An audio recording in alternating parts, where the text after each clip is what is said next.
Hey there. Tonight's story isn't about war, royalty, or ancient heroes. It's about rules. Really strange ones. You'll visit courtrooms where lettuce theft meant amputation, temples where swearing falsely meant your tongue might be cut out, and markets where touching the wrong item could cost you your hand. From Babylon to Egypt, from Athens to ancient China, we're diving into the quietly ridiculous logic of ancient law. If this kind of storytelling helps you rest, feel free to like the video and subscribe. But only if it actually brings you peace. And let me know in the comments where you're listening from and what time it is right now. It's oddly comforting to know who else is drifting off to the same bizarre history. So, settle in. Put your hand where everyone can see it. And let's begin with the laws you'd definitely be breaking if you lived back then. Let us begin with a stone. Not just any stone, of course, but one that stands over 7 feet tall and looks rather like a blackened thumb. If that thumb had 282 laws etched into its surface and had spent the last few thousand years in the Louvre. This is the Code of Hammurabi, carved around 1754 BCE in ancient Babylon, under the regal direction of King Hammurabi himself, a man who, if the stone is to be believed, was chosen by the gods to bring about the rule of righteousness in the land, to destroy the wicked and the evildoers, so that the strong should not harm the weak. Which sounds terribly noble, until you begin reading what justice actually looked like under his rule. Because for Hammurabi, righteousness meant, among other things, that if a builder's house collapsed and killed the owner's son, then the builder's son would be put to death in return. No refunds, just sons. This is a legal tradition known as lex talionis, or the law of retaliation, often summed up by that famous phrase, an eye for an eye, a tooth for a tooth. In Hammurabi's Babylon, this wasn't a metaphor. If you knocked out someone's tooth, the state would knock out yours. If you gouged out someone's eye, you could expect your own eye to be carefully removed, presumably by someone with very steady hands and a good understanding of symmetry. Of course, not everyone's eyes were created equal. If a nobleman gouged out the eye of another nobleman, the law required his eye be taken in return. Fair's fair. But if he gouged out the eye of a commoner, someone from the lower class, then a fine would do. A few shekels of silver, and the problem was considered solved. And if a nobleman harmed a slave, well, that was the slave owner's financial problem, not a legal one. Babylonian justice, you see, was tiered. Righteousness was a sliding scale, and your place on that scale depended on your birth. This wasn't considered cruel or unjust. On the contrary, it was orderly, predictable. And in a world of floods, famine, and suspicious goat entrails, predictability was comfort. But let us return to the stele. Imagine yourself standing in the hot sun of Mesopotamia, staring up at this stone monument. At the top, you'd see a carving of King Hammurabi himself receiving the law from Shamash, the god of justice and the sun. Shamash is seated, holding a rod and a ring, divine symbols of authority, while Hammurabi stands obediently, like a schoolboy being handed a very long assignment. Below this scene, the laws begin. Not alphabetically, not by topic, but in a sequence that suggests either deep wisdom or mild disorganization. Law 1 concerns false accusations of sorcery. Law 2 jumps straight into perjury. By Law 6, we're into theft. And by Law 21, we're already discussing burglars being put to death and buried at the breach point in the wall. It reads like a stern father's notebook. Part legal code, part grim to-do list. Now, one might expect the earliest legal systems to be obsessed with murder, theft, and general mayhem. And while Hammurabi's code certainly covers those topics, and covers them with particular enthusiasm for dismemberment, it also dedicates surprising space to irrigation. Yes, water channels, canals, ditches. Law 53, for example, states that if someone is too lazy to keep their dam in good repair and it breaks, flooding their neighbours' fields, then they must repay the grain lost. Fair enough. But if they can't repay the grain, they'll be sold, not sued, sold. Law 55 adds that if someone accidentally floods the fields while trying to irrigate, they must compensate the neighbours. This all sounds terribly modern until you remember that the tools used for irrigation were often little more than sticks, clay pots, and hopeful guesses. In other words, Babylonian farmers were expected to control water with the precision of civil engineers, or risk being reduced to property. There's also a law about renting oxen, and one about improperly labelling beer, and quite a few on adultery, mostly involving drowning. Which brings us neatly to the topic of wives. In Hammurabi's Babylon, marriage was a legally binding contract. It came with obligations, punishments, and, in the case of infidelity, some truly inventive consequences. Law 129 is especially famous. It states, if a man's wife is caught lying with another man, they shall bind them and throw them into the water. Presumably not a spa. However, there's a small but revealing clause. If the husband decides to pardon his wife, the drowning can be cancelled. A sort of by royal permission on a local scale. The law didn't say why she might be pardoned. Perhaps she baked excellent bread. Or perhaps he didn't fancy being single again. But the power lay with him. Still, Babylonian law wasn't entirely without nuance. If a woman was neglected, if her husband left her without food or care, she could file for separation and, if proven, return to her father's house. Even here, control and hierarchy were everything. She could leave, but only with permission, and only to a sanctioned destination. Another favourite is Law 218, which concerns surgeons. If a doctor performed a major operation on a nobleman and the patient died, the doctor's hands were to be cut off. Not sued, not disbarred, just handless.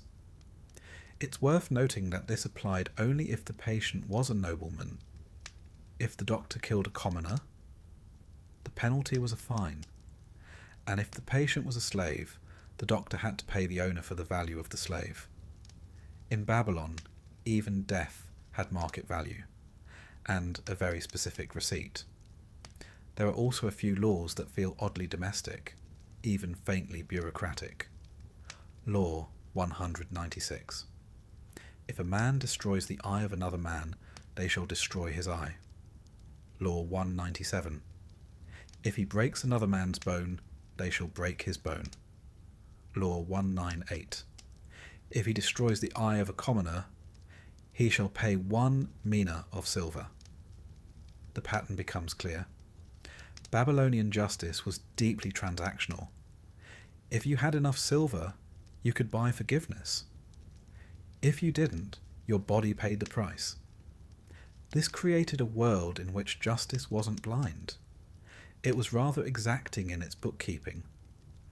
Now, before we judge too harshly, we must remember the environment from which these laws emerged. Babylonian society was complex, hierarchical, and deeply religious. The gods were believed to oversee every aspect of life, from harvests to sickness, to the precise width of your neighbour's boundary stone. Law was not simply about fairness. It was about maintaining cosmic order. Punishment wasn't vengeance. It was alignment. The idea was not to comfort the victim, but to rebalance the moral universe.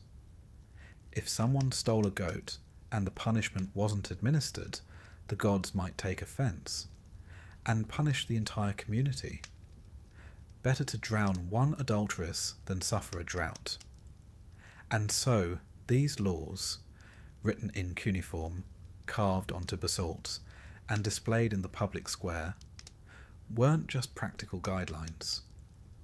They were theological architecture. Every verdict, every amputation, every flooded field was part of a divine ledger. And woe betide the man who tampered with it.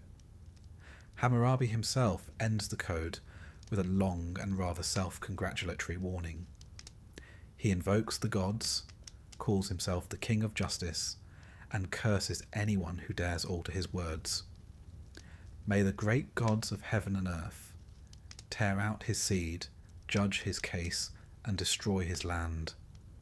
Strong feelings for a man who just wanted people to label their beer properly. As you drift off now, imagine a world where every disagreement, from land disputes to bad medical outcomes, was handled by reference to a stone monument, where class decided your value, and the gods were assumed to be extremely interested in your plumbing problems. It was orderly, yes. Fair? That's another matter. But above all, it was strangely human, trying in its own severe way to bring justice to a world of chaos. One eyeball at a time. Sleep well. If Babylon gave us laws carved in stone, then Sumer gave us something even more impressive. Clay tablets, hundreds of them, baked to permanence by the Mesopotamian sun, inscribed in cuneiform, those neat wedge-shaped marks made by pressing a stylus into soft clay, and quietly catalogued by scribes who, one assumes, were very good at sitting still. We're going back further now, to around 2100 BCE, to the dusty sun-baked city of Ur, in what is now southern Iraq. This was a time before alphabets, before coins, and, crucially, before the concept of separating gossip from crime. The Sumerians, though overshadowed in textbooks by their Babylonian successors, were rather remarkable. They invented writing, or at least a version of it. They built cities with irrigation, organized temples with priests, and filled their lives with contracts, inventories, and the deeply held belief that everything, from land boundaries to whispers behind closed doors, needed documentation. They also gave us one of the earliest legal codes we know of, the Code of Ur-Nammu.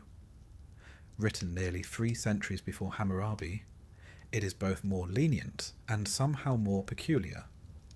And it begins, as so many things did in ancient Sumer, with the gods. King Ur-Nammu of Ur, the man behind the code, claimed divine authority, not modestly. His law code opens by declaring that the gods Nana and Utu appointed him to bring peace, order, and justice. One imagines Utu, the sun god, sighing as he handed down a to-do list that included regulating the behaviour of millers and resolving donkey thefts. Ur-Nammu's laws, though fewer in number than Hammurabi's, were striking in their own way. There were no eyes for eyes here, no sons executed for the sins of their fathers. Instead, punishments tended to involve silver fines, physical punishment, or occasionally death by drowning, though that last one was reserved for special occasions, usually involving adultery. It all starts out quite sensibly.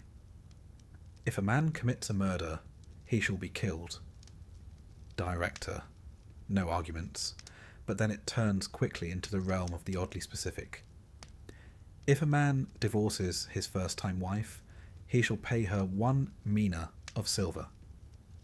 If a man is accused of sorcery, and it is not proven, he shall pay 3 shekels. What's striking is not just the punishment, but the precision. The law doesn't say the man is innocent of sorcery, just that it wasn't proven.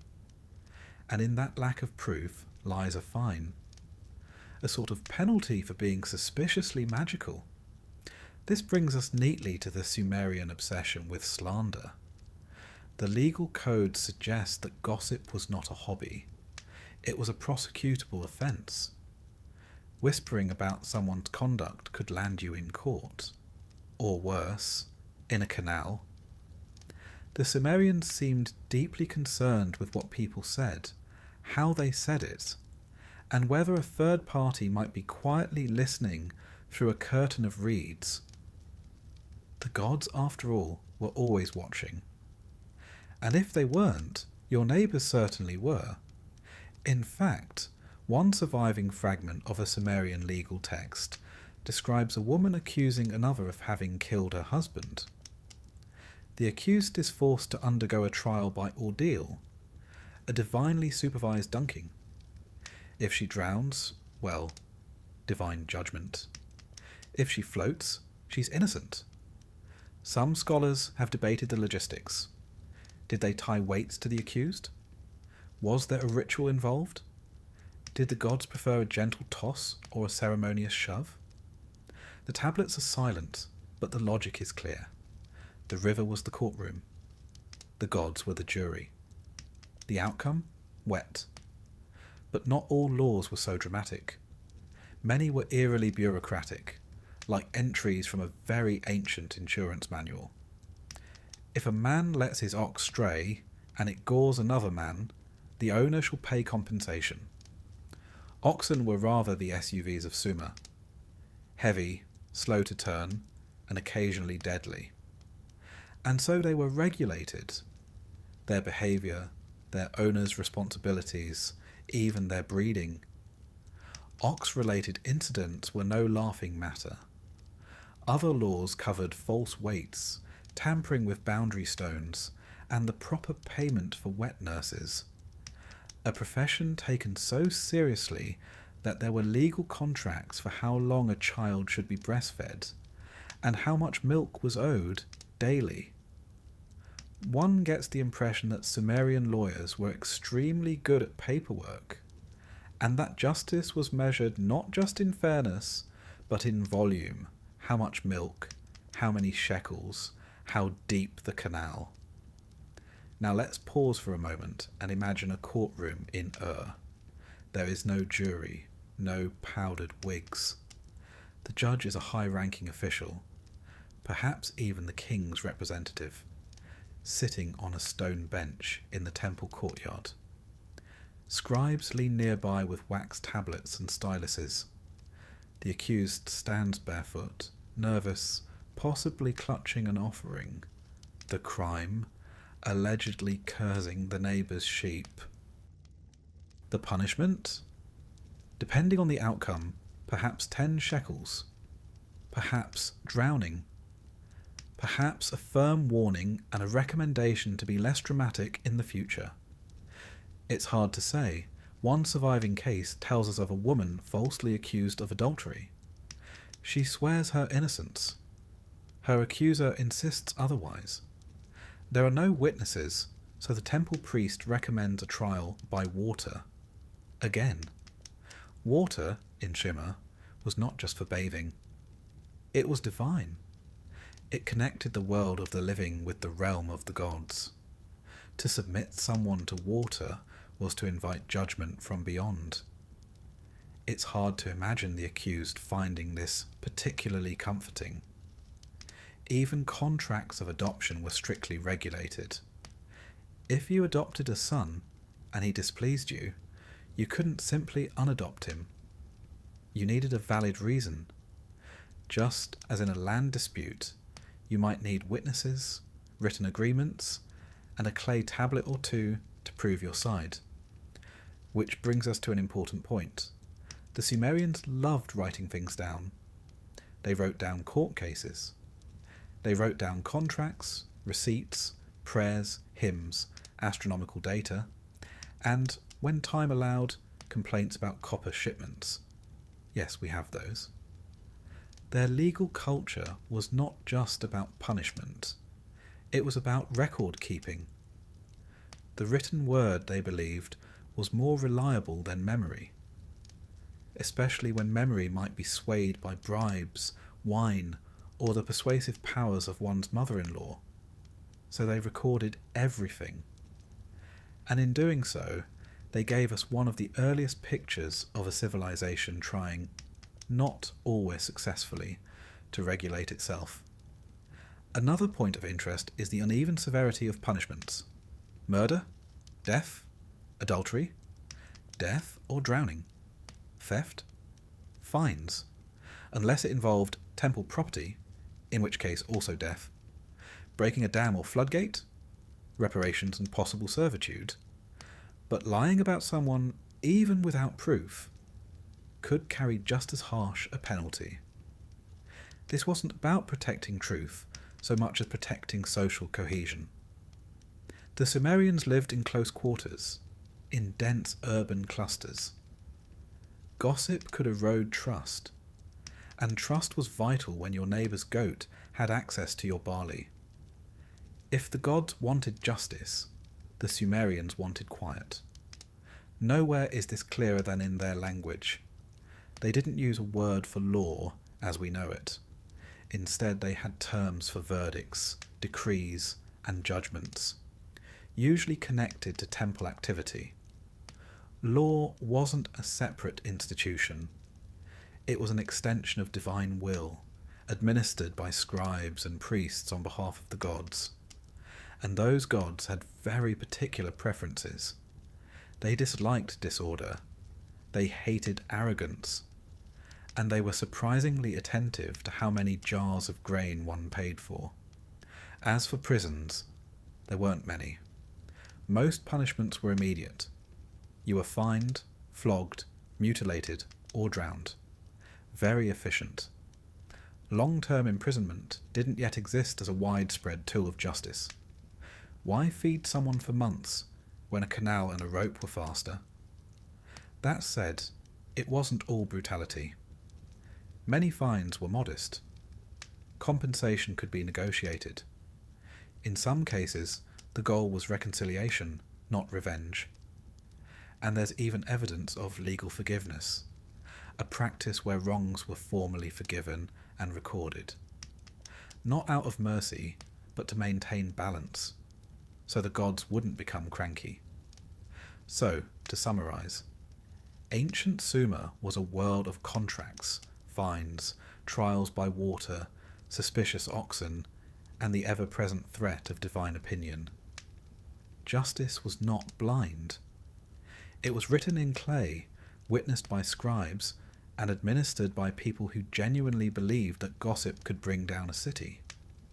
The law was not about fairness, it was about balance, about making sure everyone stayed in their place, kept their oxen tethered, and didn't accuse their neighbours of witchcraft without cause. And if you must lie, at least do it quietly.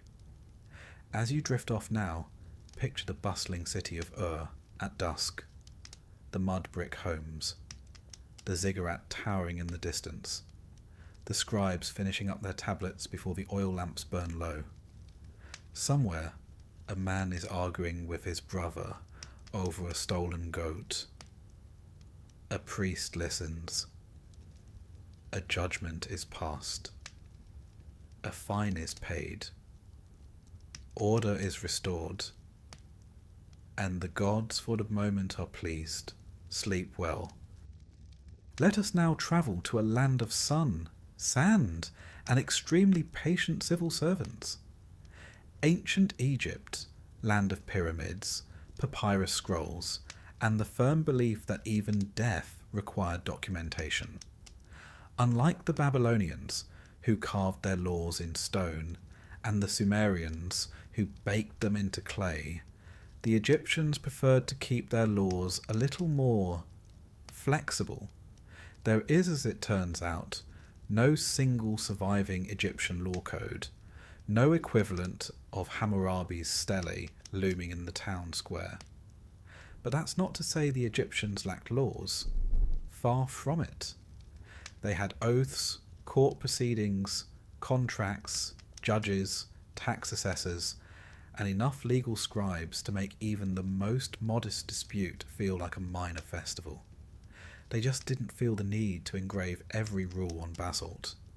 Instead, they trusted in a concept far older and far more sacred than statute.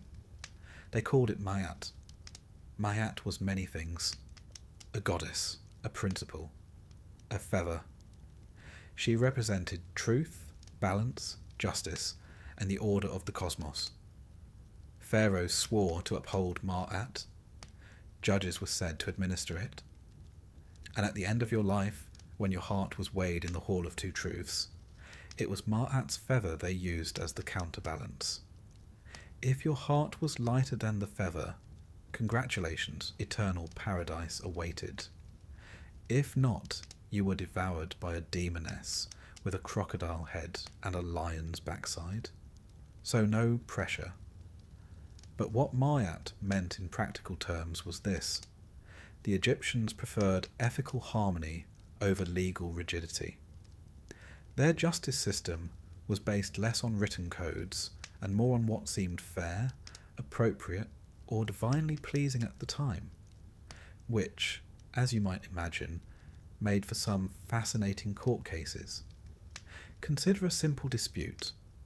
Two farmers are arguing over a boundary stone. One accuses the other of moving it during the night to steal land. There is no GPS, no satellite imaging, no surveyor with a clipboard. Just a few dusty witnesses and a stone that's clearly not where it used to be. The case is brought before a local official, perhaps a village mayor, perhaps a provincial governor. The official listens, questions the parties, perhaps consults a record keeper. Then he renders a verdict. Was it fair? Reasonable? Consistent with Ma'at? That was the goal. Not legal consistency, but cosmic correctness. Of course, not everything could be handled by philosophy and feathers. For larger cases, there were official judges called sashemu. They were often priests, scribes, or royal appointees. Men of learning, which in Egypt meant men who could write without smearing ink across their linen kilts. Judges worked in temples, courts, and administrative buildings. They were known for their calm demeanour, extensive memory, and ability to keep a straight face while listening to a goat herder accuse his neighbour of casting spells on his sheep. Some trials were held in public, others in quiet chambers, and nearly all of them required paperwork. The Egyptians, more than almost any other ancient civilization, believed in the power of writing. They wrote everything down. Contracts, confessions, wills, marriage agreements, even grain loans, complete with interest tables and repayment terms. In one surviving case, a man defaulted on a barley loan and tried to flee the region. He was caught, dragged back to court, and ordered to repay the debt plus one additional donkey for his trouble. Justice, as always, had a price, and sometimes it had hooves. Egyptian law was especially meticulous when it came to property. Land could be inherited, bought, leased, and gifted. Boundaries were marked, catalogued, and updated with painful regularity by scribes known as inspectors of fields, men whose job involved walking through hot sand with measuring cords and extremely precise expressions. Property ownership was not reserved for men either. Women in Egypt could own land, file lawsuits, and manage their own estates. They could divorce, sue for alimony, and pass property to their children, rights that wouldn't be guaranteed in Europe for another 3,000 years. However, don't let this give you the impression of utopia. This was still a society with strata, obligations and expectations, and gods helped the person who upset the balance. Take, for example, the case of false testimony. Lying under oath was not just a legal offence, it was a cosmic insult, a disruption of Ma'at. Penalties ranged from fines and flogging to more creative punishments. In one recorded case, a man who falsely accused another of theft was sentenced to receive 100 blows with a stick and to have his nose cut off. Now, we can assume that this punishment was not metaphorical. Ancient Egyptian law, while poetic, was rarely symbolic when it came to noses. In other cases, liars were exiled, enslaved, or publicly shamed. And in one remarkable record from the New Kingdom, a man is punished not just for lying, but for causing another man to lie. It appears that enabling dishonesty was also a crime. Then there were the oath ceremonies. In serious legal matters, parties would be required to swear truthfulness in the name of a deity, usually Ra or Osiris. The ritual was solemn. Candles, incense, possibly a priest nearby, frowning gently. Breaking such an oath wasn't just perjury, it was blasphemy. In a society where the afterlife depended on the purity of your soul, lying in court could condemn you in both worlds, the here and the hereafter. Imagine testifying about a stolen cartwheel and realizing that one fib could result in your heart being fed to a crocodile demon 40 years later. It rather encourages honesty. Legal punishments varied widely depending on the offence. Minor crimes, such as drunken brawls, slander, or minor theft, might result in whipping, often 50 to 100 lashes, administered with a rod made of tamarisk or palm. Not quite a feather. Major crimes, like murder, temple theft, or rebellion, could lead to execution, dismemberment, or, for particularly audacious offenders, burning alive. One famous decree, issued by Pharaoh Ramses III, involved a conspiracy by members of his own harem. When it was discovered that they had plotted his murder using magic and poisoned figs, the accused were subjected to ritual trials, forced suicides, and in some cases, public mutilation. Even in paradise, one must be wary of poisoned fruit. Now let us turn briefly to inheritance law, that quiet battlefield where families came to quarrel in the name of tradition. Egyptian wills were binding legal documents. Parents could divide their property among children, favour one heir over another, or, in a particularly popular twist, disinherit them entirely. In one surviving letter, a father writes to his son, "Because you have vexed me, I have given your house to your brother." A legal and emotional blow, delivered via scribe.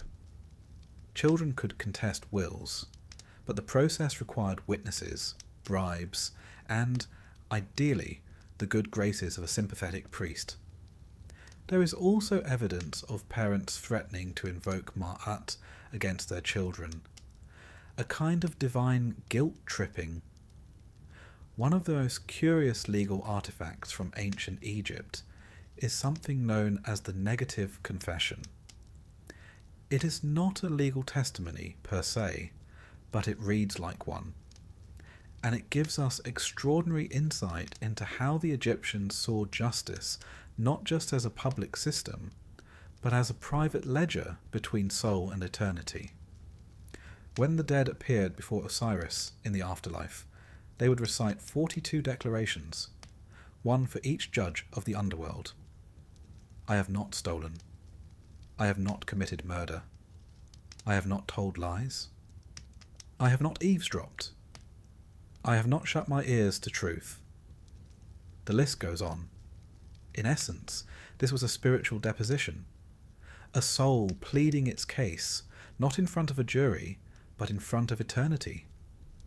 And what's most astonishing is that it reflects the very same concerns found in the real-world courts.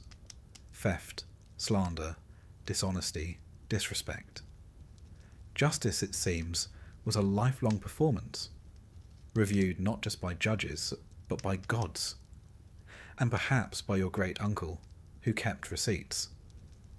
To tie things together, we should note that Egyptian law was rarely about deterrence through cruelty. Rather, it was about maintaining mayat, the balance of things. Disputes were to be resolved quietly. Contracts were to be honoured, and justice, whenever possible, was meant to be restorative. And if that failed, well, at least it was written down. As you settle now, imagine a gentle breeze over the Nile, a courtroom with reed mats, oil lamps flickering, and the soft scratching of a scribe's pen. A farmer pleads his case. The official nods, adjusts his linen robe, and passes judgment. In the distance, the statue of Ma'at watches silently, a feather atop her head, a scale in her hand. Everything must be in balance, even the law. Sleep well. The ox was, quite literally, allowed to snack on the job. Yet in contrast, the legal penalties for moral or theological crimes were severe. Adultery, death. Blasphemy, death. Worshipping other gods, death. Sorcery, death. Cursing one's parents, also death.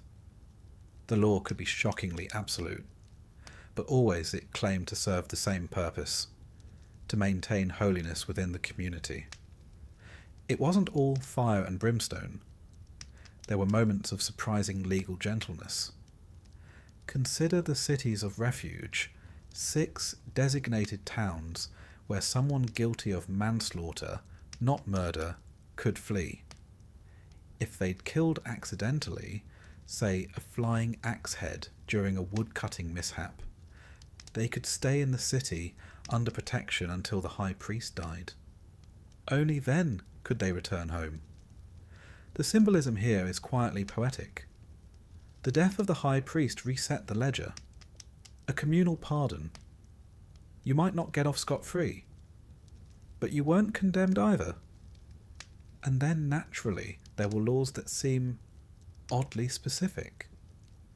Take this gem from Deuteronomy.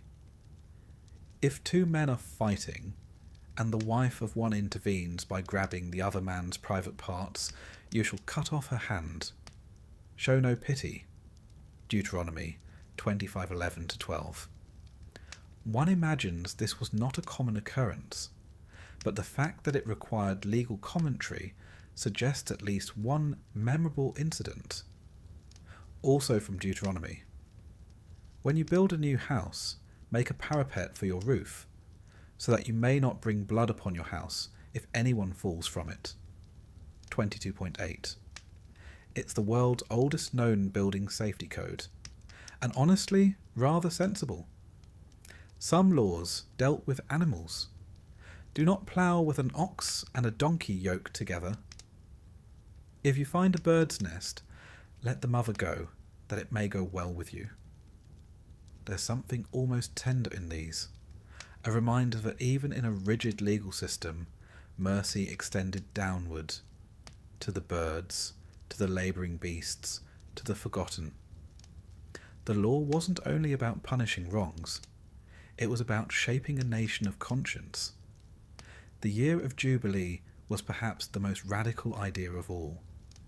Every 50th year, land was returned to its original owners. Debts were cancelled, slaves were released. It was a cosmic reboot. The land, said God, belonged to him, not to the people. They were tenants, and their fortunes were not to be hoarded across generations. Whether the Jubilee was ever fully practiced is debated, but its inclusion tells you everything about the legal imagination of ancient Israel. There were also rules for warfare, holidays, architecture, debt collection, and even neighbourly disputes. One law states that if your neighbour's ox falls into your uncovered pit, you must repay him. Another says that if someone borrows your cloak overnight, you must return it by sundown, since it may be his only blanket. It's legal philosophy as moral empathy, structured, yes, but deeply human, and all of it built on a foundation of divine partnership. In court, capital cases required 2 or more witnesses. False witnesses were punished with the same penalty they sought for the accused. If they tried to frame someone for a crime deserving death, they were executed in return. Justice was not only about truth, it was about responsibility. To accuse was to take on weight. You could not whisper a slander and walk away untouched. As you lie back now, picture a quiet village in ancient Judah. The sun has set, fires are out, the pots have been scrubbed. There's no travel, no hammering, no gossip. The Sabbath has begun. A family sits silently under an open sky. A scribe records the week's final measurements. A priest tucks away his scroll. And the law, as ever, rests, not abolished, not forgotten, just waiting, like the 7th day itself. Sleep well. Let us now venture into the arid hills of the ancient Near East, into a world defined not by city walls or irrigation canals, but by covenant. A world where the legal system wasn't just a set of rules. It was a divine relationship, inked in fire, thunder, and stone tablets. This is the world of ancient Israel, a society whose laws were written not by kings or senates, but by the very hand of God, or so it was believed. Laws that governed not just theft and murder, but rest days, dietary habits, mildew outbreaks, and the occasional goat in the wrong yard. You'll forgive the tone of quiet disbelief. But once we're finished here, you might understand why even a hardened Babylonian judge would raise an eyebrow at what passed for everyday legislation among the ancient Hebrews. And at the centre of it all, the Sabbath, a day so sacred, even sticks were a matter of life and death. Let's begin at the beginning, or near enough. According to the book of Exodus, Moses received the law from God atop Mount Sinai. It was not a subtle event. There was lightning, there was fire, there was a cloud, and a voice like thunder, and a mountain that trembled. And then, just like that, law was born. The first 10 were engraved in stone, but that was only the preface. What followed, woven through Exodus, Leviticus, Numbers, and Deuteronomy, was a vast and intricate system. 613 commandments, or mitzvot, governing nearly every aspect of Hebrew life. Many of them made moral sense. Do not steal. Do not murder. Honour your parents. That sort of thing. But others took a more specific turn. Do not wear garments of wool and linen woven together. Do not sow your field with 2 kinds of seed. Do not boil a young goat in its mother's milk. It was law as lifestyle, as identity, as theology you could taste, wear, and smell. Every rule had a reason, even if that reason was known only to God. The Sabbath was not merely a break from labour. It was a legal obligation, ranked 4th among the 10 commandments, placed even above murder and adultery. 6 days shall you labour and do all your work, but the 7th is a Sabbath to the Lord your God. On it you shall not do any work. Now you might ask, what exactly counted as work? Surely one could stretch a little, sweep a corner, light a candle. Number absolutely not. Lighting a fire was prohibited. Gathering food was forbidden. Even walking too far was frowned upon. In Numbers 15, a man was caught gathering sticks on the Sabbath. Sticks, not trees, not furniture, just sticks. He was brought before Moses. The community waited while Moses inquired of God, and God said, in no uncertain terms, "He shall be put to death." So the people took him outside the camp and stoned him. You begin to understand why ancient Israelites planned their firewood collection very carefully on Fridays.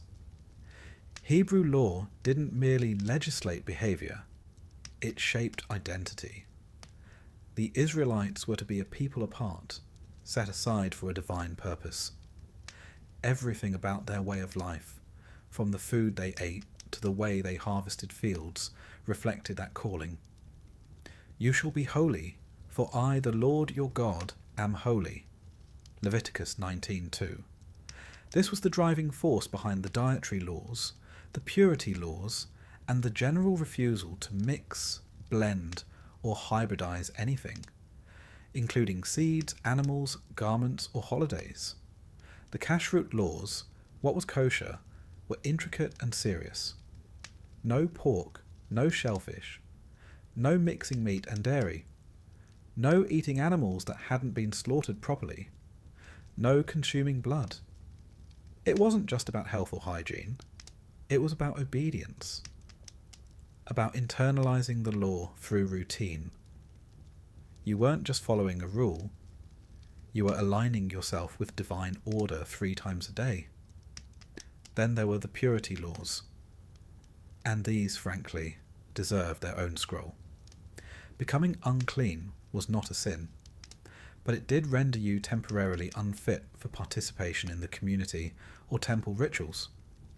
Causes included touching a corpse, giving birth, having certain skin diseases, or even just having sex. The solution? Bathing, waiting, and often sacrifices. Priests were trained to inspect skin conditions in detail. Leviticus provides a suspiciously thorough set of diagnostic guidelines. If the hair in the sore has turned white, if the raw flesh appears in it, if it spreads over the body. One can imagine the priest peering at someone's arm, murmuring, "That looks suspiciously scaly," and immediately declaring them unclean for 7 days. It wasn't personal. It was theological dermatology. Justice in Hebrew law could be both compassionate and utterly uncompromising. There were provisions to protect the poor. Fields were not to be harvested to the edges. Forgotten sheaves were to be left for the orphan and the stranger. Debts were forgiven every 7th year. Slaves were freed on a schedule. Even livestock got a break. Do not muzzle the ox when it treads the grain. Deuteronomy 25:4. If you've ever felt nervous about jury duty, take comfort. At least your fate doesn't rest on the behaviour of a chicken. In ancient Greece and Rome, justice was both a public performance and a divine negotiation. You didn't just consult witnesses, you consulted omens. The gods, after all, had opinions too, about lawsuits, about treaties, and occasionally about poultry. The Greeks gave us the concept of democracy, and with it, the courtroom drama. Not quite the gavel and robes variety, but something more theatrical. Hundreds of jurors, a lot of shouting, and very little concern for calm deliberation. The Romans, by contrast, gave us legal infrastructure, a code-based system with trained magistrates, professional advocates, and an obsessive love for categories. Theft wasn't just theft. It was furtum manifestum, caught in the act, furtum nec manifestum, not caught, and so on. Yet beneath this legal polish lay a system just as curious, superstitious, and oddly specific as anything in Babylon or Judea. Let's begin with a pig. In both Greece and Rome, animals could be put on trial. Yes, you heard correctly. If a pig knocked over a statue, a goat damaged sacred property, or a dog barked at the wrong priest, the creature might be captured, tried in a proper court, and, if found guilty, executed. Not because animals were moral agents, but because their offence had disturbed the cosmic balance. In Athens, the Areopagus court, a hilltop tribunal of elite citizens, once tried and condemned a statue for falling on a man and killing him. The statue was then ceremonially tossed into the sea. In Rome, bees that produced honey in a temple were declared public property. If they stung someone during a religious procession, legal questions were raised. Was it divine punishment, or just bad luck? You might think this quaint. The ancients, however, took it very seriously. Law was not just about human behaviour. It was about order, and order extended to animals, objects, and omens. The Greeks were especially fond of public trials. A typical Athenian court might have 201 to 501 jurors, chosen by lottery, paid a modest wage, and often older men with time on their hands. There were no lawyers as we know them. Each litigant spoke for themselves, though wealthy citizens might hire a ghostwriter to craft a convincing speech. Time was strictly controlled. A water clock, called a clepsydra, ensured each speaker had a fair turn. When the water ran out, so did your argument. And the subjects of trial? Well, they varied. One man was tried for stealing grapes, another for seducing a flute girl under false pretenses. Socrates, famously, was tried for corrupting the youth and not believing in the gods of the city. He lost and was given a choice between exile or drinking hemlock. Ever the philosopher, he chose the hemlock. The method of voting was simple. Jurors dropped bronze discs into urns, one for conviction, one for acquittal. Majority ruled, no appeals. It was loud, chaotic, and often deeply personal, but it was justice. Or at least Athens' best attempt at it. The Romans, meanwhile, took a more procedural approach. Their laws were laid out in a formal code, the 12 Tables, first inscribed around 450 BCE. It was a response to popular demand. Plebeians wanted to know the laws, rather than rely on patricians who conveniently remembered them in court. The 12 Tables covered debt, property, marriage, funerals, inheritance, assault, slavery. They were, in many ways, stunningly detailed. Table 3, for example, states that if a debtor doesn't pay, the creditor may chain him for 60 days. After that, he may sell him or kill him. And if there are multiple creditors, they may cut the debtor into pieces, and no one shall complain if the pieces are unequal. Whether this was metaphorical or not remains, mercifully, unclear. Roman law also included strangely ceremonial procedures. To transfer property, early Romans used a process called mancipatio, which involved 5 witnesses, a set of bronze scales, and a formal declaration. It looked less like a sale and more like a ritual sacrifice. Wills had to be read aloud before 7 witnesses. A wrong word, or a stammer, could render the document void. Even marriages were legal ceremonies involving symbolic cakes, hand-holding, and an agreement that the bride would share in all matters religious and domestic. There were laws for everything, including, quite literally, how to sneeze in public. Romans had a unique interest in omens, especially in politics.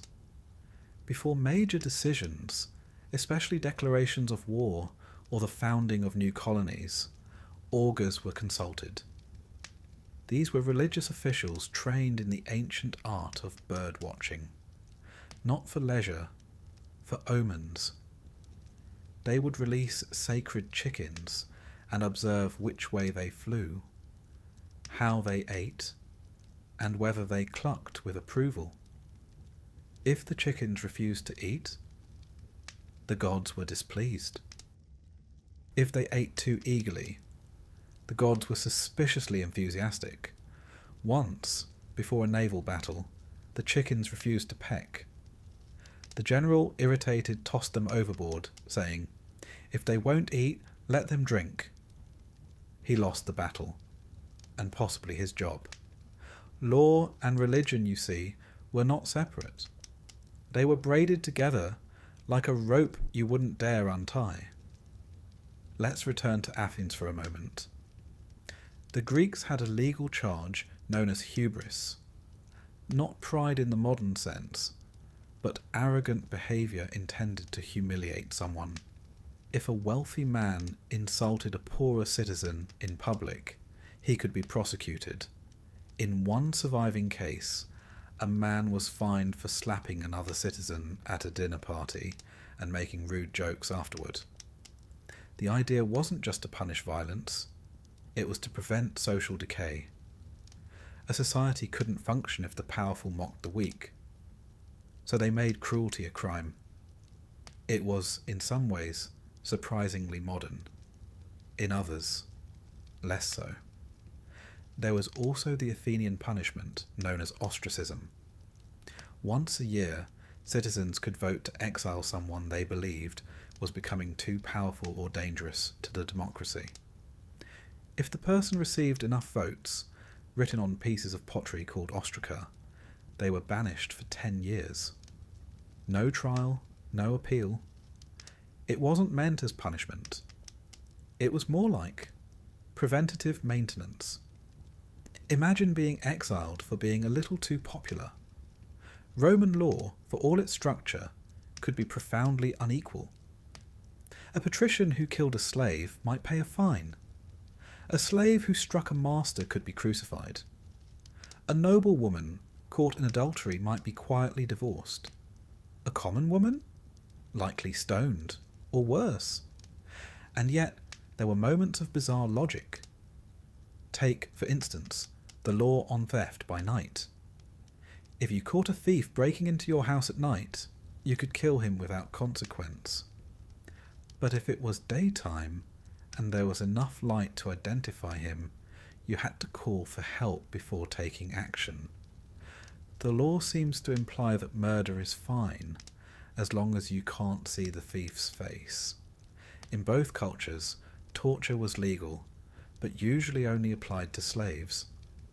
In Rome, a slave's testimony was considered valid only if extracted under torture. Otherwise, it was assumed they might lie to protect their master.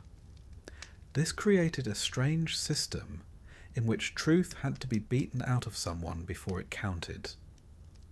There were also legal penalties for sorcery, necromancy, and cursing your neighbour with wax figurines, a surprisingly common offence. Inscriptions have been found listing the names of rival charioteers, buried in graves with curses attached. The ancient equivalent of sabotaging someone's fantasy football team. And then there's the matter of funerals. In both Greece and Rome, the law regulated how loud, long, and luxurious a funeral could be. Excessive wailing, fined. Too many flute players, also fined. Romans in particular had laws about how many mourners you could hire. Yes, professional mourners were a thing, and yes, they were regulated. The goal was to prevent social competition from becoming theatrical grief. A humble baker shouldn't feel ashamed that his funeral didn't include 12 sobbing women and a chariot. Legal education was also taken seriously. In Rome, aspiring advocates studied under jurists, men like Gaius, Ulpian, and Cicero, learning not just laws, but rhetoric, gesture, and courtroom performance.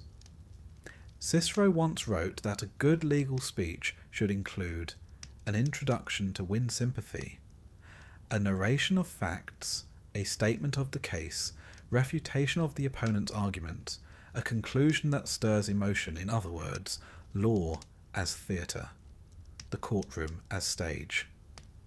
One wonders how often jurors were actually persuaded, and how often they were simply impressed. As you drift now toward rest, picture the agora of Athens. A man stands before a crowd, defending himself in a case of olive theft. His voice shakes, the water clock drips, the jurors whisper. A pigeon lands nearby, possibly offering commentary. Or perhaps imagine a Roman basilica, columns soaring, magistrates in togas, a young scribe furiously copying down testimony while trying not to yawn. In the corner, someone releases a chicken to see which way it turns. And justice, ever ceremonial, ever subjective, unfolds again. Somewhere between logic and omen, law and luck, speech and silence, sleep well. Let us now drift eastward, toward the banks of the Ganges. The air is thick with incense and monsoon mist. Somewhere a conch shell is blown.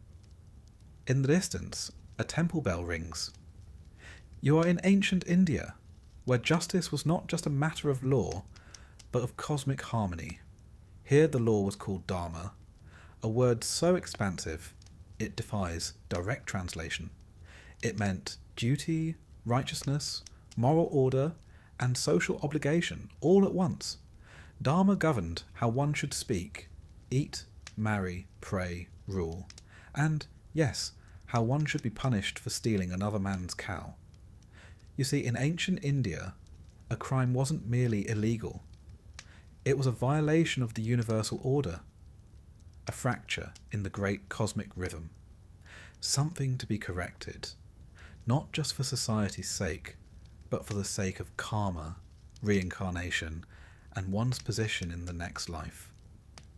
It's hard to overstate just how layered this legal system was. Because if you stole a loaf of bread in Babylon, they fined you. If you stole it in Rome, they might beat you.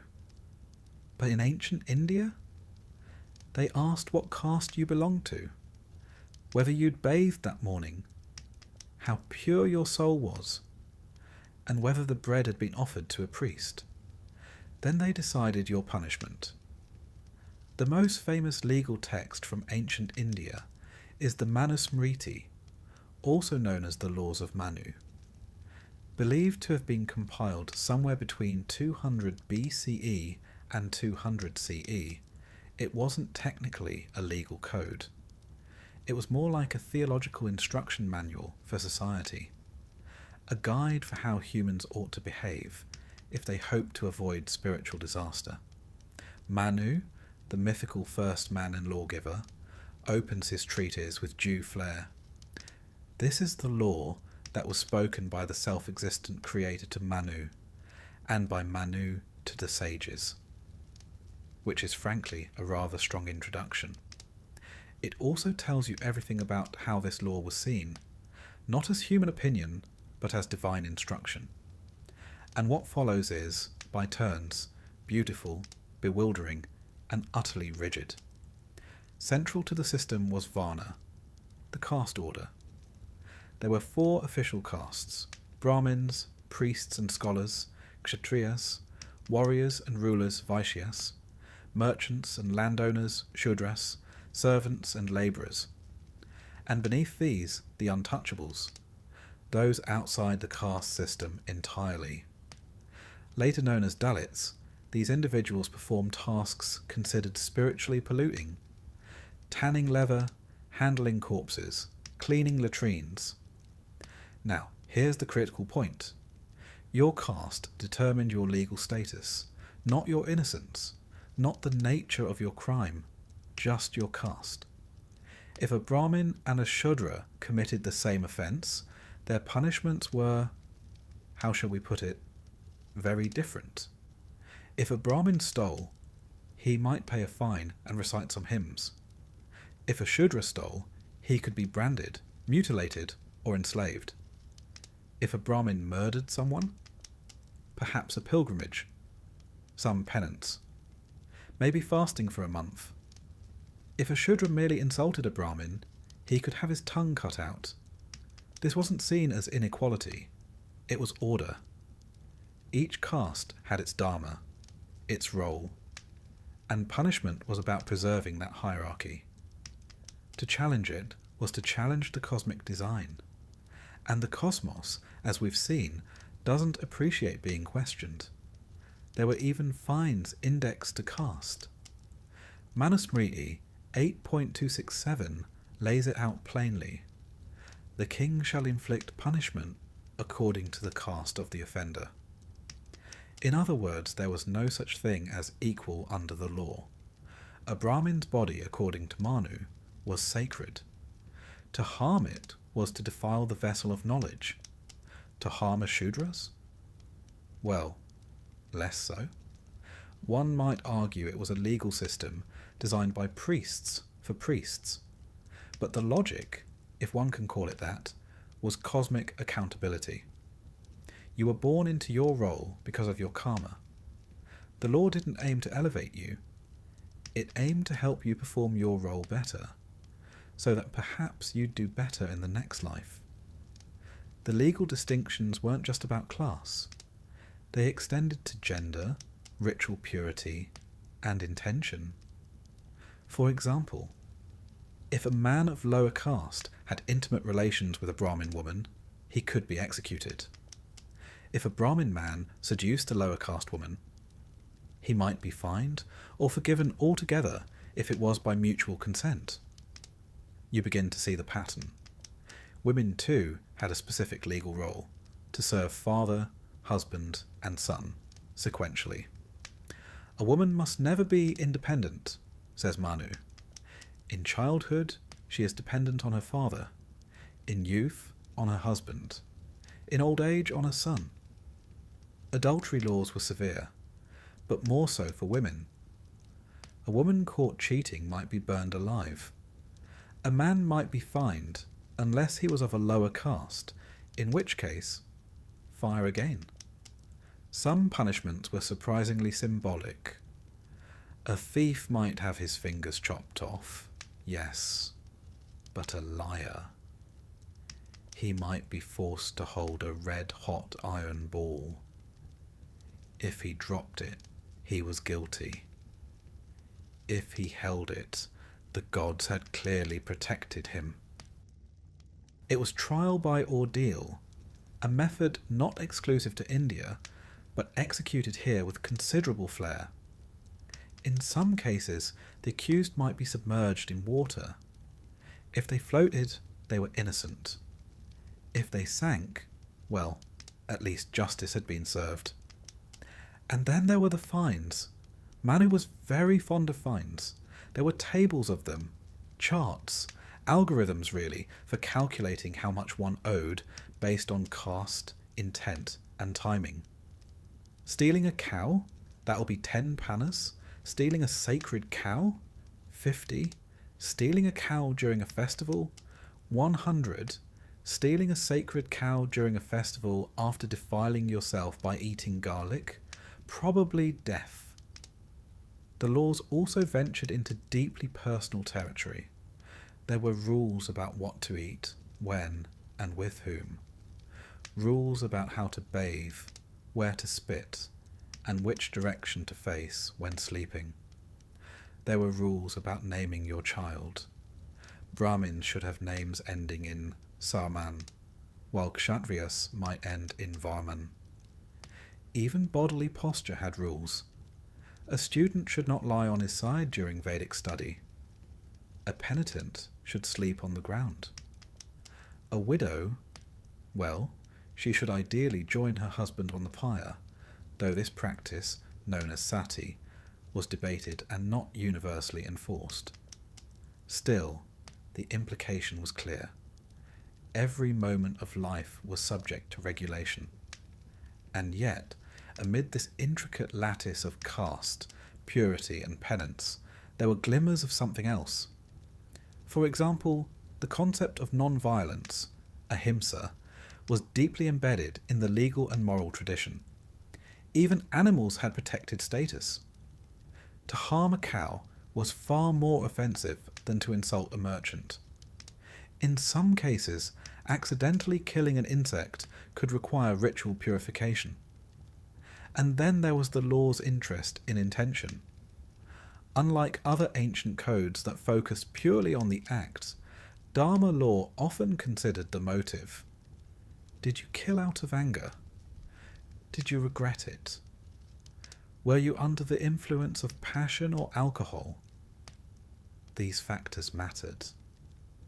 The punishment might not change dramatically, but the priest overseeing your atonement would certainly take note.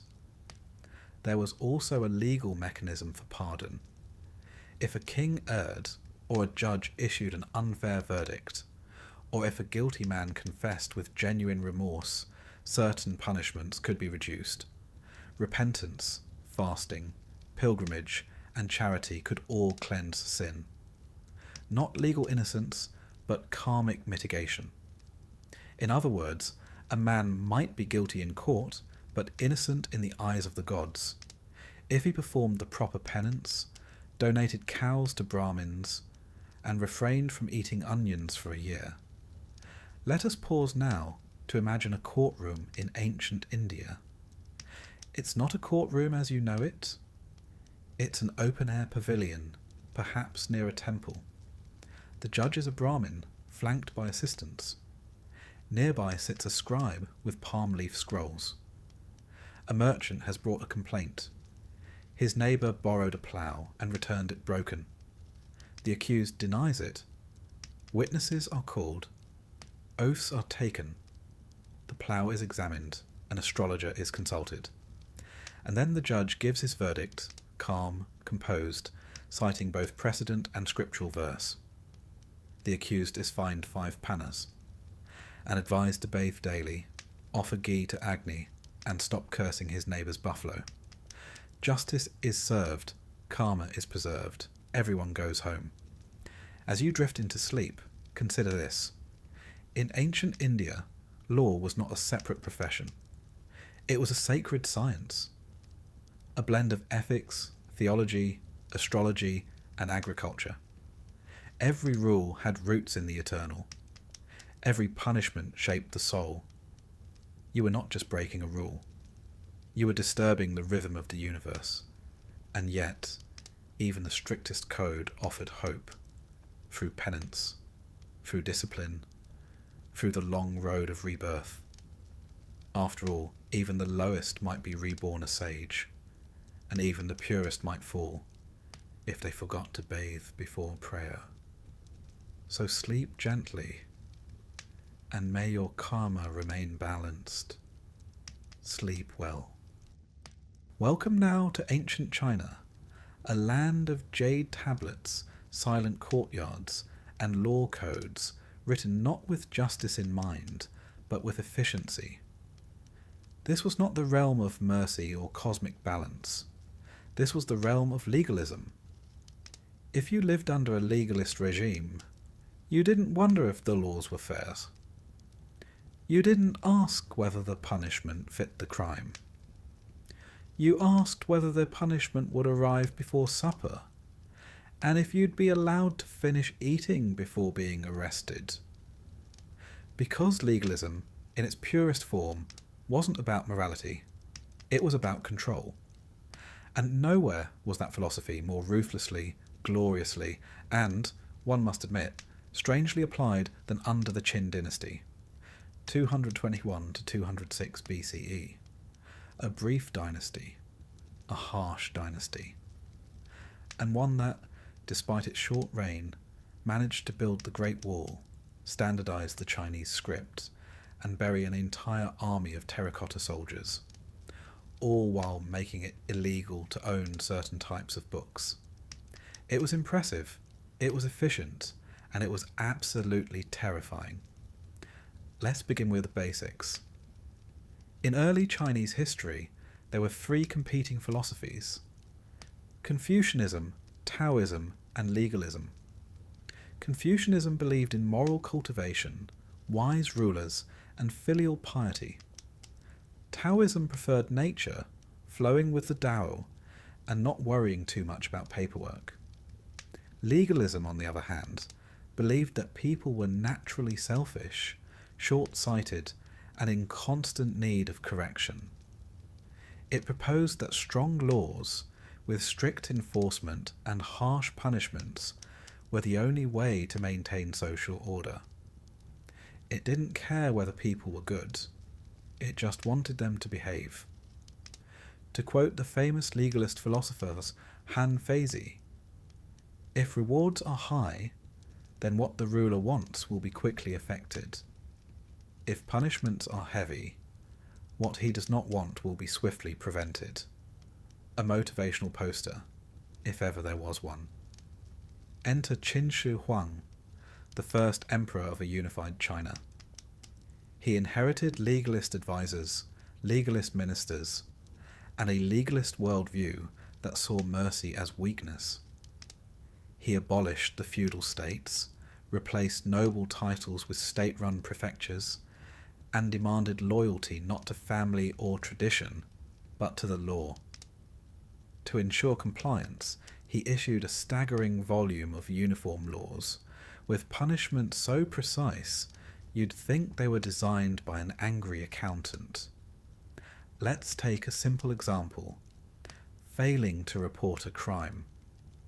Under Qin law, if you saw someone commit a crime and didn't immediately report it to the authorities, you were guilty by association. This included your spouse, your children, your co-workers, and, depending on the crime, your entire village. You could be flogged, tattooed, sent to forced labour, or executed. In other words, see something, say something, or else.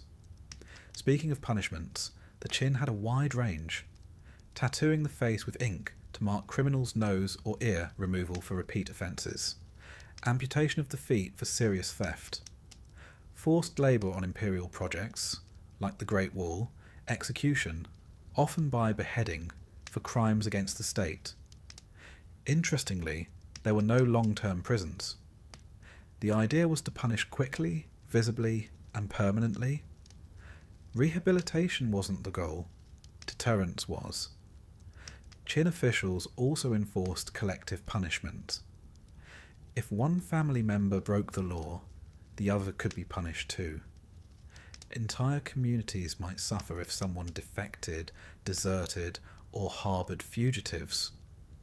Imagine your cousin steals a chicken, and suddenly your house is knocked down, your father loses his job, and you're sent to the frontier to build a wall with no shoes. Legalism wasn't subtle, but it was effective. The law also reached into daily life. There were regulations on clothing, hairstyles, tool sizes, weights, and measures. The standardization under Qin Shi Huang was legendary. All carts had to have the same axle width. All written characters were standardized. All coins were made uniform, round with square holes. All legal documents were issued on bamboo strips of identical length. It was a vision of empire as an enormous spreadsheet, neatly aligned, colour-coded, and utterly humourless. One of the strangest features of Qin legalism was its relationship with books. In 213 BCE, fearing the spread of corrupt ideas, especially Confucian ones, Qin Shi Huang ordered the burning of all philosophical texts not directly related to legalist doctrine, agriculture, or medicine. This was not just a bonfire of the vanities. It was a full purge of intellectual memory. Scholars were arrested, libraries destroyed. Those who resisted were buried alive or forced into silence. The idea wasn't to debate ideas, it was to eliminate them. You were allowed to think quietly. But if you wrote your thoughts down, and they included the words benevolence, ritual, or Confucius, you might find yourself missing a hand or a tongue. Yet for all its brutality, the legalist system worked, at least for a while. Under Qin rule, China was unified for the first time. Roads and canals were built across provinces. Regional dialects were bridged by standardized writing. The Great Wall's earliest segments were constructed. Banditry decreased, revenue increased. The law was harsh, yes, but it was predictable. And in times of chaos, predictability can feel like safety. If you obeyed, you were left alone. If you disobeyed, the consequences were immediate. There was, bizarrely, a kind of fairness in the severity. The rules applied to everyone, on paper. Even nobles were subject to state law. And sometimes, even the emperor's family wasn't spared. Let's look at a few actual Qin laws. If two people fight and one dies, the killer is executed. If both survive, both are flogged, because clearly violence is undignified. If a person moves without state permission, their household is dissolved. If a man of age refuses to marry, he must pay a fine, marriage being considered a civic duty. If a woman is over age and unmarried, she too is fined. If a field goes untilled and you don't report it, you're fined for negligence. If you criticize a government order, you may be labelled an enemy of the state. The message was clear. Don't fight, don't wander, don't complain, and for heaven's sake, plant something. Now, not everything was punished equally. Crimes against the state, sedition, desertion, tax evasion, were punished far more severely than crimes against neighbours. You could kill a man and be sent to labour. But if you questioned the emperor, that was treason. And treason was, as ever, a crime best punished with extreme prejudice. Oddly enough, despite all this rigidity, there were rewards in the legalist system. If you reported a crime, you were rewarded. If you captured a fugitive, you were rewarded. If you turned in your own relative, you were awkwardly thanked and rewarded. The system ran not only on fear, but on incentive. Loyalty wasn't expected, it was engineered. Turn in a tax cheat and you might get a goat. Turn in a corrupt official and you might be promoted. It was justice by way of whistleblowing. And, in a strange twist, legalism believed that the ruler should be invisible. Han Feizi advised that a good ruler should never reveal his emotions, never explain his decisions, and never speak more than necessary. The emperor, in this view, was not a man. He was an institution, a black box of power. You didn't need to know what he thought. You just needed to fear his laws. Of course, such systems rarely last forever. The Qin dynasty collapsed after just 15 years. The reasons? Crushing taxes forced labour mass executions, an unpopular heir, and ironically a lack of flexibility. When rebellion came, it came fast. People were tired of being punished for sneezing at the wrong ceremony. The Han dynasty followed, and promptly tried to soften legalism with Confucian ethics. Law remained, but it was sprinkled with words like virtue and benevolence. Scholars were allowed to write again. The books returned. And the punishments, while still severe, were no longer quite so surgical. Legalism never fully disappeared. Its ideas remain embedded in administrative systems across East Asia. But pure legalism, like a steel trap, was eventually replaced with something slightly more padded. As you drift now towards sleep, imagine a town under Qin rule. The streets are quiet, too quiet. A child hurries to pull weeds before inspection. A clerk nervously measures coins with a state-approved weight. A farmer stares at the sky, wondering if planting today violates a grain quota. A patrol walks past. No one speaks. No one dares. In a small room, a scholar copies a scroll. He pauses, looks over his shoulder. and changes the word Confucius to Master C, just in case. Because in the world of legalism, silence is safety, and law is not justice. It is obedience. Sleep well. Now we travel north into the Anatolian highlands, to a land of stony plateaus, thick mud brick walls, and rather sensible people with a deep affection for cows and conditional justice. Welcome to the world of the Hittites. They're not the most famous of the ancient civilizations, wedged in history between the more dramatic Egyptians and the attention-hungry Assyrians. But the Hittites left us something wonderfully practical. A legal code that reads less like divine thunder and more like an unusually stern family handbook. Where Hammurabi was all fire and fury, an eye for an eye, the Hittites preferred to ask, "Can we settle this with a fine? Maybe a goat?" Their law code, dating from around 1650 to 1100 BCE, is a curious mix of gentleness, logic, and moments of utter bewilderment. And it tells us a great deal about what it meant to live in an ancient society that didn't try to be holy, just functional. Let's begin with what they called the Laws of the Land of Hatti, a set of about 200 laws carved onto tablets and uncovered from the ruins of Hattusa, the Hittite capital. And if Babylon's laws were engraved in stone with the fury of vengeance, the Hittite laws seem to have been revised over time, softened and updated like a well-used office memo. Take this example. Early versions of Hittite law prescribed the death penalty for certain offences, but in later versions, the death sentence is replaced with a fine, or sometimes nothing at all. You can almost hear the scribe muttering, "That does seem a bit harsh. Let's say 10 sheep instead." One of the most telling things about Hittite law is how much of it concerns animals. If someone steals your ox, they owe you 30 shekels of silver. If they steal your pig, 15 shekels. And if your dog bites someone, well, it depends.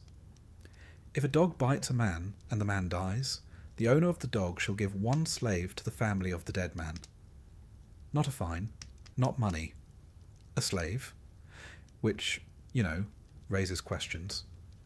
Why not just execute the dog?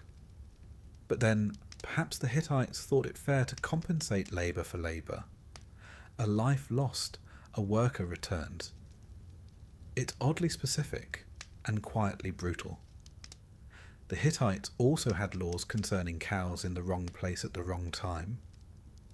If a cow gores a man and kills him, its owner shall pay 6 shekels of silver. Not the cow's fault, apparently, just unfortunate. But if a bull mounts another man's cow without permission, the owner of the bull owes the owner of the cow a fine. Yes, even animal misconduct was a legal matter. It seems no Hittite court was too proud to hear a case about bovine boundaries. Then there's the issue of damage to property, which appears frequently. One law declares, if a man enters another man's house and breaks a pot, he shall replace the pot and give 1 shekel of silver. Very fair, very reasonable. But there's a follow-up. If a man borrows a pot and breaks it, he shall also give 1 shekel, but only if the pot was new. This tells us 2 things. The Hittites were very concerned about kitchenware. They had a robust concept of depreciation. If the pot was old, well, accidents happen. No need for a fine. But if it was new, that's on you. Pay up. It's not divine wrath. It's ancient insurance logic. There are also several laws about accidental death. If a man accidentally kills another while felling a tree, he owes a fine. If someone dies during a house collapse, the builder may owe restitution. And if someone wanders into a construction site and is injured, that's on them. In essence, be careful where you walk. There might be an unsupervised Hittite ladder around the corner. The Hittites were surprisingly invested in liability, and not just criminal, but civil. You broke it, you bought it. You caused it, you pay for it. Simple, pragmatic, occasionally weird. One law is particularly memorable. If a man bites off another man's nose, he shall pay 6 shekels of silver. This opens a number of questions. Chief among them, how often did this happen? It's the kind of law that makes you imagine a very specific, very unfortunate town hall meeting where someone says, "All right, from now on, nose biting is punishable. We've had enough." In cases involving family, Hittite law gets complicated. For example, marriage was usually arranged, dowries were exchanged, and contracts were written. A man could divorce his wife, but he owed her part of the estate, especially if she had borne children. But if the wife left on her own, and there was no abuse or adultery involved, she could lose her claim. Children could be adopted formally, and adoption was legally binding. But adopted children could not be disowned without cause. In other words, once you claimed someone as family, the law expected you to act like it. It wasn't about sentiment.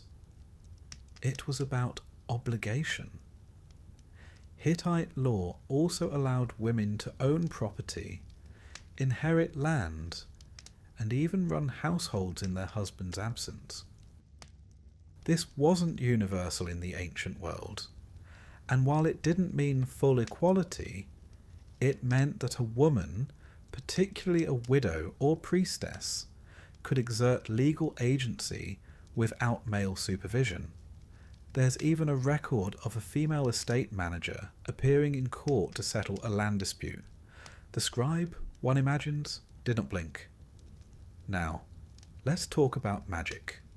The Hittites believed in it, firmly, but they treated it not with executions and bonfires, but with laws. If you cursed someone, you might owe them a fine. If you used magic to cause disease, you'd be exiled. In fact, several laws mention purification rites, ceremonies designed to cleanse wrongdoing or misfortune caused by magical offence. The punishment wasn't always brutal. It was often ritualised, and more importantly, it was acknowledged as real. If your neighbour said you'd hexed his crops, the courts didn't ask for proof. They asked whether you'd performed the proper purification. Again, not a matter of guilt, a matter of restoring order. There are also laws about harming royal property, including palace walls. If a man climbs the palace wall without permission, he shall be killed. Fairly straightforward. One assumes the Hittites didn't appreciate casual scaling, but if a man insulted the king, he might only be fined, assuming he didn't repeat the offence. It's an interesting inversion. Act against the palace, and you die. Say something rude, and you're taxed. Apparently, the king could tolerate words more than trespass. Now, Hittite law was famous in its time for being relatively humane. Unlike the Babylonians, they rarely used the death penalty. Even serious crimes like bestiality, which in many ancient cultures was punished by death, were treated differently by the Hittites, usually with banishment. They seemed to prefer removal to revenge. If someone couldn't live properly in society, they were sent out, not killed. There are echoes here of exile as a moral quarantine. And if a slave was abused or wrongfully punished, the law demanded compensation, sometimes even freedom. One fascinating law concerns shelter. If a man arrived in your village and had no family, no job, and no land, you were expected to give him a place to sleep and some grain, not charity, Legal requirement. The Hittites understood something many societies later forgot, that poverty was a structural issue, not a moral failing, and the community bore responsibility for its vulnerable members. No one should starve in a land with rules. Now imagine, if you will, a courtroom in Hattusa. A man stands before a judge, barefoot, sunburned, holding a broken pot. He says his neighbour borrowed it, used it to cook millet, dropped it in a river, and now refuses to pay. The judge nods. A scribe unrolls a tablet. They check the pot laws. They debate its value. Was it new? Was it glazed? Did it belong to a priest? After discussion, the verdict is issued. Repay the pot, plus 1 shekel for insult. The man nods. The neighbour grumbles. Justice is served. No curses, no swords, just a pot, a rule, and a quiet agreement. The Hittite legal code isn't filled with epic punishments or divine mandates. It lacks the heavenly rhetoric of Moses or the theatrical violence of Assyria. But it is human, deeply so. These were people who understood that most crimes weren't cosmic rebellions. They were mistakes, or accidents, or quarrels over property, livestock, and misunderstandings. And their law didn't try to terrify. It tried to repair. That's what makes it strange. Not because it's alien, but because it's familiar. Surprisingly, modern. As you settle into rest, imagine the world of the Hittites. Stone houses, copper tools, pots balanced on open flames, goats arguing behind a fence, brothers arguing over land, wives arguing over goats. And in the midst of it all, a scroll, a court, a quiet voice saying, "Let's settle this fairly." Because sometimes justice isn't thunder. Sometimes it's a replacement pot, a fine of 3 shekels, and the reminder to keep your cow on your own side of the field. Sleep well. Now we turn westward, across oceans and time, into the rainforests of Mesoamerica.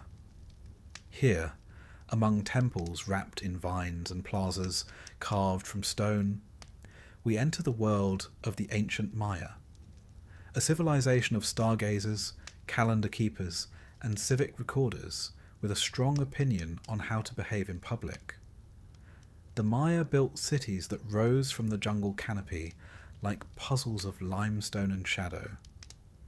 They charted the heavens with stunning precision, predicted eclipses, played ritual ball games, and spoke over 30 languages, many of them still alive today.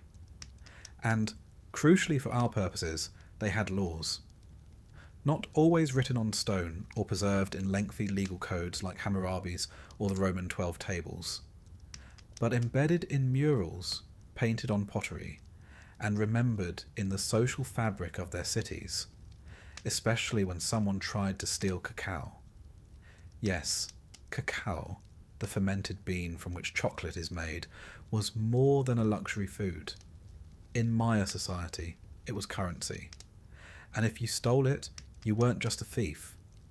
You were a counterfeiter, a threat to the economy, practically a walking economic crisis in sandals. To understand Maya law, one must first understand Maya society. It was hierarchical, but not without structure. At the top stood the Kuhul Ajal, the Holy Lord or King, who ruled both politically and religiously. Below him were nobles, priests, scribes, merchants, artisans, farmers, and labourers. At the bottom were war captives, debt servants, and slaves, though even they retained some legal recognition. Maya cities, such as Tikal, Copan, and Palenque, functioned as independent kingdoms. Each had its own rulers, temples, laws, and traditions. There was no single unified legal code across all Maya regions, just a shared worldview. And in that worldview, justice was about harmony. With the land, with the gods, with your neighbours. When that harmony was broken, say, by stealing another man's cacao sack, balance had to be restored. Now, about the cacao. It's easy to think of chocolate as a treat, but to the Maya, cacao was money. 5 cacao beans could buy a tamale. 10 beans could get you a turkey egg. 100 might land you a modest slave. And for a full sack of beans, you were practically a banker.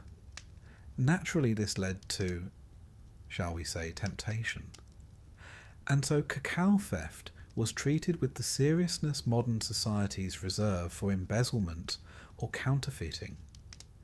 If you were caught tampering with cacao stores, watering down the beans, replacing them with fake husks, or stealing from market stalls, the punishment could be severe.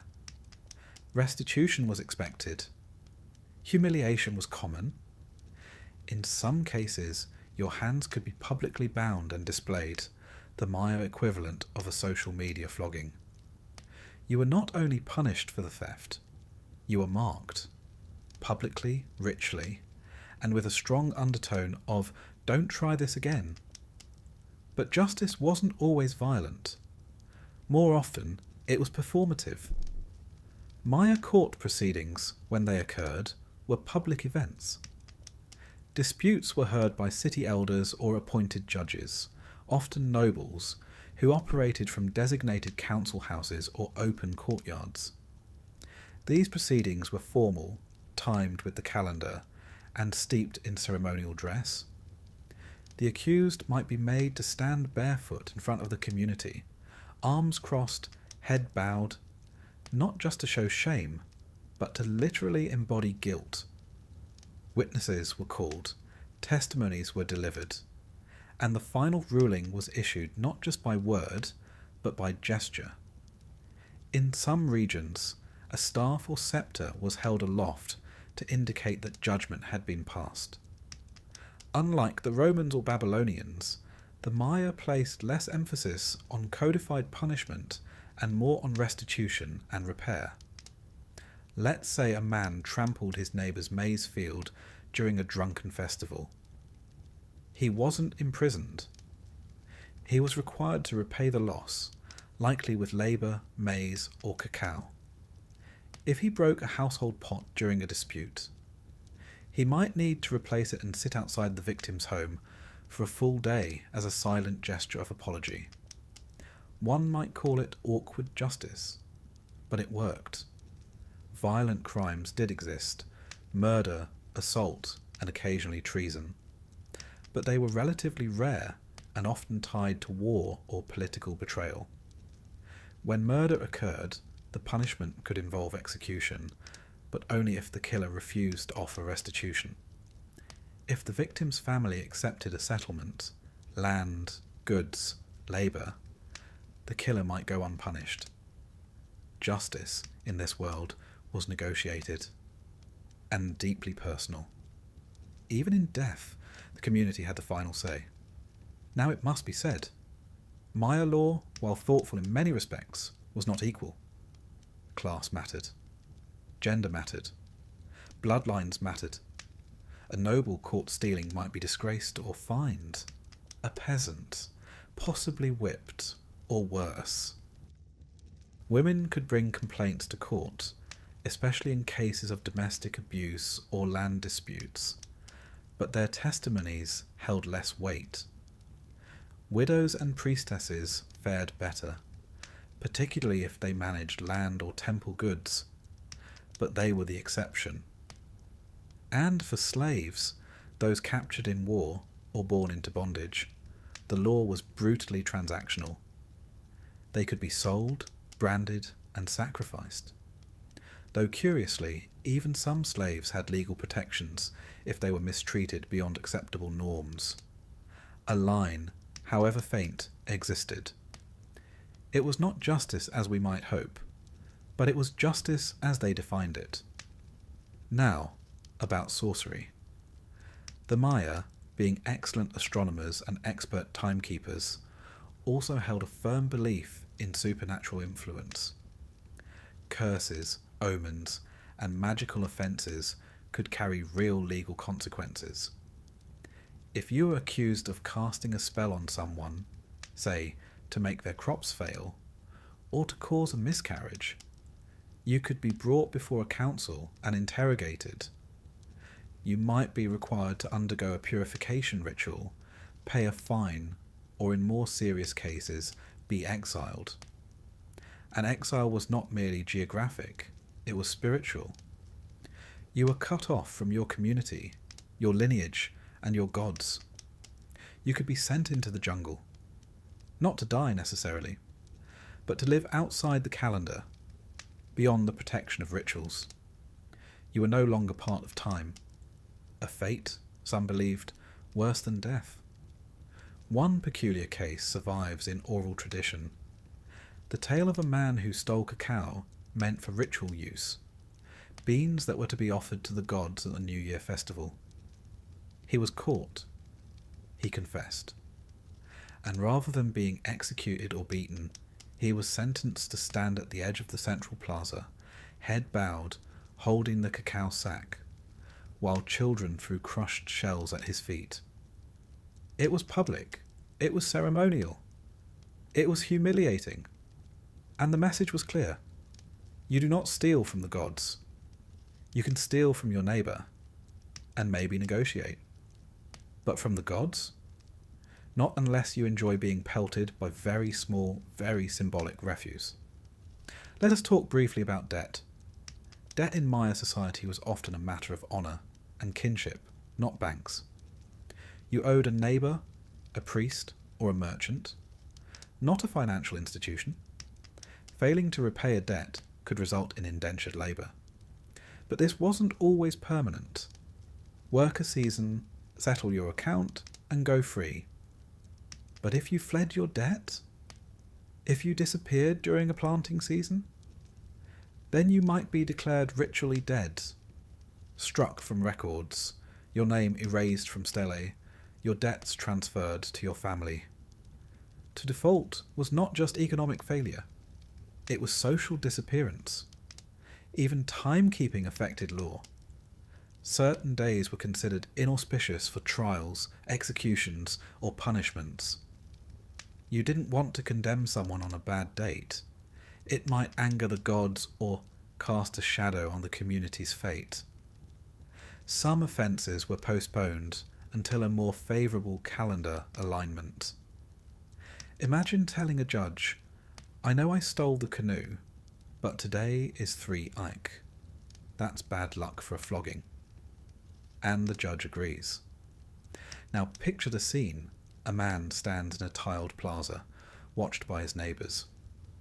He's been accused of watering down cacao beans with roasted squash seeds, a serious offence. He does not deny it. The judge, an elder with painted face and feathered robes, listens. Witnesses speak. The market vendor describes the taste, slightly off, more squash than chocolate. The verdict: the thief must repay double the value. He must deliver 2 sacks of pure cacao, hand-picked, uncut, before the next calendar rotation. Until then, he must wear a woven sash marked with the symbol for shame. He walks home slowly. The sash itches. Justice is done.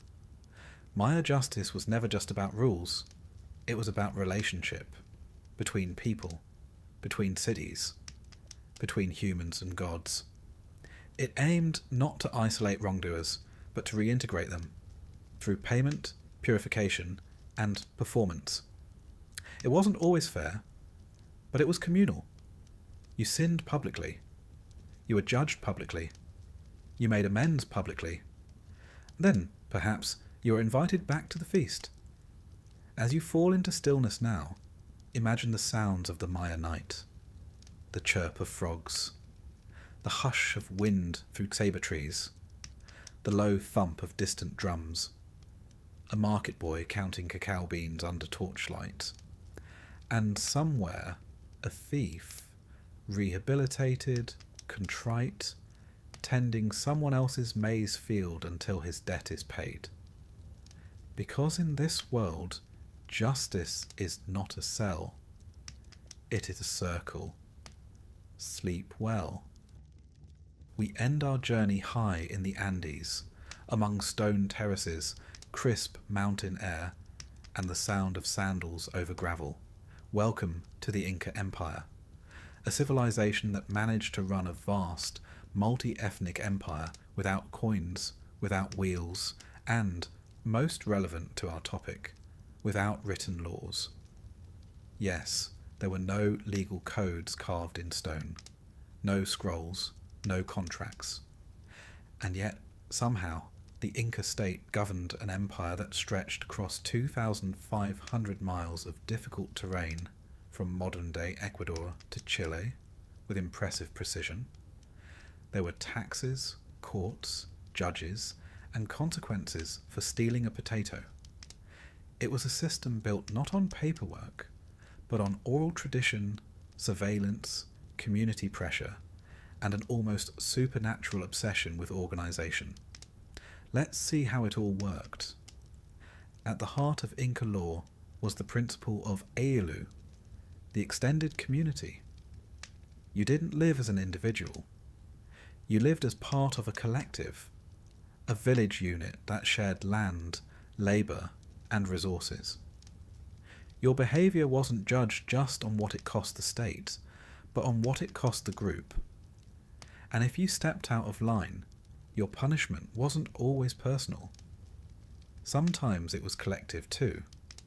For example, if one person failed to meet their mitta, the rotating labour tax owed to the empire, the whole Ailu might suffer. They'd lose access to state seed stores, or get reassigned to less favourable land, or find themselves with fewer llamas to distribute in the spring. So when someone broke the rules, it wasn't the state they had to fear. It was their neighbours. Let's be clear, the Inca Empire had rules, lots of them. They were just memorised. The Incas were brilliant record keepers, but their system wasn't written in an alphabet. It was encoded in quipu, bundles of coloured strings with knots tied at specific lengths and positions. These knots recorded numbers, dates, census data, tribute obligations, and yes, crimes. Each province had a designated quipucamayok, a professional knot reader, who could decode these strings and report information to regional administrators. And if your name ended up in a quipu for the wrong reason, say hoarding state maize, or failing to show up for canal maintenance, it was as if the empire itself had caught you in a tangle of string. You might be summoned, or reassigned, or shaved bald and paraded around the plaza. Most crimes in Inca society were handled at the local level. Village elders and provincial officials held tribunals. These were not elaborate legal dramas. There were no lawyers, no cross-examinations. Just a few stern men sitting on woven mats, listening to complaints and watching body language very closely. If the dispute was about a field boundary, they'd consult oral maps. Stories passed down about where one plot ended and another began. If it was about a theft, they'd ask witnesses. And if no witnesses were found, then the accused would be required to swear an oath to the sun god Inti. Lying under oath was not simply dishonest, it was cosmically dangerous. The sun saw everything, and eventually the gods collected their debts. But the most terrifying feature of Inca justice wasn't divine judgment, it was the spy network. The Inca state operated a system of informants, often elderly locals, who observed daily life and reported suspicious activity. These were not men in black. These were little grandmothers who noticed that your family's corn harvest seemed a little too bountiful this year. They were called Tokoirikok, meaning he who sees all. They were not secret. Everyone knew they existed. That was the point. If you were cheating on your mitter labour, hiding surplus goods, or failing to show proper respect to a local official, chances were someone noticed. And if you thought you'd get away with it, well, perhaps you forgot that your fence leans against state land, and that's not a good place to plant cabbages. So, what happened when someone broke the law? The punishment varied, depending not just on the offence, but on who you were. Inca society was rigidly hierarchical. At the top stood the Sapa Inca, the divine ruler, said to be descended from the sun. Beneath him were nobles, priests, military officers, and administrators. Beneath them, artisans, farmers, and herders. And then, at the bottom, came the Yanakuna, state servants, and Mitmakuna, people forcibly resettled to different provinces. If a noble stole from the state, his punishment was public shaming or loss of status. Sometimes even execution, if the offence was large enough. But if a farmer stole from the storehouses, he might be forced to labour for free, or have his ear removed, or be marched through town with a heavy load of stones on his back, as others threw insults. The goal wasn't punishment. The goal was deterrence. Humiliation was efficient. Repetition was unnecessary. Interestingly, the Inca Empire didn't have prisons, not as permanent holding spaces. Why feed and house a criminal when you could simply shame them publicly, assign them additional labour, shave their head, and reassign their job? Or in serious cases, execute them swiftly. Murder, rebellion, and certain types of theft, especially from the state, could carry the death penalty. But even here, the punishment was practical. The sentence was carried out by a local authority. It was quick, clean, and usually followed by a small ceremony to restore cosmic balance. One might ask, how did the Incas prevent chaos without written laws? Simple. They didn't prevent it. They designed society to avoid it. Every household was registered, every farm assigned, every tool counted. The state knew who you were, where you lived, what you grew, how many blankets you had, and how many working hands were in your home. This wasn't invasive. It was normal. The empire took care of you, and you, in turn, followed the rules. You gave labour, you got clothing, you contributed to harvests, you received maize during droughts, and if you failed to contribute, then you no longer received. It wasn't cruelty. It was equation. Input equals output. No more, no less. The state storehouses, Tampu, were at the heart of this model. Every province maintained storage buildings filled with food, tools, textiles, and weapons. These were distributed during lean years, natural disasters, or war, but they were sacred. To steal from them was to steal from the gods. If you were caught pilfering maize or tampering with inventory, you could be executed, or worse, expelled from the Alu, left to wander without land, family, or name. You existed only through the state. Step outside it, and you ceased to exist. Now let's imagine a day in Inca justice. A farmer is brought before the local administrator.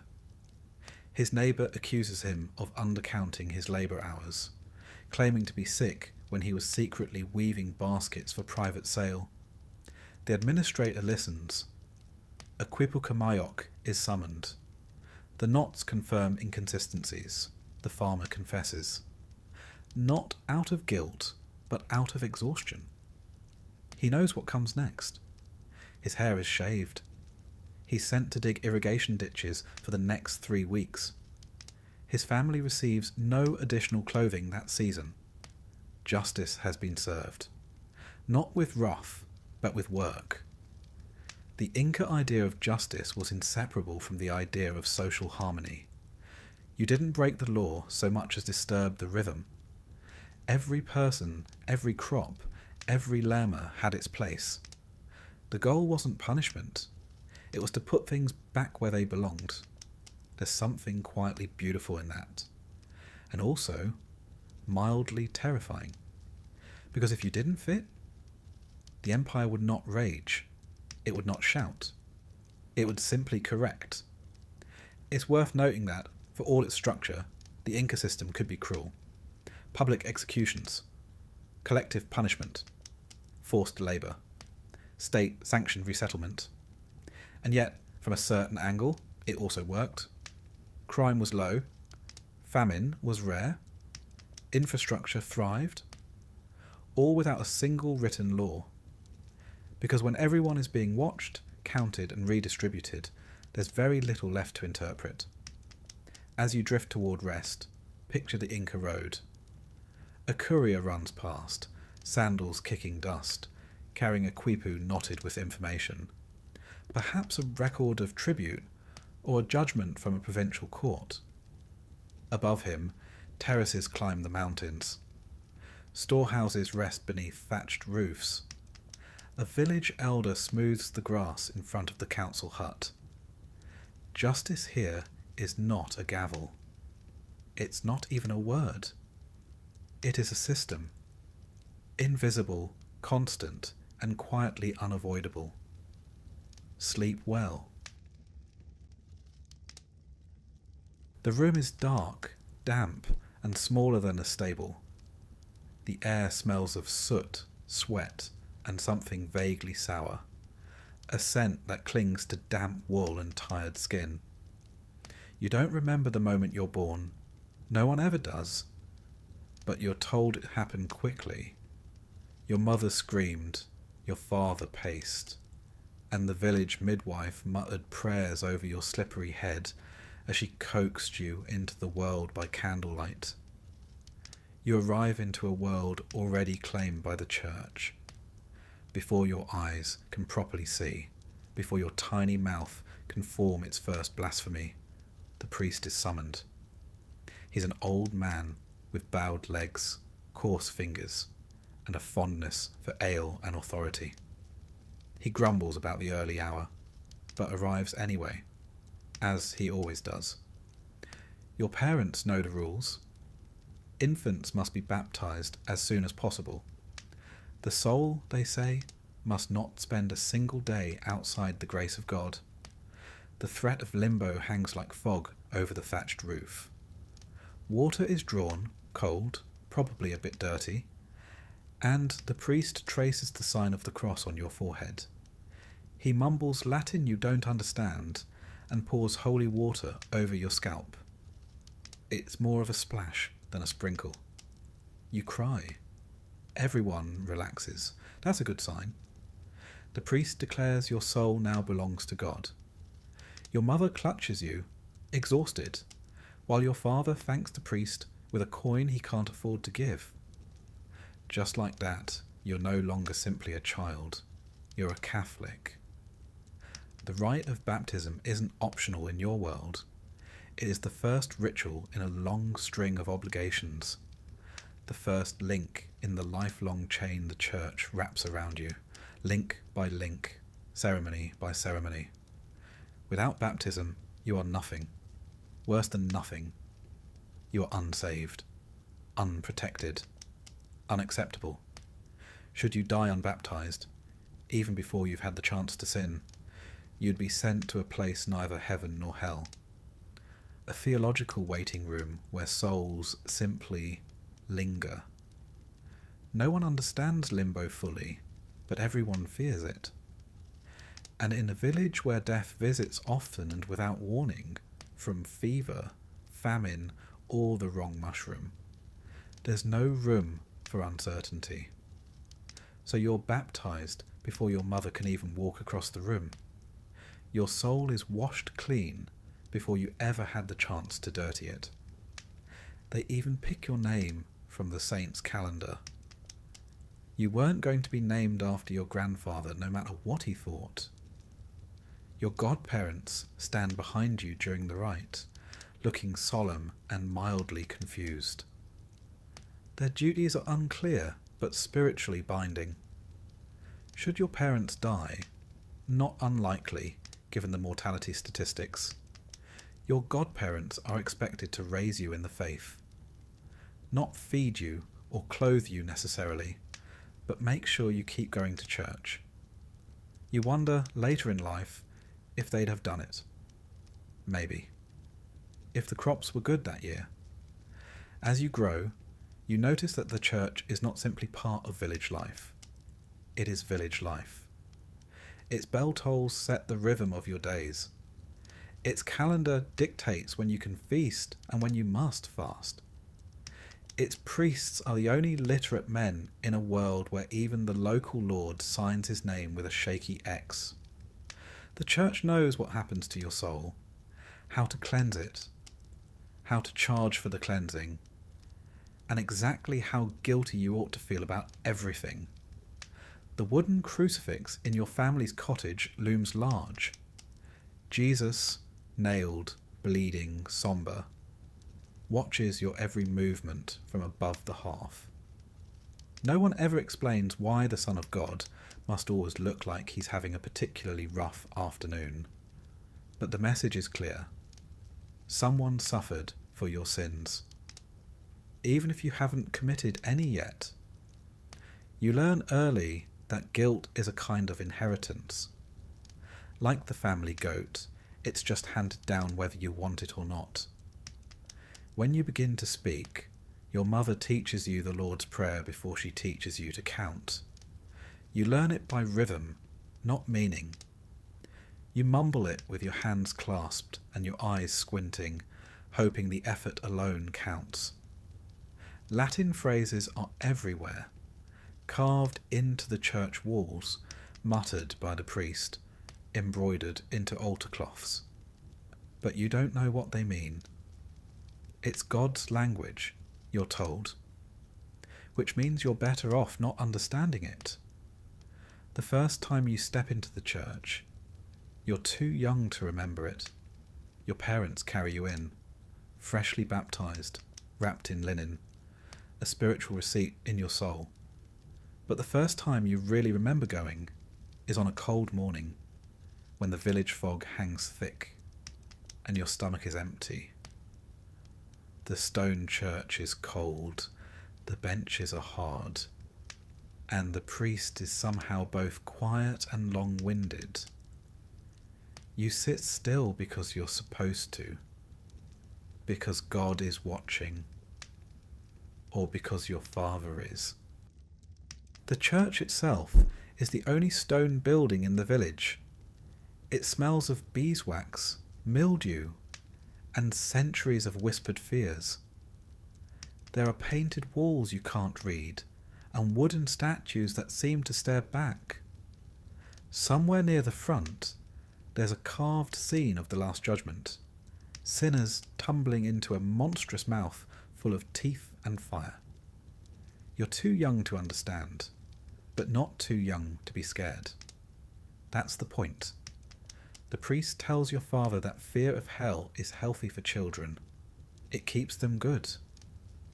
You wonder what kind of child needs nightmares to behave. Then again, you once tried to steal an apple from the Lord's orchard and tripped into the mud before you got 2 steps. Maybe God pushed you. As you begin to age, all of 5 or 6 winters, you start noticing more.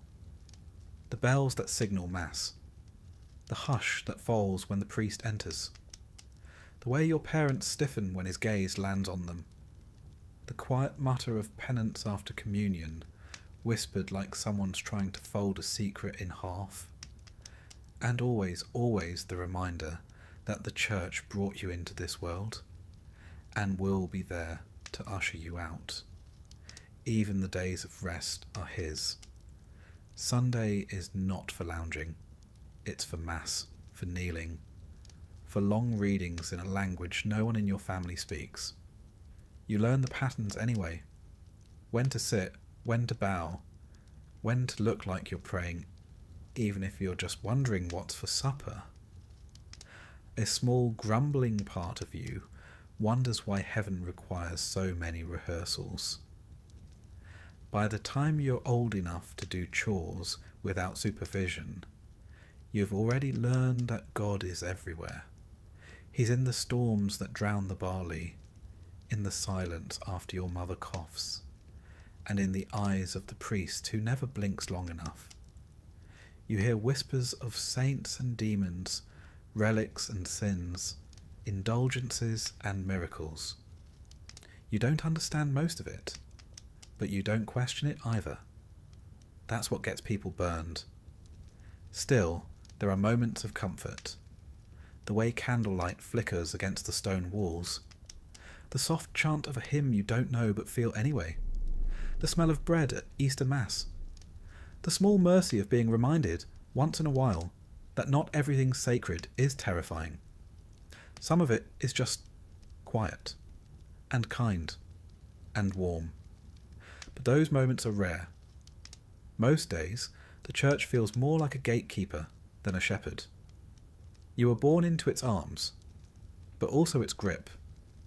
You begin to sense, even as a child, that this isn't a place you enter. It's a place that never leaves you.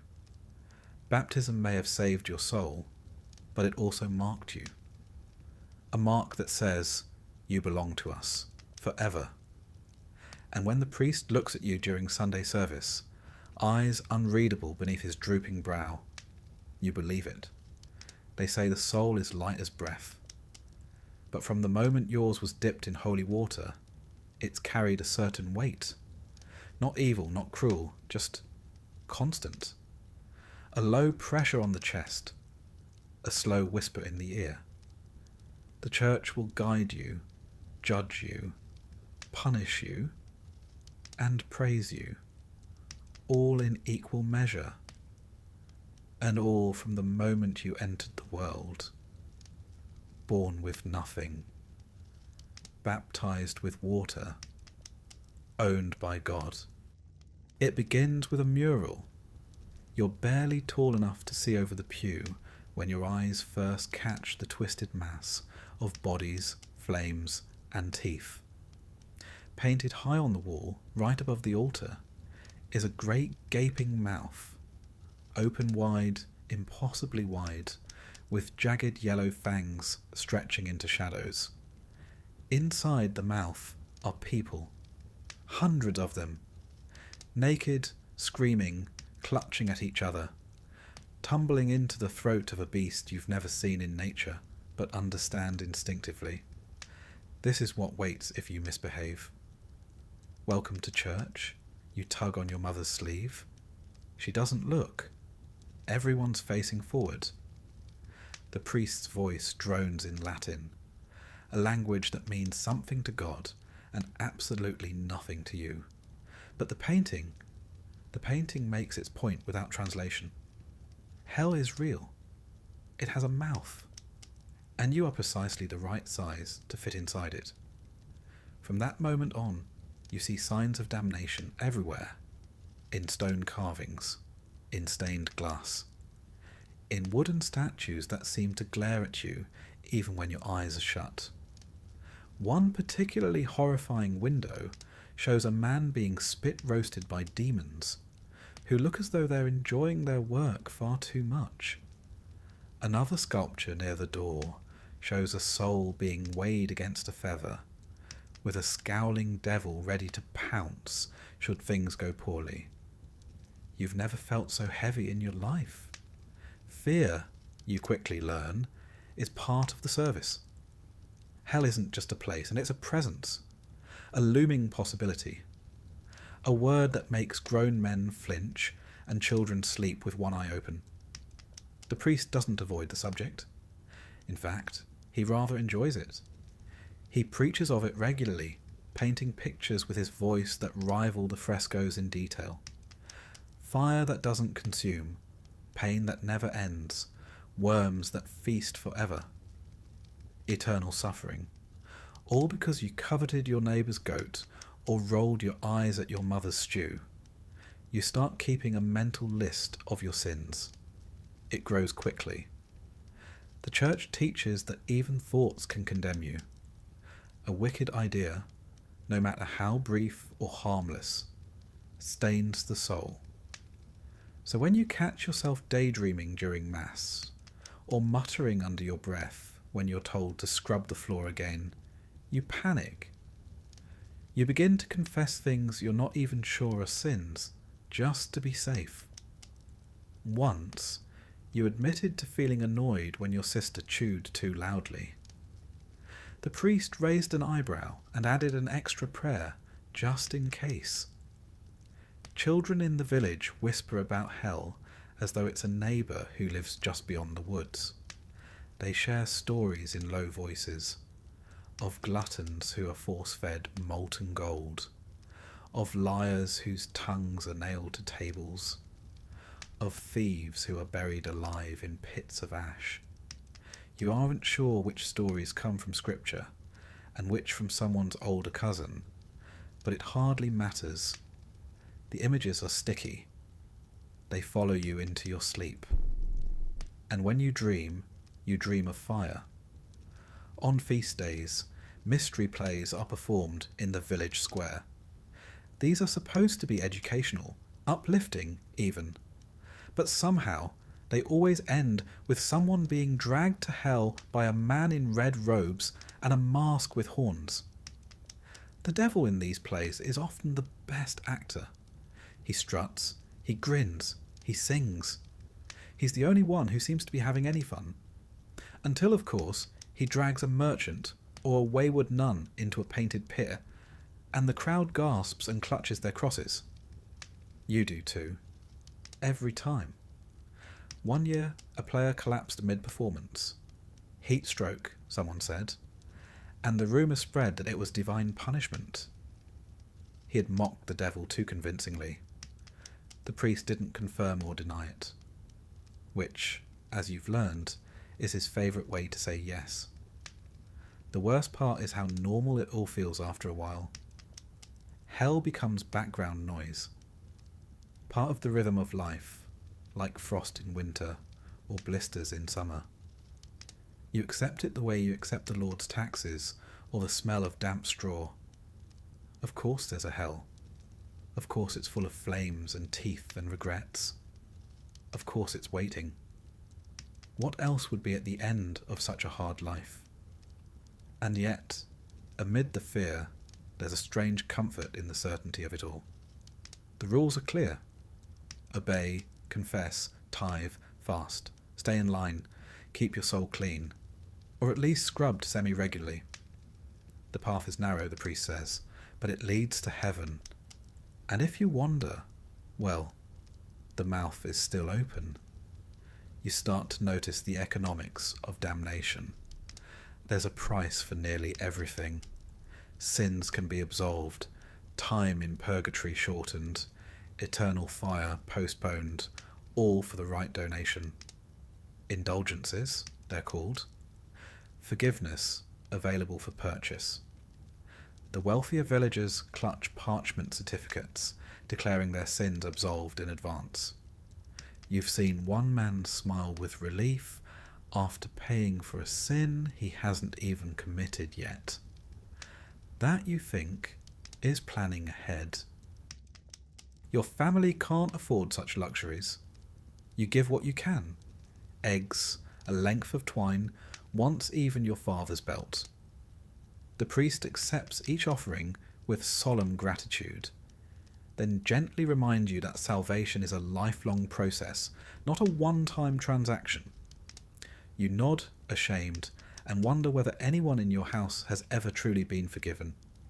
The fear sharpens with age.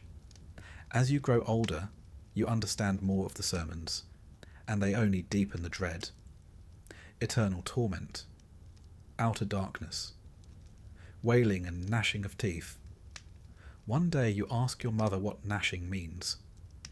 She demonstrates by clenching her jaw and grinding her teeth slowly. You don't ask again. Punishments, you notice, are tailored. The lazy are made to labour forever. The proud are broken, the impure are exposed. Every sin has its poetic inverse. Every weakness becomes a weapon. It's almost elegant, almost beautiful, almost. Even your surroundings seem built to remind you of judgment.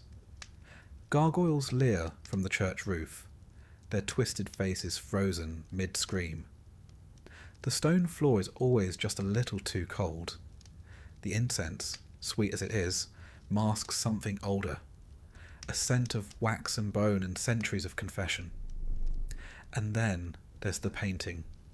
Always the painting. No matter where you sit, that mouth is there, waiting. Once, in a moment of rare honesty, you ask your father if he believes in all of it, the fire, the demons, the eternal part. He doesn't answer at first, just stares into the fire. Then he says, "It doesn't matter whether it's real. What matters is that we believe it is." You don't ask again. The priest says that fear is the beginning of wisdom. That hell is a kindness, really. A warning, a guide, a motivator. That without it, people would sin freely. That with it, we can be shaped into holy vessels. You look around at the people in your village, hollow-eyed, bent-backed, praying harder than they speak, and wonder what kind of vessels they've become. There are moments when you feel brave, when the sun is warm and the bread is fresh, and the meadow smells like thyme. When you laugh with your sister or hear bird song echo through the trees. You think, in those moments, that maybe hell isn't real, that maybe it's just a story to keep peasants pliant and children scared, but the feeling never lasts. A sermon, a shadow, a cold gust of wind, and the doubt melts away. You kneel again, you cross yourself again, you whisper your prayers in the dark, careful to include even the small sins, just in case, because hell is a place of fire, because hell is a place of truth, because hell is the one thing you are sure is listening. And if it's not real, well, the fear still works just fine. You learn to give before you learn to speak. It starts with the clink of a coin in a wooden bowl, your mother's hand shaking slightly as she parts with the only spare penny in the cottage. You're too young to understand what the offering is for. You think maybe it's a toll, like the one at the bridge, or payment for using the church's fire. It isn't until years later that someone explains, the church needs it. For candles, for wine, for your soul. Of course, your soul never asked for any of these things, but it's apparently the sort of guest who racks up a bill without mentioning it. Every Sunday, the bowl goes around. Sometimes it's a basket, sometimes a box. It doesn't matter. It comes to you all the same, slow, expectant, quiet as a tax collector with good posture. Everyone sees what you give, and what you don't. The shame of an empty hand, even when your pockets are empty too, is its own kind of punishment. They call it a tithe, a holy duty. 1/10 of everything you have, or as close as you can manage without starving. Livestock, grain, a sack of onions, it all counts. The local reeve keeps track of who's generous and who's merely obedient. Generosity, in this case, is defined by how uncomfortable the donation makes you. If your pantry still looks respectable afterward, you didn't give enough. You come to understand that poverty doesn't exempt you, it brands you. The poor must give not in abundance, but in proportion to their lack. A rich man who gives a silver coin is admired.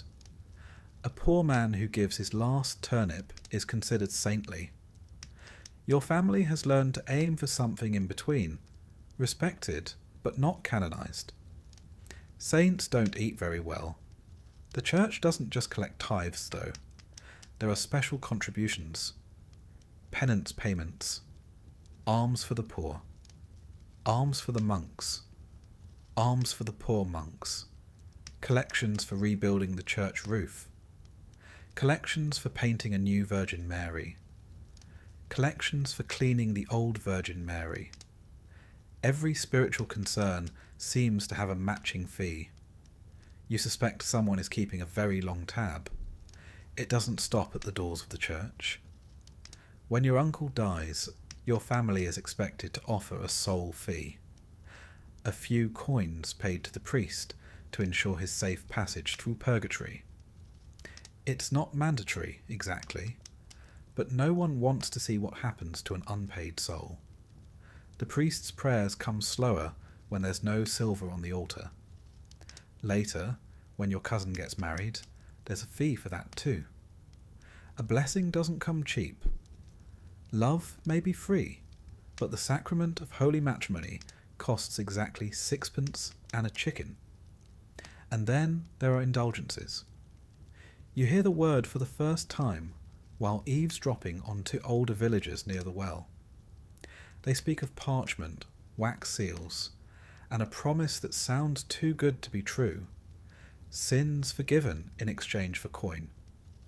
It sounds like something a market huckster would shout from behind a cart, but when you ask the priest, he nods solemnly. Yes, he says. The Church, through its infinite mercy, offers forgiveness for donations of sufficient sincerity. And if your sincerity happens to be measured in shillings, well, who are we to question divine arithmetic? Indulgences become a quiet obsession in the village. People speak of them with envy and awe. A neighbour shows off his parchment like it's a relic, a declaration that his recent anger, gluttony, and unspecified travel behaviour are now forgiven. You can't read the Latin, but the seal looks official. He walks taller afterward. Your family cannot afford indulgences, but your father tries once, after a particularly severe illness, one that leaves him pale and shaking for days. He stumbles into the church with half a sack of barley and a carved token meant to resemble St. Cuthbert, though it mostly resembles a badger. The priest is polite. The offering is accepted. Your father says he feels lighter.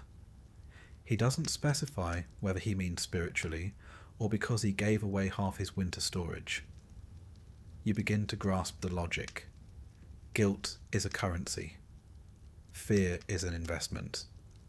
And salvation is not unlike a transaction at the market. Everyone pays. The rich pay visibly. The poor pay painfully. The church also knows how to sweeten the deal.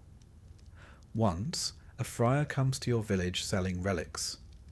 A splinter of the true cross, a scrap of the Virgin's veil, a bone that may or may not have belonged to St. Peter's donkey. Each comes with a price. Each promises blessings. People gather to touch them, to kneel, to murmur prayers. One woman weeps openly while holding what she's told is a vial of Christ's breath. You're not sure how one bottles a breath, but no one dares ask. The friar leaves 3 days later with a full satchel and a fresh horse. Even children aren't spared. You're taught from a young age to give what you can. A small coin, a portion of your bread, an hour of labour sweeping the church steps. It's good for your soul, they say. It builds character. And besides, you're lucky. Some children are given to the church, permanently. There's a family in your village who gave up their 3rd son to the monastery. Couldn't feed him, couldn't keep him. Now he's clean, fed, and reportedly very good at Latin. His mother cries every feast day. His father never speaks of it. When you pass the monastery on long walks, you glance at the walls and wonder if he thinks about the fields he left behind. Once, you ask the priest what the church does with all the things it collects. He smiles and gestures vaguely toward heaven. The Lord keeps accounts, he says. You nod, unsure whether that's a metaphor or an administrative procedure. Either way, the ledger seems to grow longer by the day. The church reminds you often that this life is temporary. That comfort now may cost you later. That it is better to suffer in this world than the next. It's a hard thing to hear when your boots are leaking and your stomach groans like a dying cow. But it's also oddly motivating. Misery becomes noble. Hunger becomes holy. And generosity, even if born from fear, is treated like virtue. Still, there are moments when the burden feels absurd. Like the time your mother dropped a coin meant for the offering plate and it rolled under the pew. She spent the entire Mass on her knees, not in prayer, but trying to reach it without drawing attention. She got it back eventually. It was given, polished with sleeve, with a trembling hand and an apology. You've never seen her look more devout. Or the time a neighbour brought an offering of eggs, only to have one break in the basket. The smell during communion was memorable. The priest insisted it was a lesson in humility. Others suggested the lesson was in reinforcing your baskets. Another time, the village baker attempted to give loaves made from last year's flour. The priest accepted them, but later reminded the congregation that the Lord prefers first fruits. The baker never made that mistake again. His next donation was fresh, soft, and notably missing from the shop shelves. There's humour in all of this, if only because the alternative is weeping. A sort of grim laughter shared among villagers who know the game is rigged but play it anyway. The church is the only path to salvation, and that path is lined with toll booths. You don't complain, you pay, you nod, you hope, because one day it will be your funeral.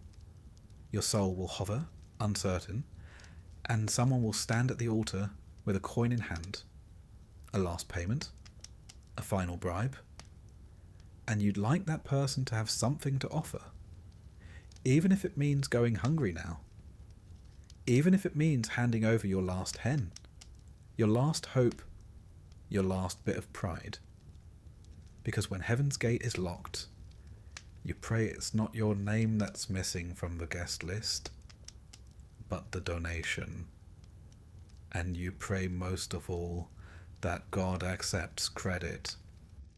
You are 7 when you first shuffle into the dark wooden box at the side of the church. You've never been inside it before, but you've seen others go, and you've seen how they emerge after, quiet and small, eyes cast down, sometimes red-eyed, sometimes oddly peaceful. No one explains what you're meant to do, not properly, but it's your turn now, so in you go. The priest's voice seeps through the wooden lattice like wind through a cracked shutter. Speak, my child. You freeze. The silence stretches. Then you mumble something about stealing an egg, even though you're not sure you did. Maybe you thought about it. Or maybe you just watched someone else do it and didn't speak up. Either way, it's the best you've got. He sighs, long and low, and tells you to say 3 paternosters, 2 Ave Marias, and try not to let temptation win next time. You nod, even though he can't see you, and stumble out into the church's main hall, blinking as if you've emerged from a cave. Thus begins a lifetime of confession. You learn quickly that confession isn't just for murderers and thieves. It's for everyone. Everyone sins, even when they don't mean to, even when they don't understand how. You've heard that failing to fast properly on a feast day is a sin. Missing church is a sin. Speaking harshly to your mother is a sin. Thinking lustfully about the thatch roof girl with the crooked teeth might be the worst sin of all. And so you confess. week after week, sometimes with conviction, sometimes with imagination. Your village isn't particularly sinful if you measure it by violence or crime, but by church standards, it's positively writhing with corruption. Old Jorik the smith grumbles about indulgences again and again, but he still lines up with the rest of you for weekly penance. Ellen, the brewer's daughter, is in there so often you wonder if she rents space in the confessional. You once saw your father walk in looking stern and walk out looking hollow, like something had been wrung out of him behind that little screen. You're not supposed to talk about what's said in there, but everyone gossips anyway, and everyone lies, just a little. No one admits it, of course, but you know it happens. How could it not? Who wants to admit to envying a neighbour's plough? Who wants to say aloud they touched themselves beneath the hay when they were supposed to be hauling water? You once tried to confess a dream. You weren't sure it was a sin, but it felt like one. The priest told you dreams don't count unless you enjoy them too much. You're still not sure what that means. By the time you're old enough to understand Latin phrases and church teachings, at least the ones the priest decides are fit for a peasant's ears, you realise that confession isn't really about telling your sins. It's about feeling them. Regret, shame, guilt. These are the tools with which your soul is chipped into shape. The priest is just the sculptor. Or perhaps more accurately, the man who collects the chisel marks and reports them back to God. The confessional itself becomes oddly comforting. It's one of the few places in your life where you can speak without interruption, without judgment, or so they say. Though you often feel judged by the creak of the bench or the way the priest clears his throat when you admit something mildly scandalous. There was the time you said you harboured dark thoughts about kicking your neighbour's goose. The priest paused so long you thought he might call for backup. You begin to notice patterns. Some sins are met with a gentle nod and a quick penance. Pride, laziness, forgetting to say grace before supper. Others, like envy or impure thoughts, earn a slower voice, a more solemn tone, and sometimes a lecture. Anything to do with lust is treated as though it personally offended the Virgin Mary herself. And then there are the sins you didn't even know were sins until someone else got punished for them. Gossiping during Mass. Using the Lord's name while chasing a runaway pig. Missing a fast day because you didn't know it was a fast day. Each mistake is a reminder. The Church keeps the rule book, and it's updated regularly. Sometimes you run out of things to confess. It's a quiet week. No one's died, no one's fought. You haven't stolen or lusted or lied. And so you start inventing small things.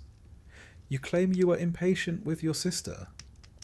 You muttered something rude about a local monk. Once, you confessed to taking more than your share of pottage, even though you gave half to a dog with sad eyes. Better to confess something than nothing. Better to appear sinful than to risk appearing arrogant. That too is a sin. Over time, your relationship with confession becomes complicated. You wonder how the priest knows what sins are truly worthy of fear and which are merely frowned upon. You wonder what he does with all that knowledge. Does he forget it instantly, wiping it away like dust on a windowsill? Or does he store it, stacking each whispered guilt in neat little piles inside his mind? You know he's just a man. You've seen him nod off during homilies. You've seen his boots patched with leather like everyone else's. Once, you saw him drinking ale behind the sacristy, cheeks pink and eyes glazed, and you wondered if he had someone to confess to. Sometimes the confessional smells of beeswax and incense. Other times it smells of sweat and damp wool. Always it smells like something old and private, like a place too used to secrets. You hear rumours of public confession in bigger towns, of sinners kneeling before whole congregations, sobbing their sins to rows of judgmental eyes. You thank whatever saint looks after small villages that yours doesn't practice such humiliation. Not yet, at least. When you're older, you learn about penance that isn't just prayers. There are stories of men forced to crawl on hands and knees to the altar, of women forbidden from speaking for a week, of entire families made to give up a prized pig to atone for a single misdeed. The weight of sin, it seems, can be measured in livestock as well as sorrow. And yet, despite all this, the shame, the guessing games, the occasional creative embellishments, you keep going. Every week, every season, every year. Because no matter how tiresome it gets, no matter how repetitive or surreal or uncomfortable it feels to murmur a litany of personal failings into the ear of a man who once farted during Vespers, you're afraid not to. Because if you stop confessing, your sins will pile up. And if they pile up too high, they'll drag your soul down. That's what you're told. That's what you believe. And maybe, just maybe, there's comfort in the ritual. In knowing that no matter how muddy your boots, how flawed your thoughts, how foolish your heart, there's always a booth waiting and a man behind a screen who'll offer you a few words, a few prayers, and a chance to try again. Even if you're not sure what you did wrong in the first place. The miracle begins, as many do, with a whisper. You're out mending the fence that barely keeps the goats from eating your neighbour's turnips when word spreads. The statue of the Virgin in the chapel down the road has wept. Not just moisture, tears. Real tears, they say. Wet, glistening, human tears rolling down her cheek. You pause, squinting into the sun. Is it true? Does it matter? You feel your legs begin to walk before your mind catches up. In a village with few excitements and even fewer diversions, a weeping statue is cause for a pilgrimage, even if that pilgrimage is only half a mile. By the time you arrive, the chapel is crowded. Everyone seems to be leaning inward, craning necks, stepping on each other's toes for a glimpse of the miraculous. The air smells of hay, breath, and incense. Someone's lit a furrable, swinging smoke, like it'll help make sense of it all. You can't get close enough to see the tears yourself. A man swears they've dried up. A woman says she saw them with her own eyes, clear as spring water. Someone else says they weren't tears but blood. Another insists it was oil, sweet and fragrant like pressed olives from the Holy Land. The statue just stands there, as stony and unbothered as ever. Still, a miracle is a miracle. Whether you saw it or not hardly matters. The priest is already speaking about how it's a sign, a warning perhaps of sin in the village, or maybe a blessing for the faithful who've remained pure. It depends on the sermon. It always does. Miracles, you find, are rarely convenient things. They tend to arrive when people are already hungry, or tired, or busy. They demand attention, devotion, a bit of coin for the poor box, and sometimes a candle you can barely afford. But no one dares question them aloud. That would be impious, disrespectful, dangerous even. And yet, inside you, the doubt creeps in like a draft through the chapel door. the Church has always traded in the wondrous. From saints who levitate to relics that glow, medieval Christendom was built on more than just scripture. It was built on spectacle. In an age where literacy was rare and science was indistinguishable from sorcery, these wonders were not only believed, but expected.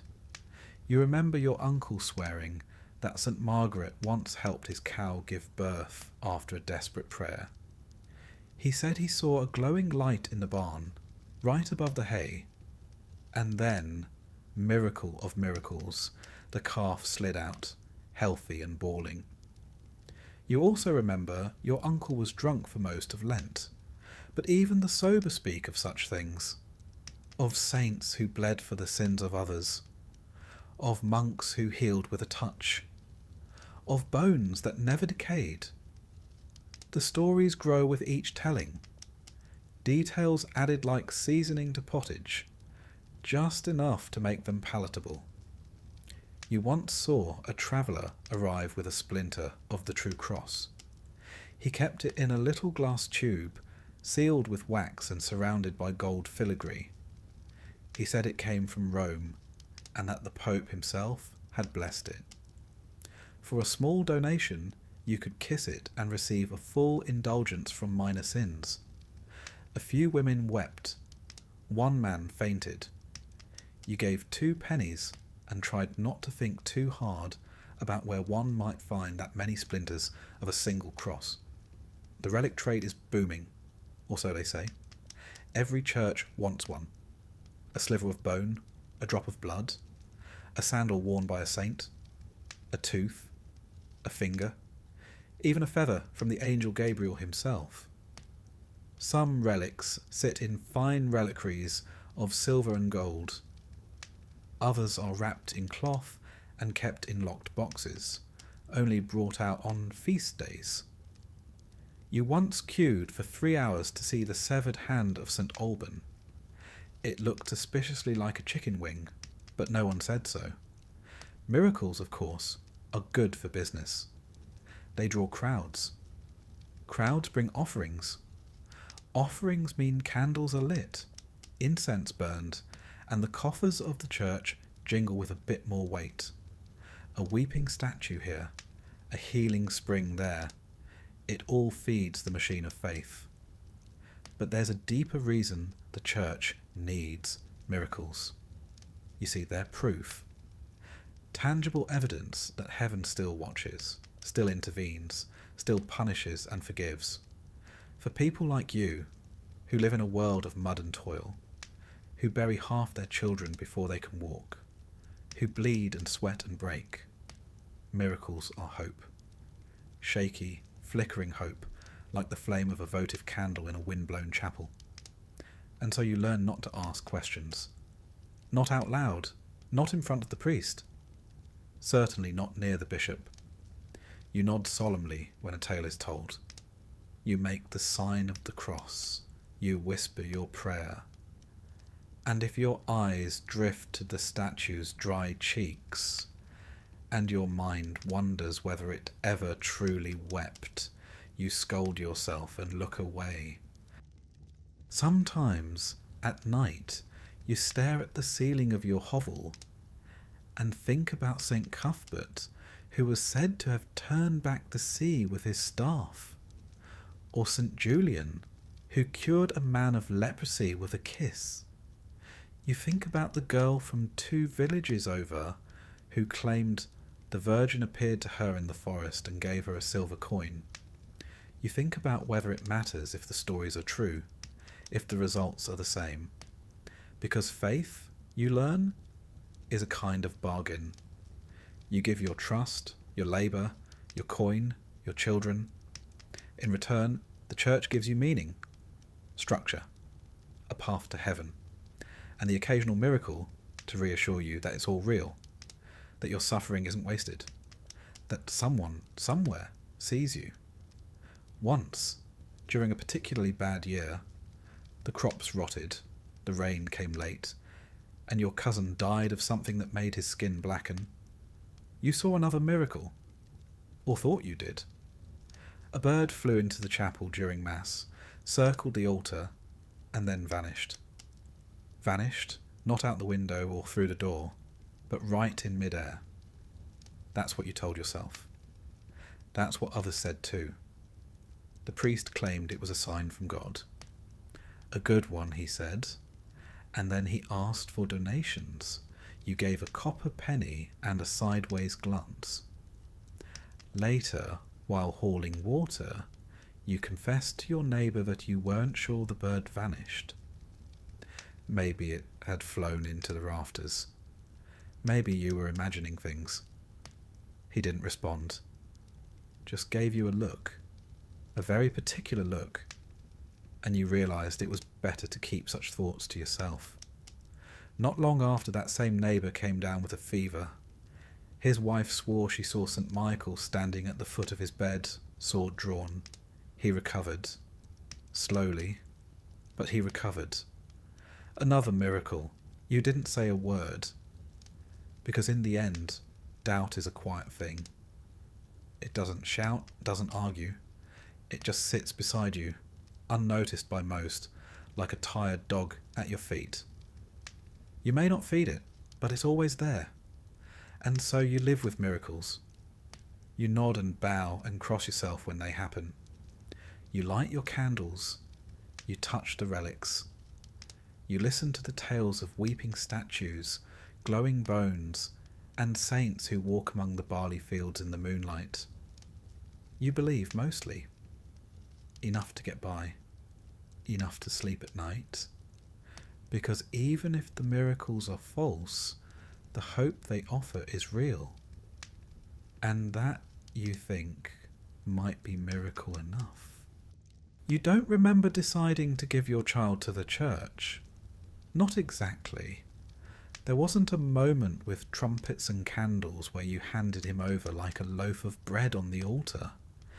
It was slower than that. Like water creeping through a crack in the wall, it just happened. The idea was planted early, when he was still small enough to sleep on your chest. Such a good child, the priest said one day. So quiet, so obedient. A soul like that would do well in God's house. You nodded, unsure what he meant. But the seed was sown.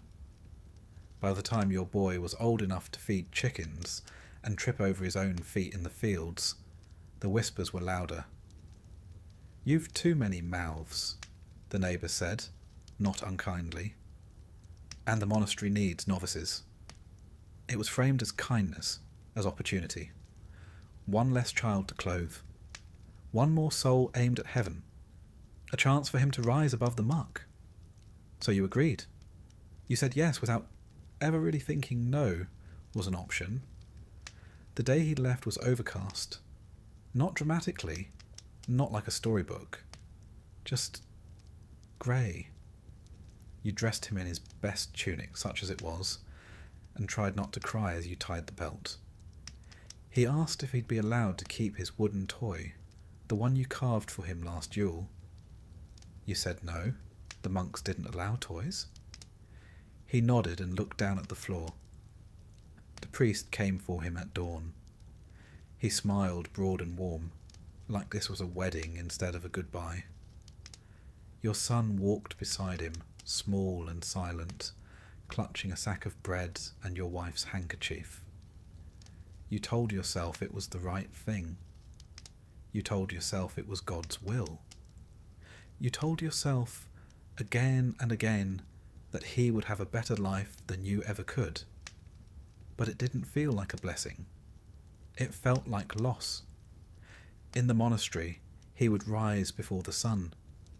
He would chant psalms in a language he didn't understand, eat in silence, and sleep on hard boards with no fire. He would scrub floors, copy texts, and learn to fear sin in 50 new forms. If he was lucky, he'd become a monk. If not, he'd serve until his back broke and his hands curled with age, and then be buried beneath cold stone. You weren't allowed to visit. The church said detachment was holy. That love must be surrendered, like everything else, so you stayed away. But at night, when the wind howled through the cracks in your cottage, you whispered his name.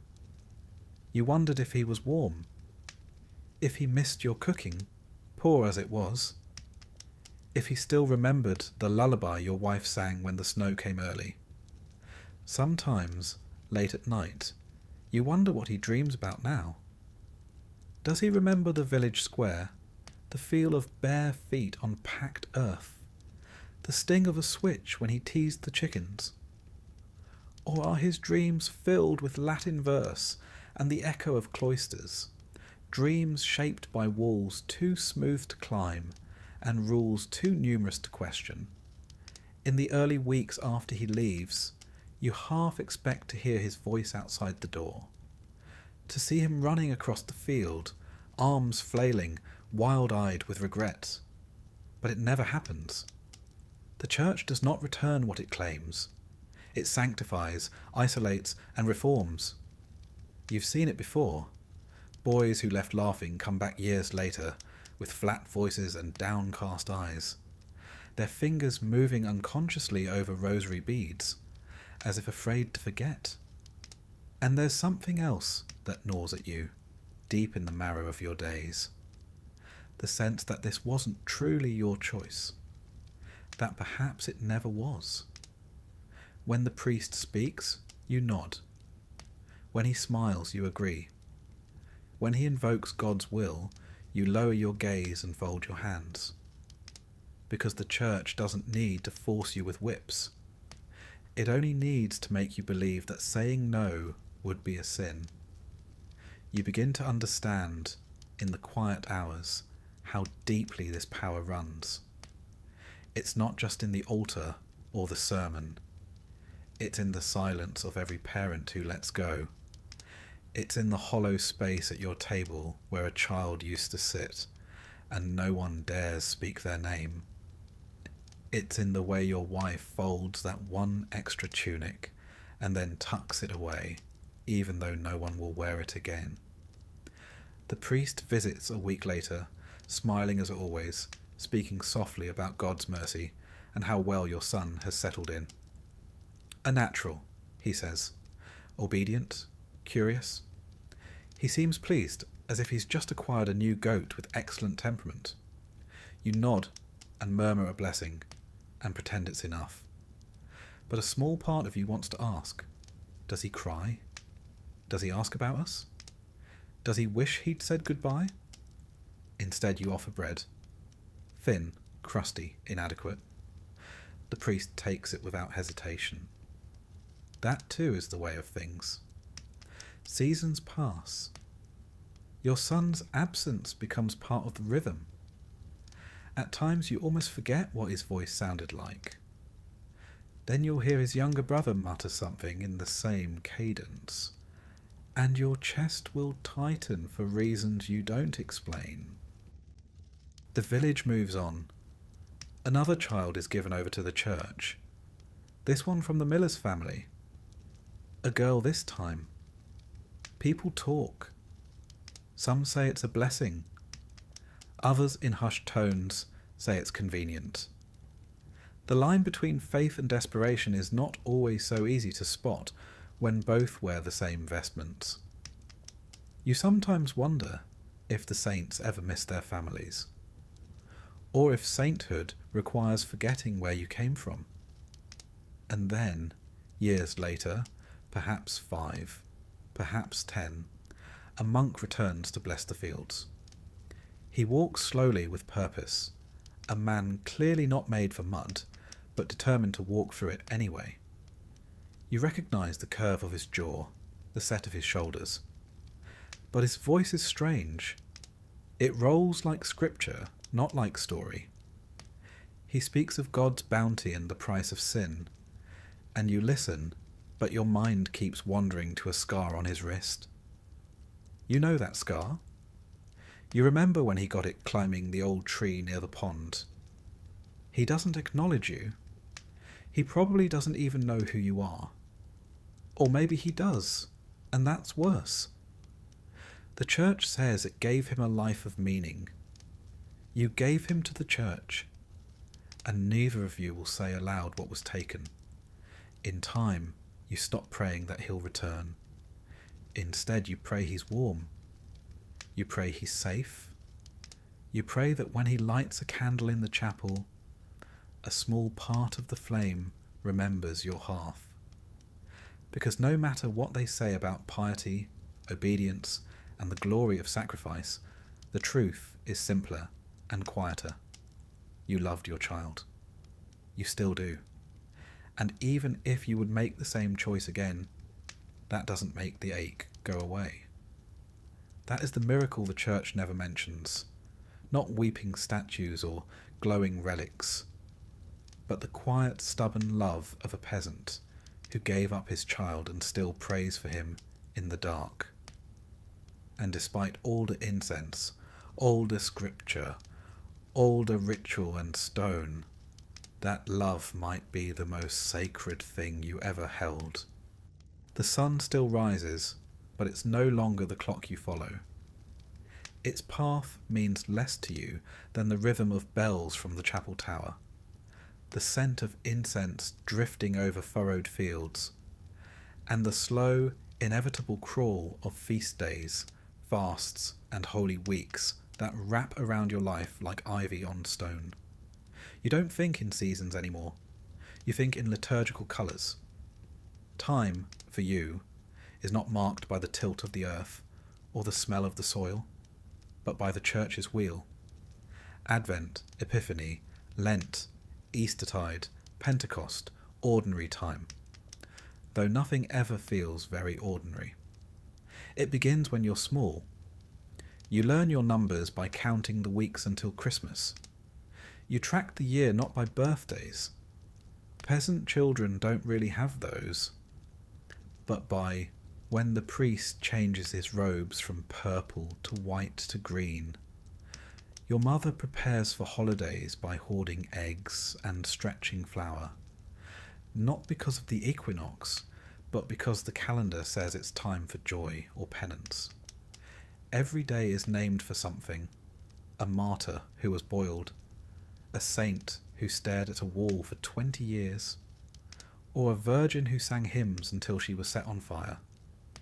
You know these names by ear, not by book.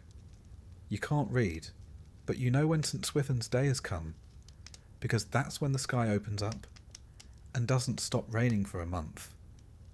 Some days you're allowed meat, others only fish. Sometimes even fish is banned, and you chew hard bread with the reverence normally reserved for relics. If you forget which day is which, someone will remind you. Often loudly and with great enthusiasm, Lent is the worst. 40 days of fasting, fainting, and finding new ways to hate salted turnips. The church calls it purification. You call it involuntary gardening. No meat, no dairy, no fun. You learn to loathe the smell of leeks and the sound of your own stomach. Still, you keep the fast. Everyone does. Because if you break it, and word gets out, the priest might withhold absolution. And if you die without that, well, that's a one-way trip to eternal roastings, complete with pitchforks and screaming angels who are having a very bad day. Easter follows, exploding with roasted lamb, laughter, and the sweet taste of actual fat. You pretend the hunger was worth it. You smile and sing hymns, even though your jaw still aches from gnawing dried peas for a month. Then comes ordinary time, though there's nothing particularly ordinary about it. It's just what the church calls the long, saint-stuffed stretch between major seasons. There's always a new martyr to honour, a new relic to kiss, or a new processional banner to accidentally trip over. The church gives you purpose, structure. You don't need a clock when you have bells. Morning Mass, midday Angelus, Vespers, Compline. Your body learns to move in rhythm with the chime. You wake, you work, you pray, you sleep. Not because the sun tells you to, but because the bell insists. Even the land obeys. The fields are blessed before planting, cursed by hail in midsummer, and reclaimed by saints in the fall. You sow when the calendar says you may. You reap before Michaelmas, because that's when the archangel walks the fields, and it's considered rude to interrupt him. Your village square isn't marked by market stalls or fountains. It's marked by the church, squat, looming, always damp, with its cracked bell and ever-burning votive smoke that clings to your clothes even outside the chapel. Inside that church, the year lives in colour and cloth, embroidered banners, fading frescoes, and holy days painted on the walls. The calendar is everywhere, etched in glass, carved in wood, stitched into the priest's alb. You kneel beside your neighbours, whispering psalms, uncertain whether the words are Latin or just very confident mumbling. You know when to bow, when to cross yourself, when to fake a cough during a long homily. The feast days are the closest thing you get to a holiday. On St. Martin's Day, you roast a goose. On Candlemas, you light a taper and hope your house doesn't catch fire.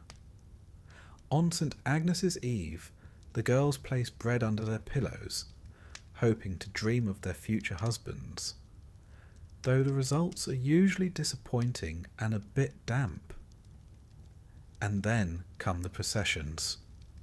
Long, muddy walks behind a statue of the Virgin, or a suspiciously heavy box that supposedly contains a saint's toenail. You march barefoot, holding a candle that drips onto your wrists, singing the same song for the 10th time, because no one dares stop until the priest does. Sometimes it rains. Sometimes the relic falls. Once it caught fire. No one blamed the saint, of course. Only the boy carrying it. He still limps. Marriages are timed by the calendar. Certain weeks are banned. Too sacred for dancing. You were married the week after Whitsun, because it was the only time left that year not already occupied by penance or plagues. Even death obeys the calendar. Funerals must be approved. There are days too holy for mourning. Your uncle died on Corpus Christi, and the priest insisted on waiting until Friday to bury him, claiming it was what God wanted. The smell suggested otherwise. Then there are the minor feasts, the ones so obscure they border on surreal. St. Bega's Day, the patron of cold hands. St. Fiacre's Day, protector of hemorrhoids. You celebrate them all because it's not worth arguing, and because the villagers enjoy any excuse to light a candle and eat pie. You live like this because it's safer. To ignore the calendar is to risk your soul. To forget a fast is to risk a scolding. To celebrate on the wrong day is to invite whispered rumours and suspicious glances. The priest claims the calendar brings order. You suppose he's right. Without it, your life would just be mud, hunger, and the occasional bout of shingles. At least now it's holy mud, sanctified hunger, shingles with a feast day. Still, sometimes, on the quiet days, the ones with no saints, no bells, no masses, you feel something strange, a flicker of thought, like a mouse skittering behind your ribs. What would life be like without this calendar? Without this sacred scaffolding? You never let that thought finish. Instead, you rise with the bell, kneel with the crowd, fast when commanded, feast when allowed, because your hours aren't yours. They belong to the saints, to the sacristy, and to the old man who rings the bell, even when no one asks him to. And in the stillness of Vespers, as the smoke curls toward the rafters, and your stomach reminds you it's another fast day, you hope, quietly and obediently, that it's enough. You try, you really do. You rise with the bells, you bow at the altar, you kneel when told and mumble through Latin prayers you don't understand but dare not skip. You cross yourself before meals, after sneezes, and once after a particularly upsetting dream involving Sister Agnes and a very large goat. You are, by all local accounts, a well-behaved Christian peasant. And yet, somehow, you're still doing it wrong. It turns out that following the church isn't about obedience. It's about interpretation. And unfortunately for you, interpretations shift. One day, it's fine to eat eggs during Lent if they've been boiled by your neighbour. The next day, that's heresy, and you're now spiritually adjacent to a leper.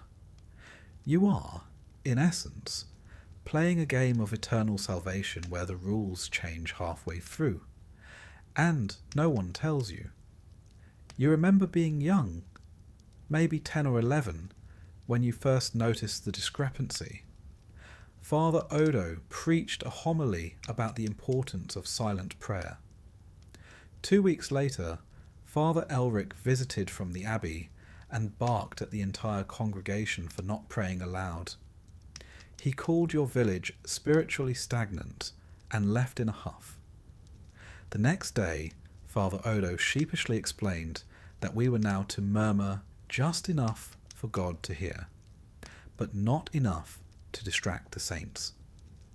That kind of guidance is less than helpful.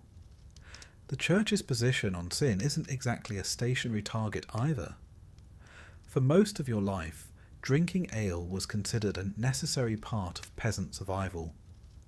Ale was liquid bread, safer than water, and a minor comfort in a cold, uncaring world. But then came a travelling friar who declared that your daily pint was a gateway to gluttony, and that laughter during meals was a form of pride. Pride, as you well know, leads directly to damnation. So now you sip ale with a frown, and try not to chuckle when your cousin Gervais drops his spoon into the stew pot again. Even your thoughts aren't safe. At first, sin was action-based. Don't steal, don't lie, don't stab your neighbour even if he's really quite stab-worthy. Then came the idea of intentionality. Now, it's not just what you do, it's what you meant to do. That snide thought you had about the bishop's new hat. Sin.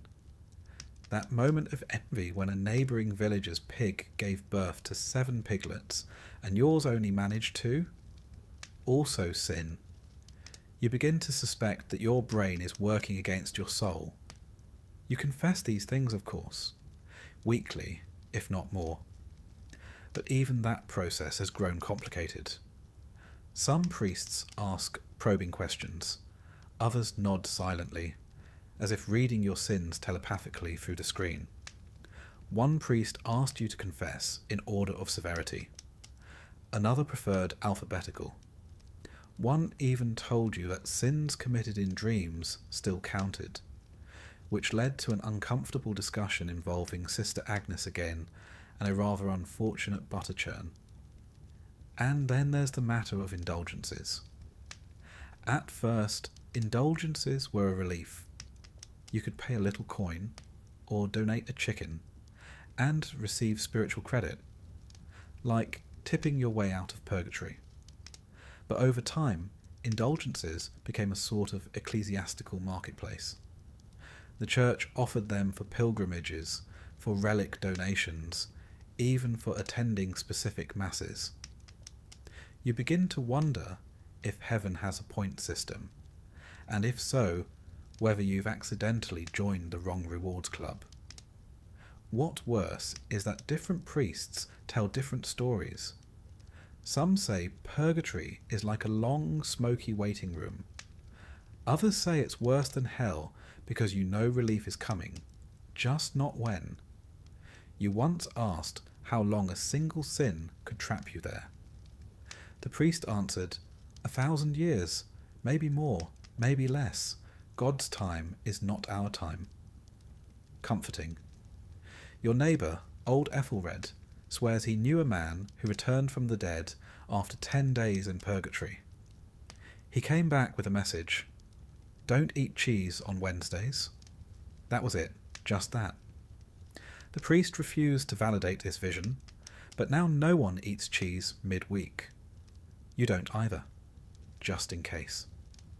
The church also seems to rotate its focus every few years. For a while, gluttony was the enemy.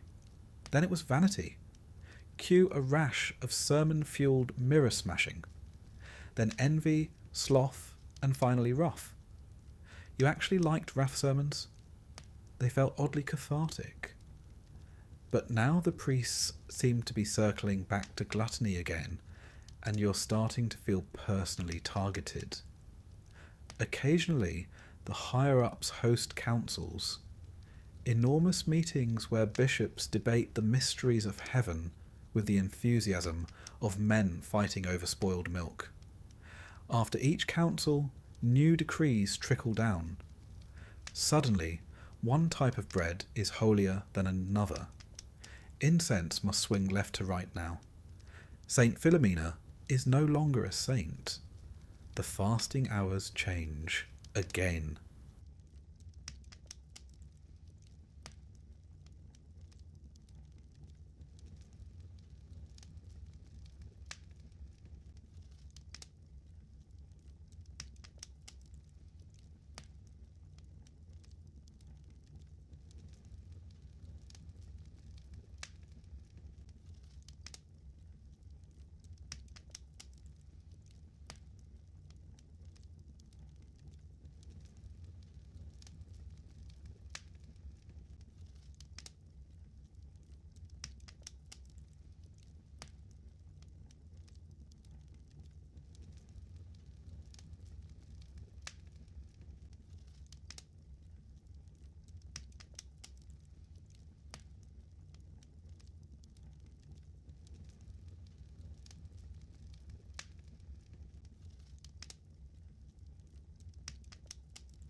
Every donation, every whispered prayer over a coin dropped into a wooden cup, feeds into this cycle.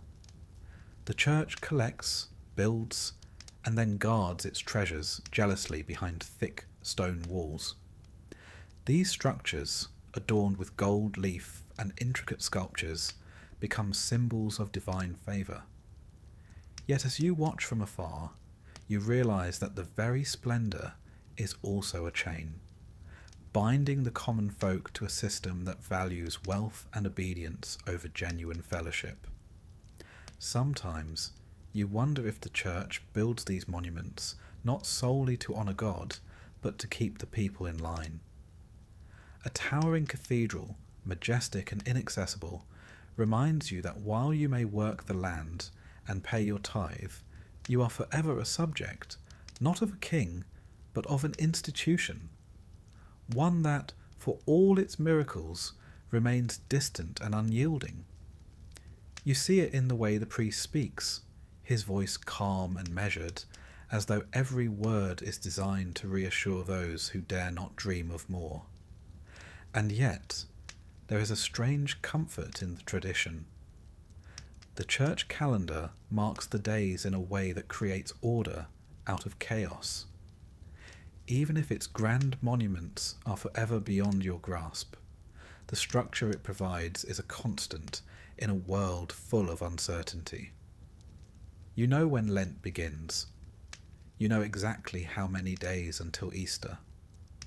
You understand the solemn importance of feast days, even if you cannot partake fully because your stomach is too often empty. The rhythm of sacred time is as real to you as the changing of the seasons, though it obeys a different logic. You attend Mass, not just for salvation, but for the assurance that time is on your side. The bell tolls, and its sound is a reminder that you belong to something larger, that though your coin is small, it is part of a grand, unending ledger that stretches into eternity.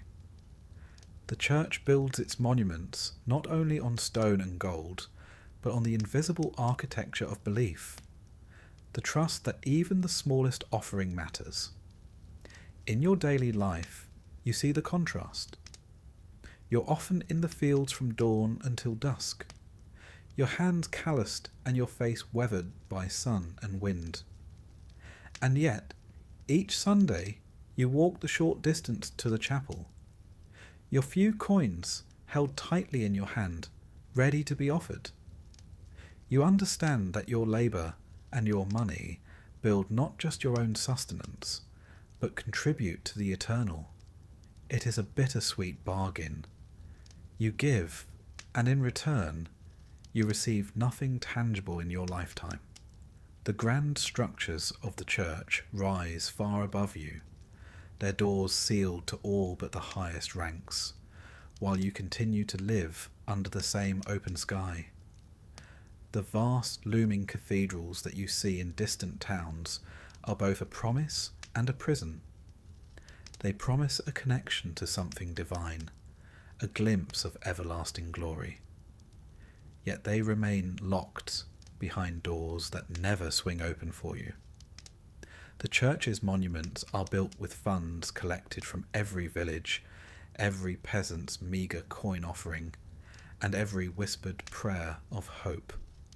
But they are reserved for the pious elite, the crowned, the noble, or those whose names are etched in hallowed records.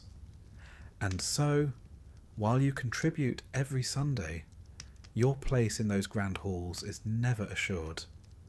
You learn as you grow that the calendar is sacrosanct. It is not nature's measure, but the church's design.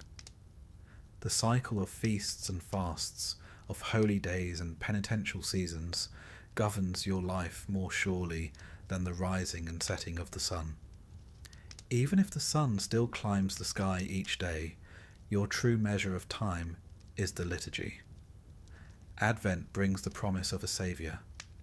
Lent brings the pang of sacrifice. And Easter, even if you can hardly taste the sweetness behind the bitterness of your daily bread, brings a renewal that you cling to with desperate hope. The calendar defines fate. It dictates when you can enjoy a simple meal, when you must endure more arduous fasting, and when you are permitted to celebrate, however briefly. It also decides how you contribute to the church's coffers.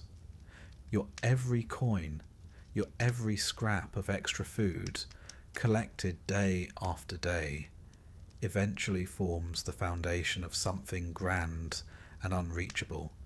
The grand cathedrals, the imposing chapels, the glittering relics in sealed boxes. They are all constructed from the humble offerings of peasants like you. And though these monuments are splendid to behold, they remain forever out of reach for you.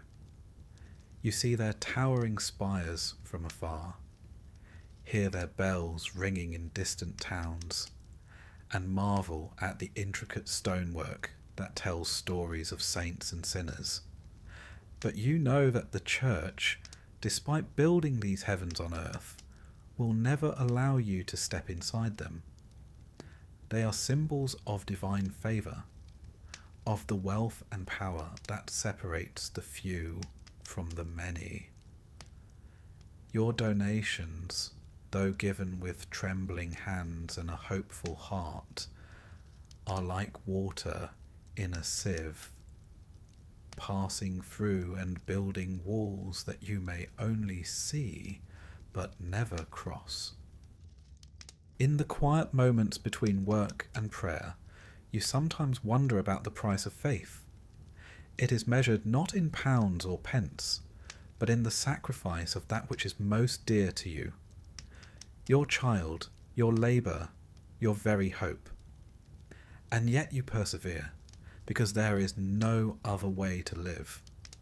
To give is to belong to something greater than yourself, even if that something is as remote and as cold as the vaulted ceiling of a cathedral in a distant city. In the end, your life is marked by this perpetual exchange. Every coin you donate, every tithe you scrape together, contributes to the church's vast, unyielding construction. A reminder of both their benevolence and their distance. You give out of necessity and duty, with a quiet resignation that your contribution is significant only in the eyes of those who build and not of those who labour. And so, each Sunday, you walk the familiar path to the chapel, your head bowed, your hands clasped, knowing full well that the calendar dictates not the cycle of the seasons alone, but the measure of your life. The church's grand monuments may never open their doors to you, but they continue to rise, testament to a belief that, for all its promise of salvation, remains forever out of reach for the common soul. It begins with a cough. Not much at first, just a dry rattle in your chest that doesn't go away. Maybe it's the cold stone floor or the damp straw mattress. Maybe it's just age, finally creeping into your ribs. Either way, you start coughing more often and longer, until it wakes your wife, until the children listen at the door, until the priest is called. He doesn't say you're dying, not outright. He calls it the season of reflection, which is a church word for get your soul in order. You lie on your bed, thin as a spindle and twice as brittle. The thatch roof above you leaks in 3 places, but no one bothers to patch it now. Rainwater beads on the edge of your wooden bowl, collecting in time with the drip behind your left shoulder. There's no fire. You're too weak to gather wood, and no one wants to leave your side. Not when the coughing's grown that deep. Your wife, who once carried 2 buckets up the hill without pausing, now holds your hand like it's made of glass. Your son kneels by the bed, lips moving soundlessly through a prayer he learned by rote, too young to understand and too scared not to say it. The priest arrives at dusk. He smells of wet wool and candle smoke, and his face has the soft exhaustion of someone who's seen too many last breaths this week. He lights a small taper and places it beside you. The candlelight flickers against the wall, dancing across the soot stains and cobwebs like a final benediction. It's time for the last rites. He begins with the litany of saints. You try to mouth the names, but your tongue doesn't keep up. Augustine, Benedict, Agnes, Lawrence, Cecilia. You recognise them like distant cousins at a feast. Vaguely familiar, deeply out of reach. He anoints your forehead, your hands, your chest. The oil smells like bitter herbs. He murmurs Latin words meant to open the gates of heaven. You focus hard, hoping God is listening, and that he's not in one of his more vengeful moods. Outside, the village goes on. A cow moans somewhere. A child cries. Someone's hammering a cartwheel with unnecessary enthusiasm. Life continues just far enough away that it hurts. The priest offers you a crucifix. You clutch it like a lifeline, knuckles white against the worn wood. You've touched this shape 1,000 times. In church, in prayer, in fear. Now you cling to it as if it might drag your soul upward through sheer familiarity. He whispers a final blessing and closes his book. There's nothing more he can do. And now, you wait. You'd think dying would be dramatic. Trumpets of the soul. Angel choirs. Something to mark the moment. But really, it's just more silence. A long, slow quiet that settles over your bones like dust. You drift. Memories rise like smoke. You see your mother lighting a candle on All Saints' Day. You see your child's baptism. The priest fumbling the holy water while your baby wailed like a war horn. You see yourself years ago, standing barefoot in the mud outside the church, staring up at the stained glass window of Christ in judgment, wondering whether you'd be found wanting. You think of sins, not the grand ones. You've never killed, never blasphemed, out loud, never stolen anything worth locking away. But still, they add up. The lie you told about your neighbour's barley yield. The meat you ate during Lent. Just once, but greedily. The thoughts you had during sermons when your mind wandered somewhere it shouldn't. You confess them. You think. Most of them. Probably. You think of purgatory. A place between places. A long hall of smoke and regret where your soul gets scrubbed like laundry before it can meet the divine. Some say it lasts days. Some say centuries. One man claimed to have returned from it, just briefly, and said it smelled like burning hair and wet stone. You hope he was exaggerating. Your wife presses a cloth to your forehead. It's damp. Her hand lingers a moment too long. Not because she's trying to comfort you, but because she's afraid to let go. The priest steps outside to tell the village. You hear his voice, low and practiced, saying words you can't quite catch. You know the ritual by heart anyway. Someone will toll the bell. The women will begin baking the burial loaves. A grave will be dug, not too deep. The ground is hard this time of year. There will be a mass, maybe 2, if your wife can afford the second. Your name will be said aloud, then folded into silence. A life summarized in 4 syllables and 1 candle. If you're lucky, someone will remember to light another for your soul next year. You wonder what death looks like. The church says it's a passage, like stepping through a veil. There's judgment, of course. A great book. A balance. St. Peter, possibly, though no one's quite sure what he actually does. You imagine your soul as a flickering wisp, standing in line behind 1,000 others, all waiting to be sorted like sacks of barley. What if you don't make it? What if the weight of your sins, however small, tips the scales the wrong way? What if your final confession wasn't complete? What if you died thinking of the wrong thing? They say your last thought matters, that whatever fills your heart in that final breath echoes into eternity. You try to think of Christ, of mercy, of golden gates and angels with wings made of light, but it's hard. Your thoughts keep drifting to your wife's face, to the warmth of her hand, to the way the fire crackles when she's not watching it. You hope that counts? A chicken clucks outside. Somewhere in the village, someone laughs. Not cruelly, just the normal sound of someone living. You wonder if they'll quiet down when they hear the bell. You wonder if they'll stop for a moment, say a prayer, or if they'll just keep walking, kicking dust and muttering about the weather. The church says you are not gone, just past. That prayers can still help you, that masses can still reach you, that the living owe the dead a duty.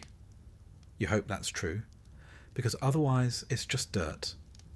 Your final moment doesn't come with fanfare. There's no light, no trumpet, no angel. Just breathe, then no breath. A silence that deepens. The priest will return soon. He'll close your eyes, even if they're already shut. He'll cover your body with a cloth and begin the prayers of commendation.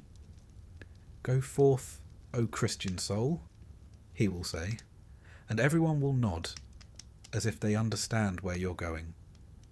Your family will cry. Not all at once, some tears are delayed.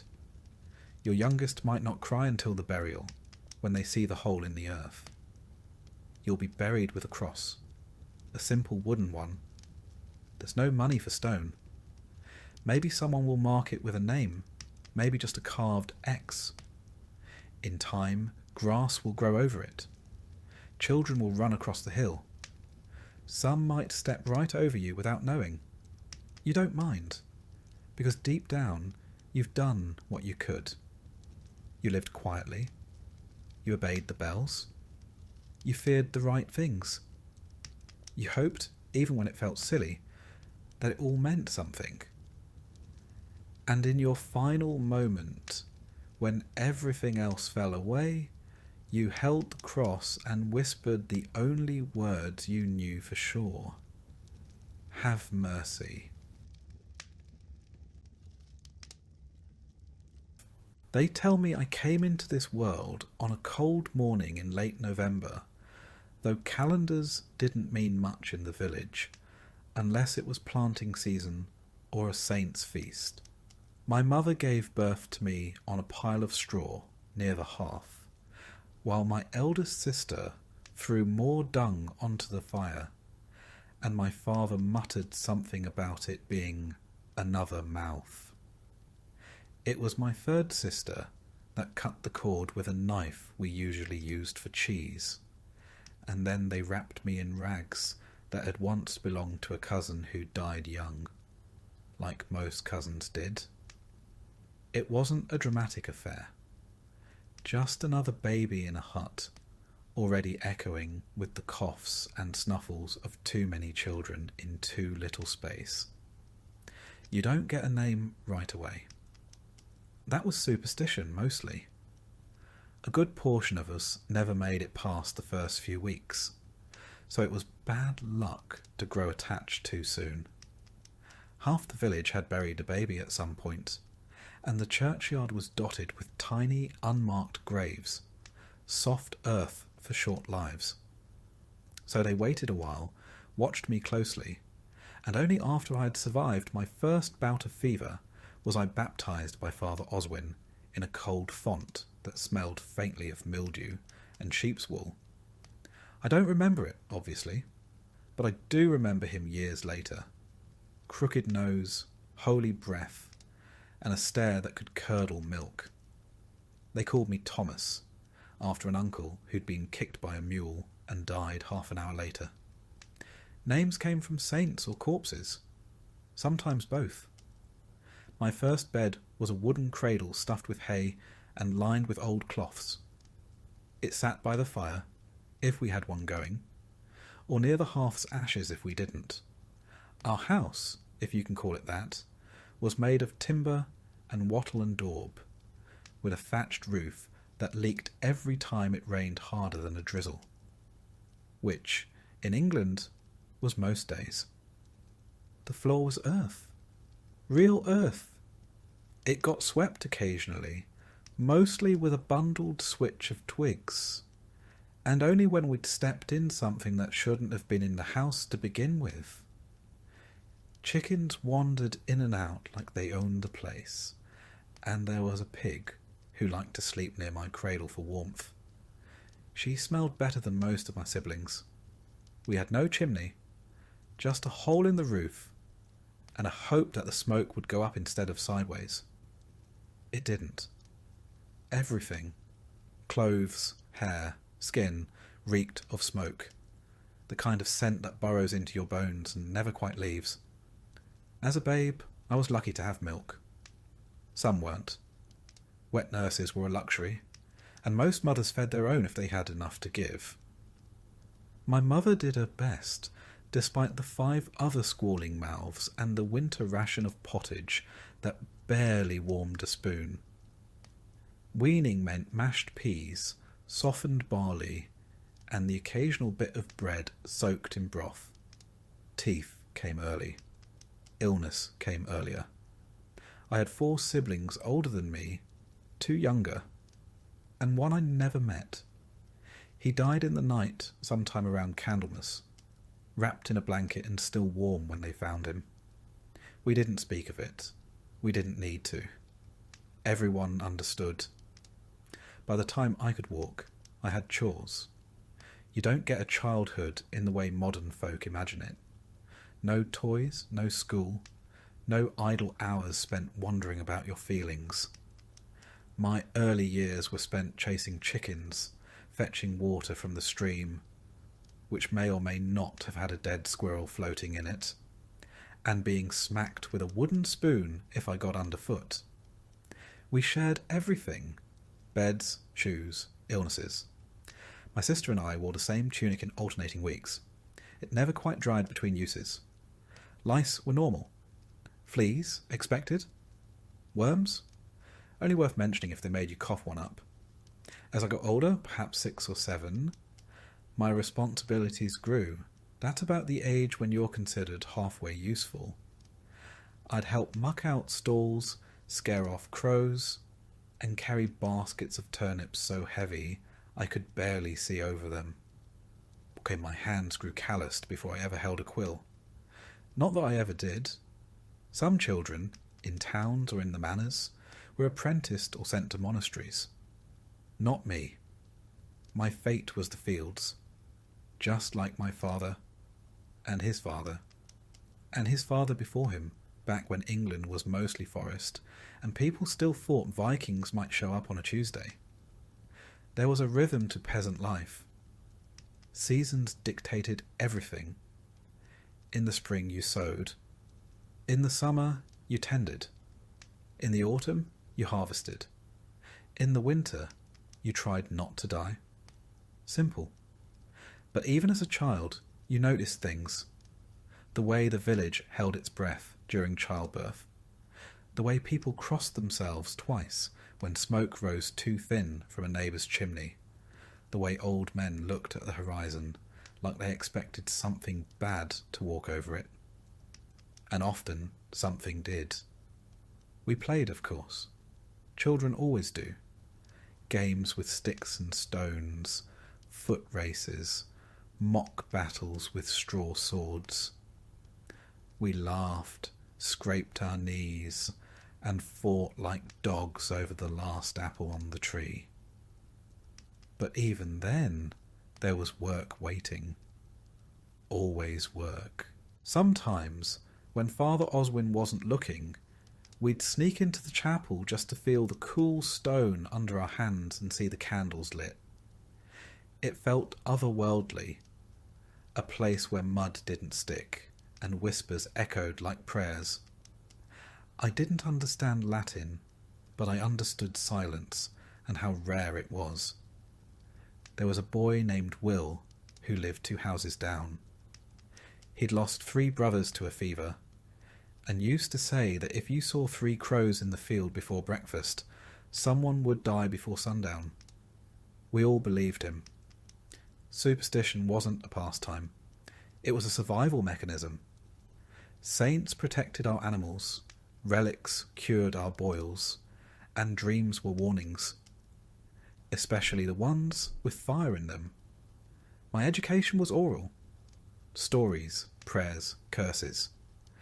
I learned what crops to plant when, how to spot a snake in tall grass, and that stepping on the church threshold with your left foot meant a week of bad luck. These were the lessons that mattered. Latin could wait. But even amid the muck and hardship, there were moments, bright ones, when the barley grew high and the wind smelled like sun, when someone brewed strong ale and laughter carried through the village like music, when the whole community gathered for a feast, no matter how small, and someone pulled out a fiddle or told a story so good even the pigs stopped snorting to listen. That was childhood. A mixture of hardship, hunger, noise, and fleeting joys.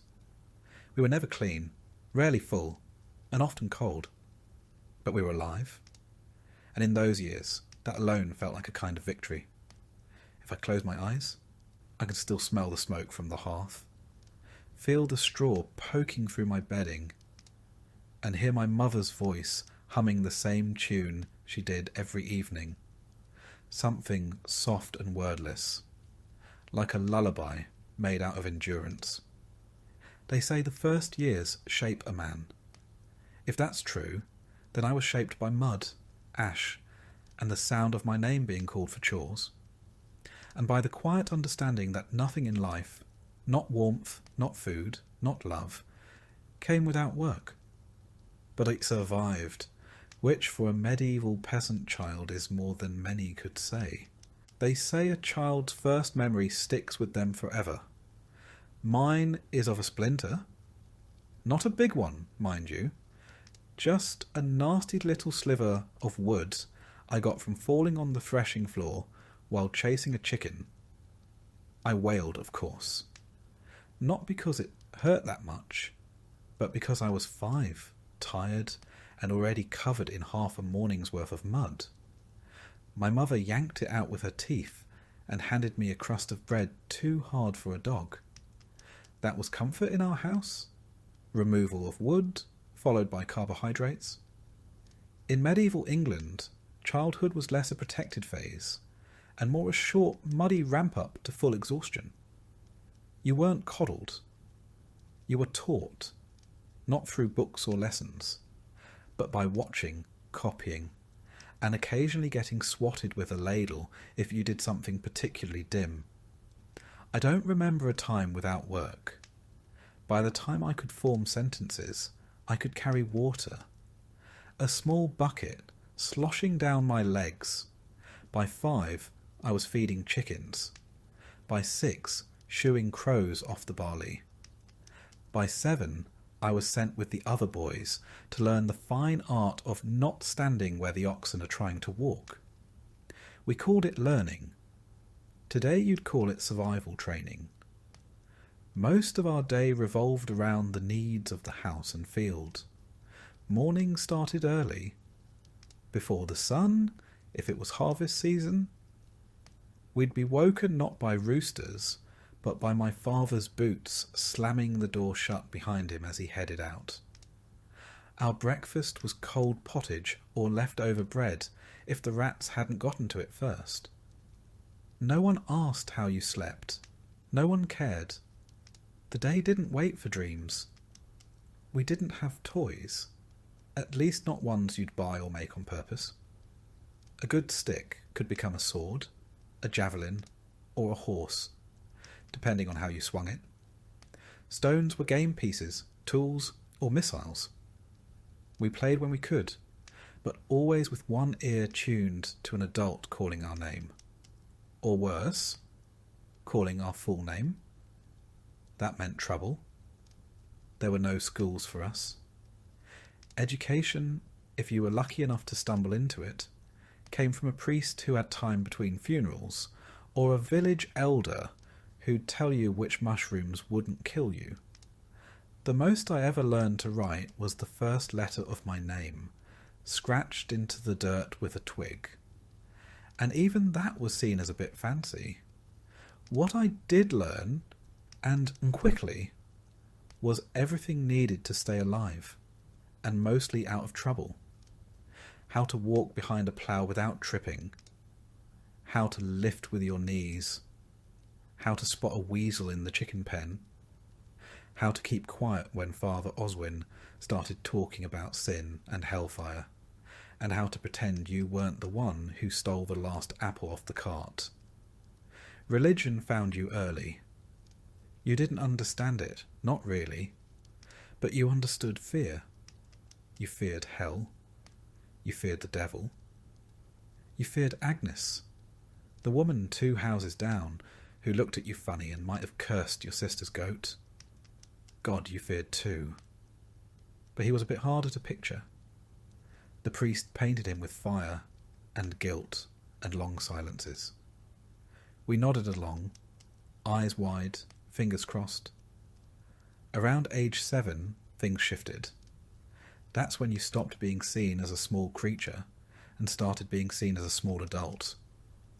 Your chores got more serious. You were expected to help in the field. Really help, not just fetch things. If you were a girl, you helped with the washing, the spinning, the endless cooking. If you were a boy, you joined your father or brothers with the animals and tools. If you were unlucky, you did both. My father said a boy's hands should be blistered by 8. Mine were. By then I'd already dropped a bucket on my toe, lost 2 fingernails to a millstone, and once got kicked into a puddle by a cow who didn't care for my face. Welcome to childhood.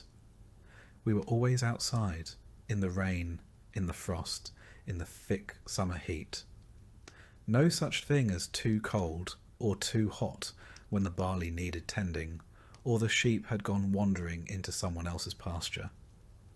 I knew every dip and stone of the path to the well, every splinter in the stable gate, every wormhole in the wood near the fire.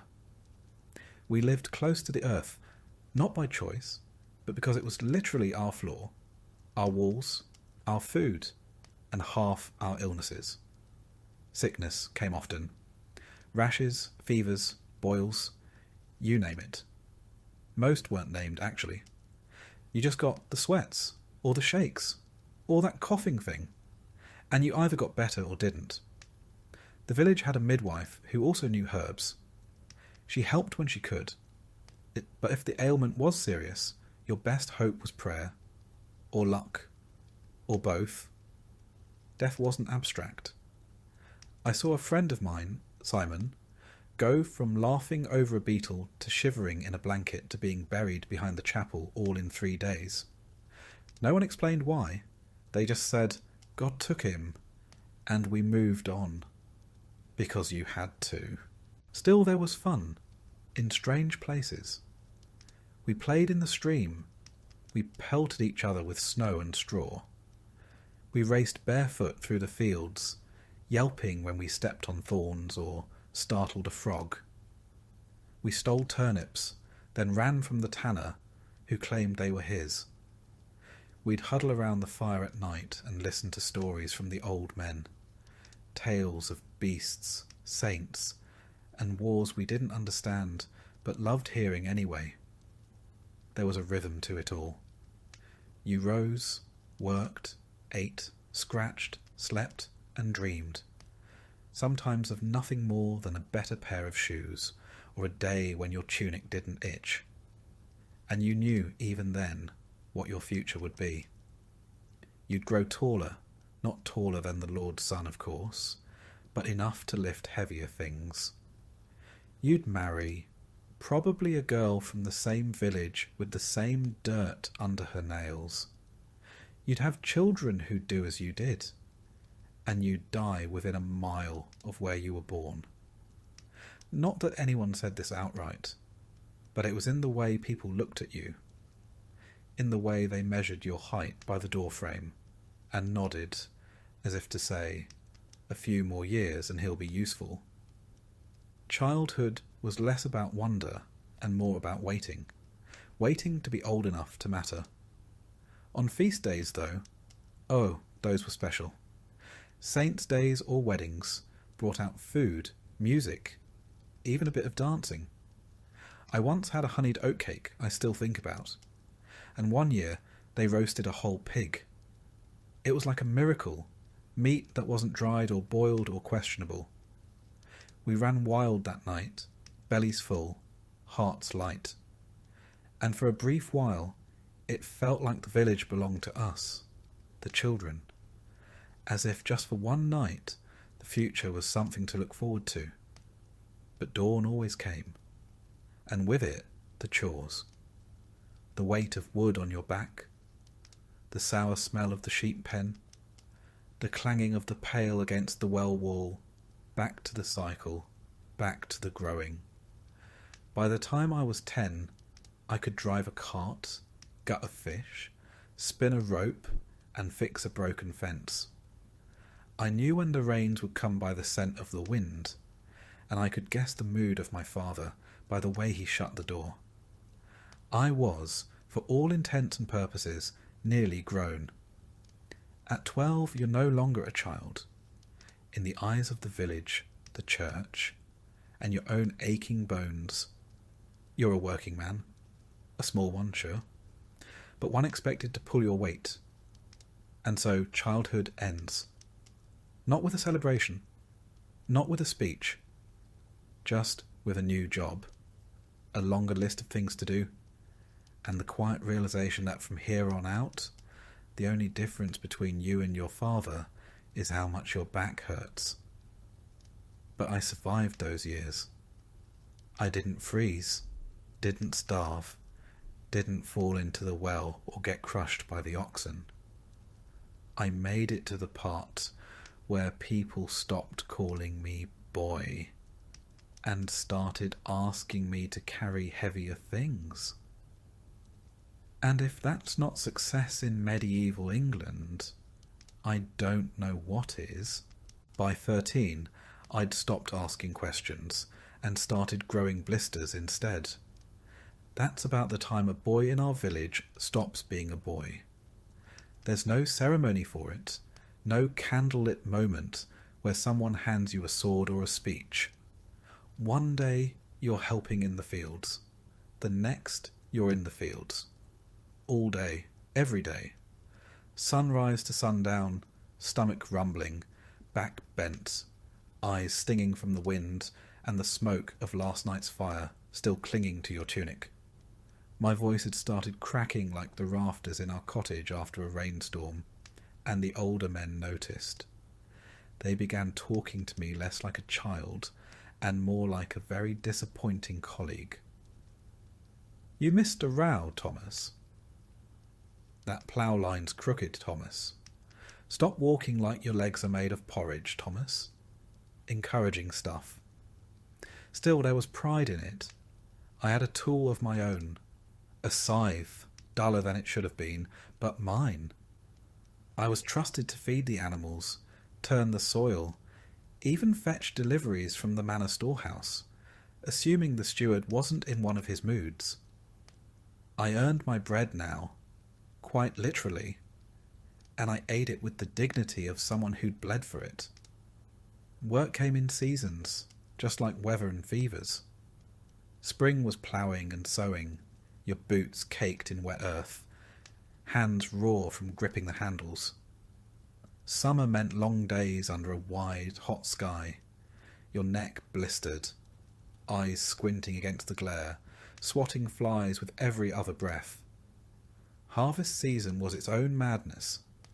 No sleep, No rest, just reaping until your arms felt like someone else's. And winter. Winter was when you wondered if your toes still counted as part of you. Our food didn't get better now that I was older. If anything, I noticed how often we went without. Dinner might be a ladle of barley stew, chewy with leftover bones. Supper, if we had one, was cold. Bread hardened on the hearth.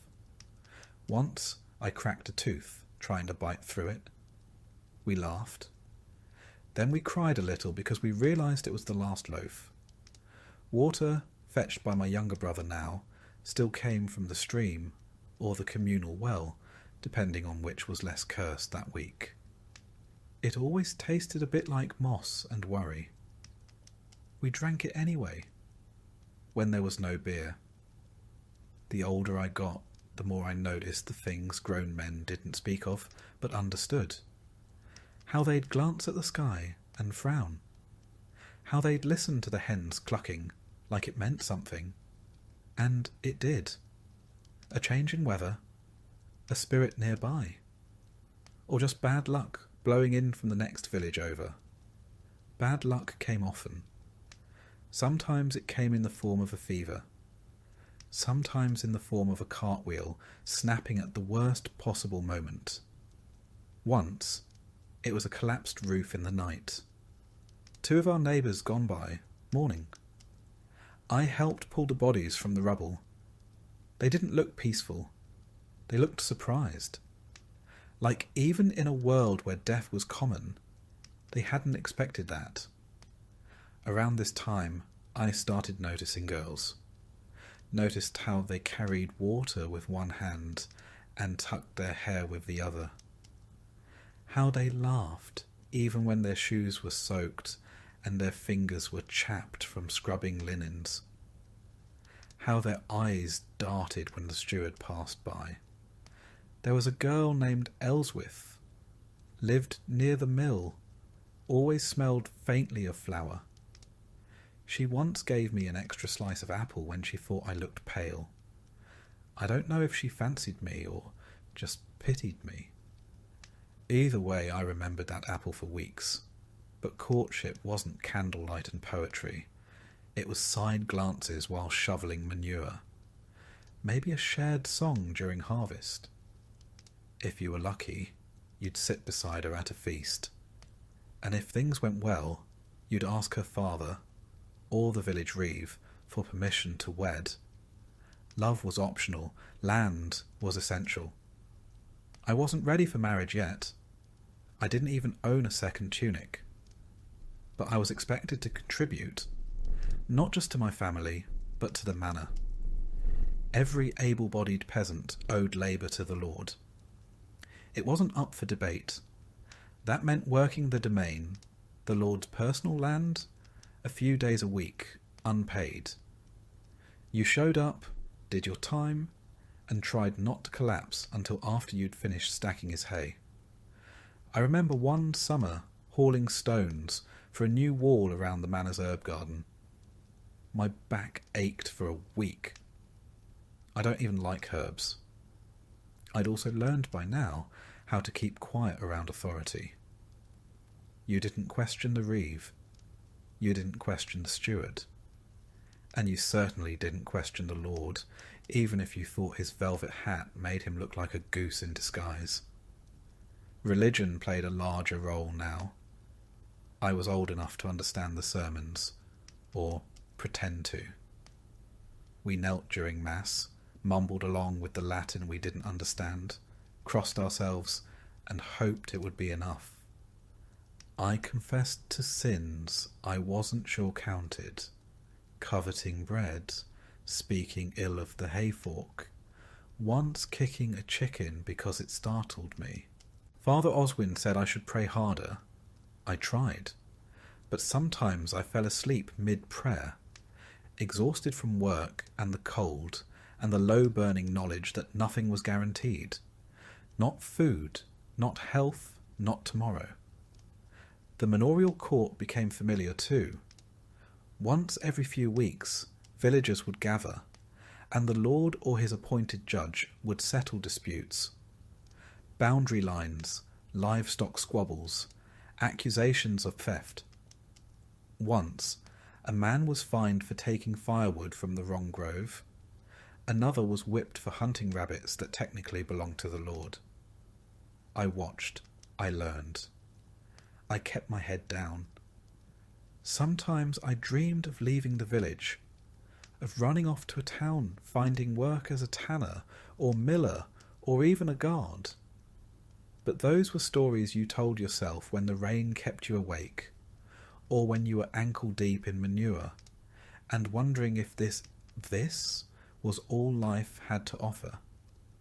But then I'd look around and see my brothers, my mother by the hearth, my father snoring in the corner, and the pig asleep in her usual spot, and I'd remember this was life. And it wasn't all bad. We had music sometimes. A fiddle, a pipe, a voice raised in song during a rare evening when the work was done early and the ale hadn't run dry. We had stories passed down by candlelight.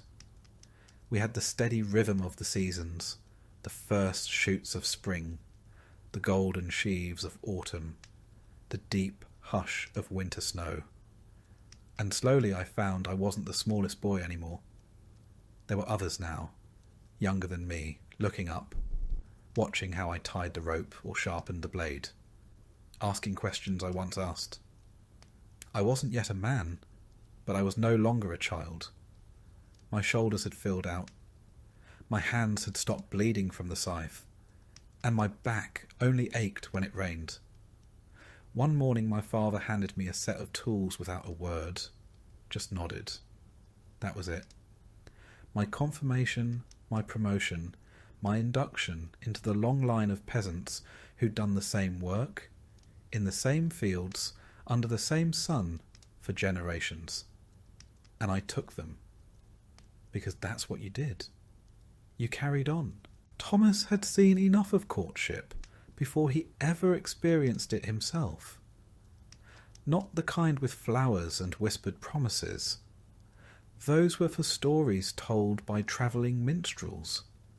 Not for boys who spent their mornings knee-deep in pig muck and their evenings scraping dried oats off the cooking pot. Courtship in our village, and by our I mean the 30 or so souls who shared the same patch of frostbitten soil, was a matter of timing, bodies, and barley. You didn't fall in love. You grew into usefulness. By the time I reached 15, I was tall enough to reach the thatch and thin enough to be useful without needing much food. That made me marriageable. Not because I had anything to offer romantically. I didn't even have my own pair of boots yet, but because I could haul water, swing a scythe, and had enough teeth to chew through a turnip without making too much noise. That was about as dreamy as a man could get. My parents started talking about Ellen the same year I stopped sleeping in the corner of the main room and started sleeping in the loft. She was a year younger, known for her spinning, and had wide shoulders from churning butter since she could stand. We'd said maybe 6 words to each other in our lives, 5 of which were, "Move, I need the ladle." But our families both needed what the other could provide: hands, grain, and a quiet partnership that wouldn't cause trouble. Betrothal wasn't a grand affair. It was more like agreeing on a trade. My father spoke to hers, while I stood nearby pretending to adjust my cloak. They discussed grain yields, shared labour, and the fact that neither of us had any better prospects. Then a handshake, a nod, and it was decided. Thomas and Ellen would marry come spring. Spring came late that year. Mud stayed longer than usual, and 2 oxen died in the next village over. But when the church bells rang on St. Walpurga's feast day, we stood before the priest in our second-best tunics, shivering more from nerves than cold. The whole ceremony took 5 minutes. Latin we couldn't understand, vows we'd practiced the night before, and a kiss that was more a bump of noses than anything passionate. But we were married. The wedding feast was barley bread, hard cheese, and thin stew served in cracked bowls. Someone passed around a jug of ale strong enough to make old men weep. A few folks danced until their shoes came off. It wasn't lavish, but it was more food than usual, and nobody went home sober or hungry, which in our part of England counted as a miracle. We moved into the rear corner of my family's cottage, separated by a curtain made from an old flour sack. Privacy was a suggestion. Our first bed was straw and sackcloth over a frame of uneven planks. I say bed, more like a place where our bones rested between workdays. Still, it was ours. That meant something.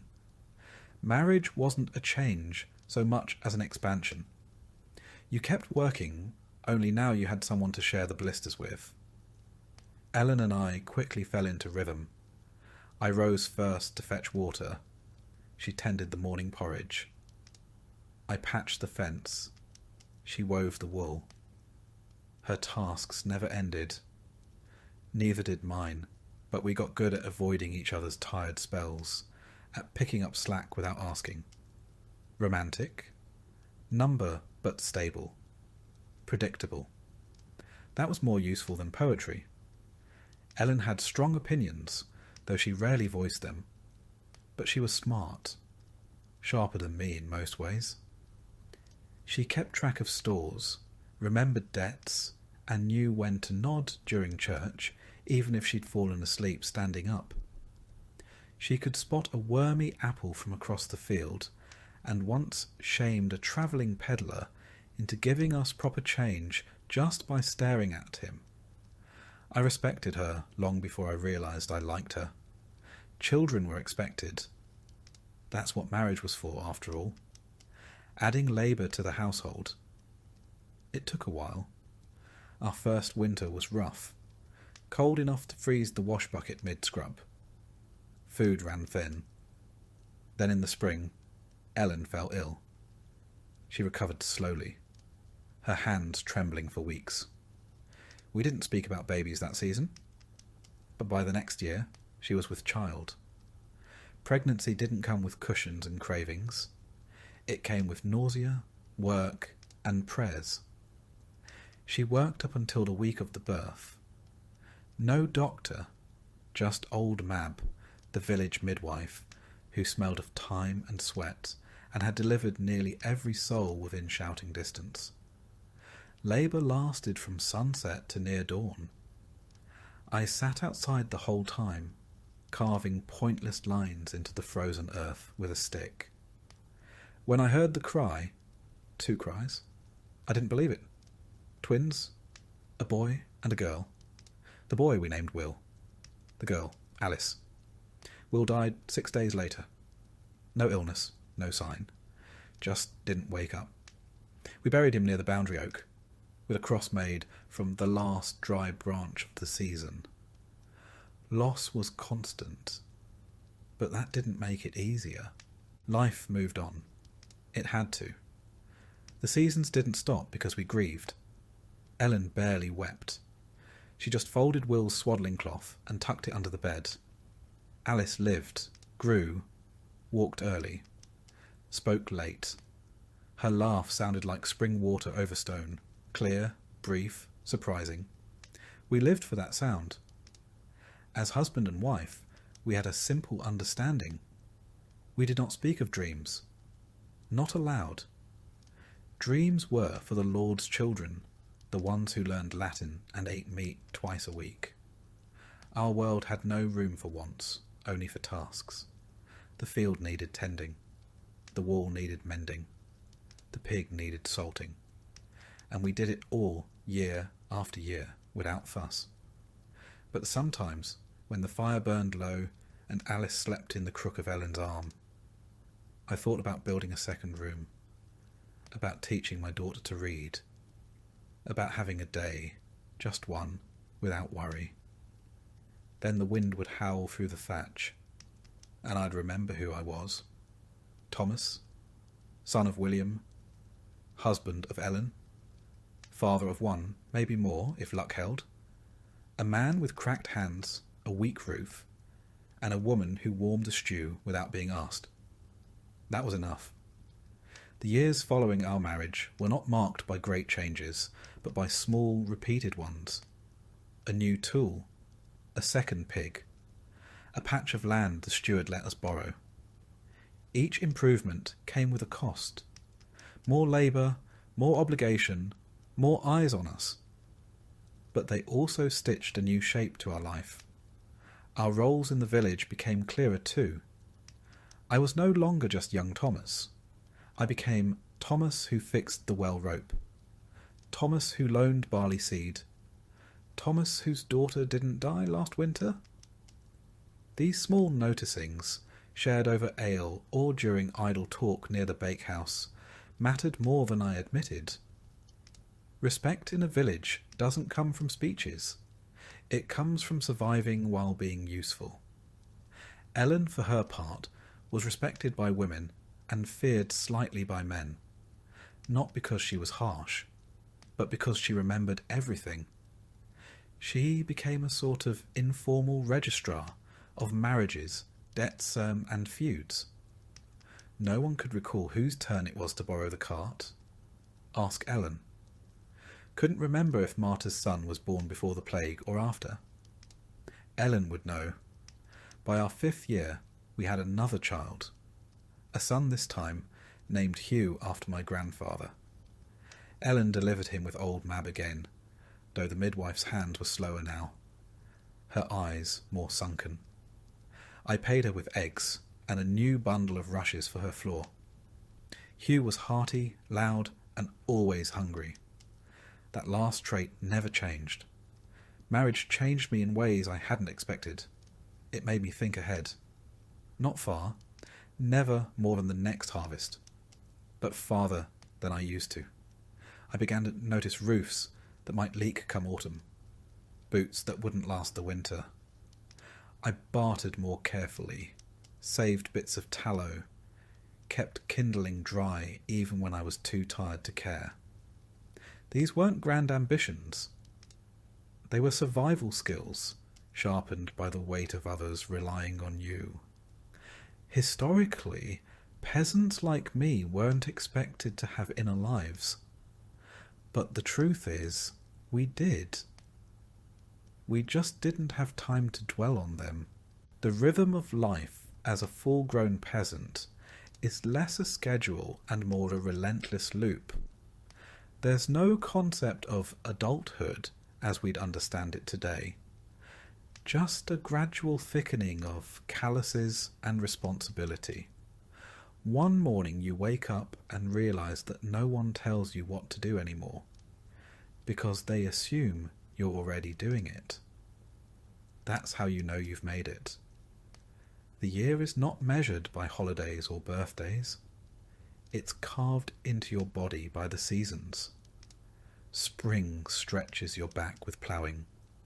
Summer cracks your hands with reaping.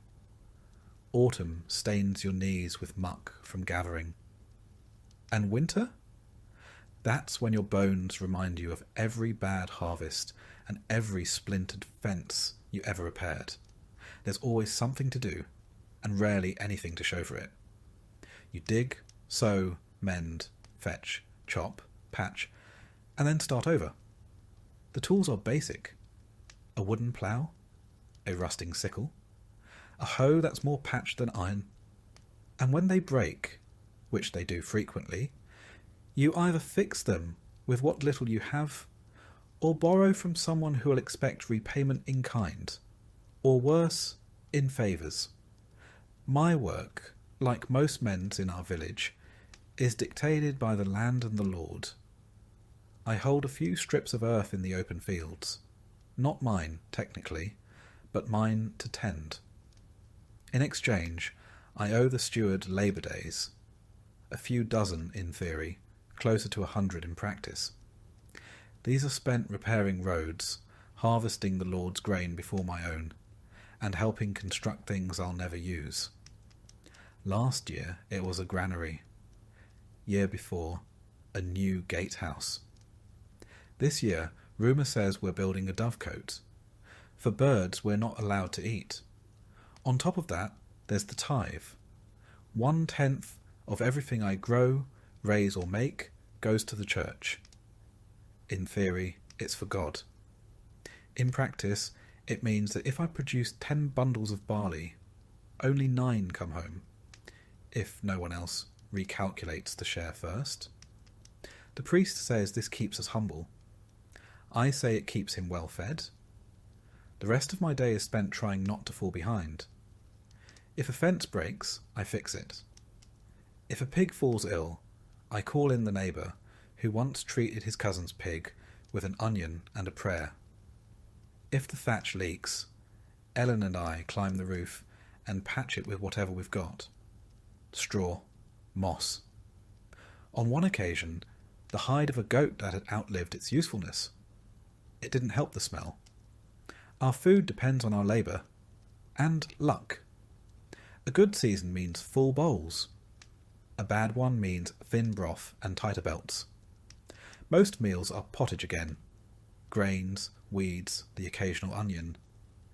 Meat is rare, eggs are seasonal, and milk depends on whether the cow feels like cooperating that week. Ellen makes the best out of it, but even she can't turn turnips into miracles. Barter keeps us afloat. A few spare eggs might buy a length of thread. A day helping thresh someone else's field might get me an extra portion of smoked fish. There's a quiet economy in every favour.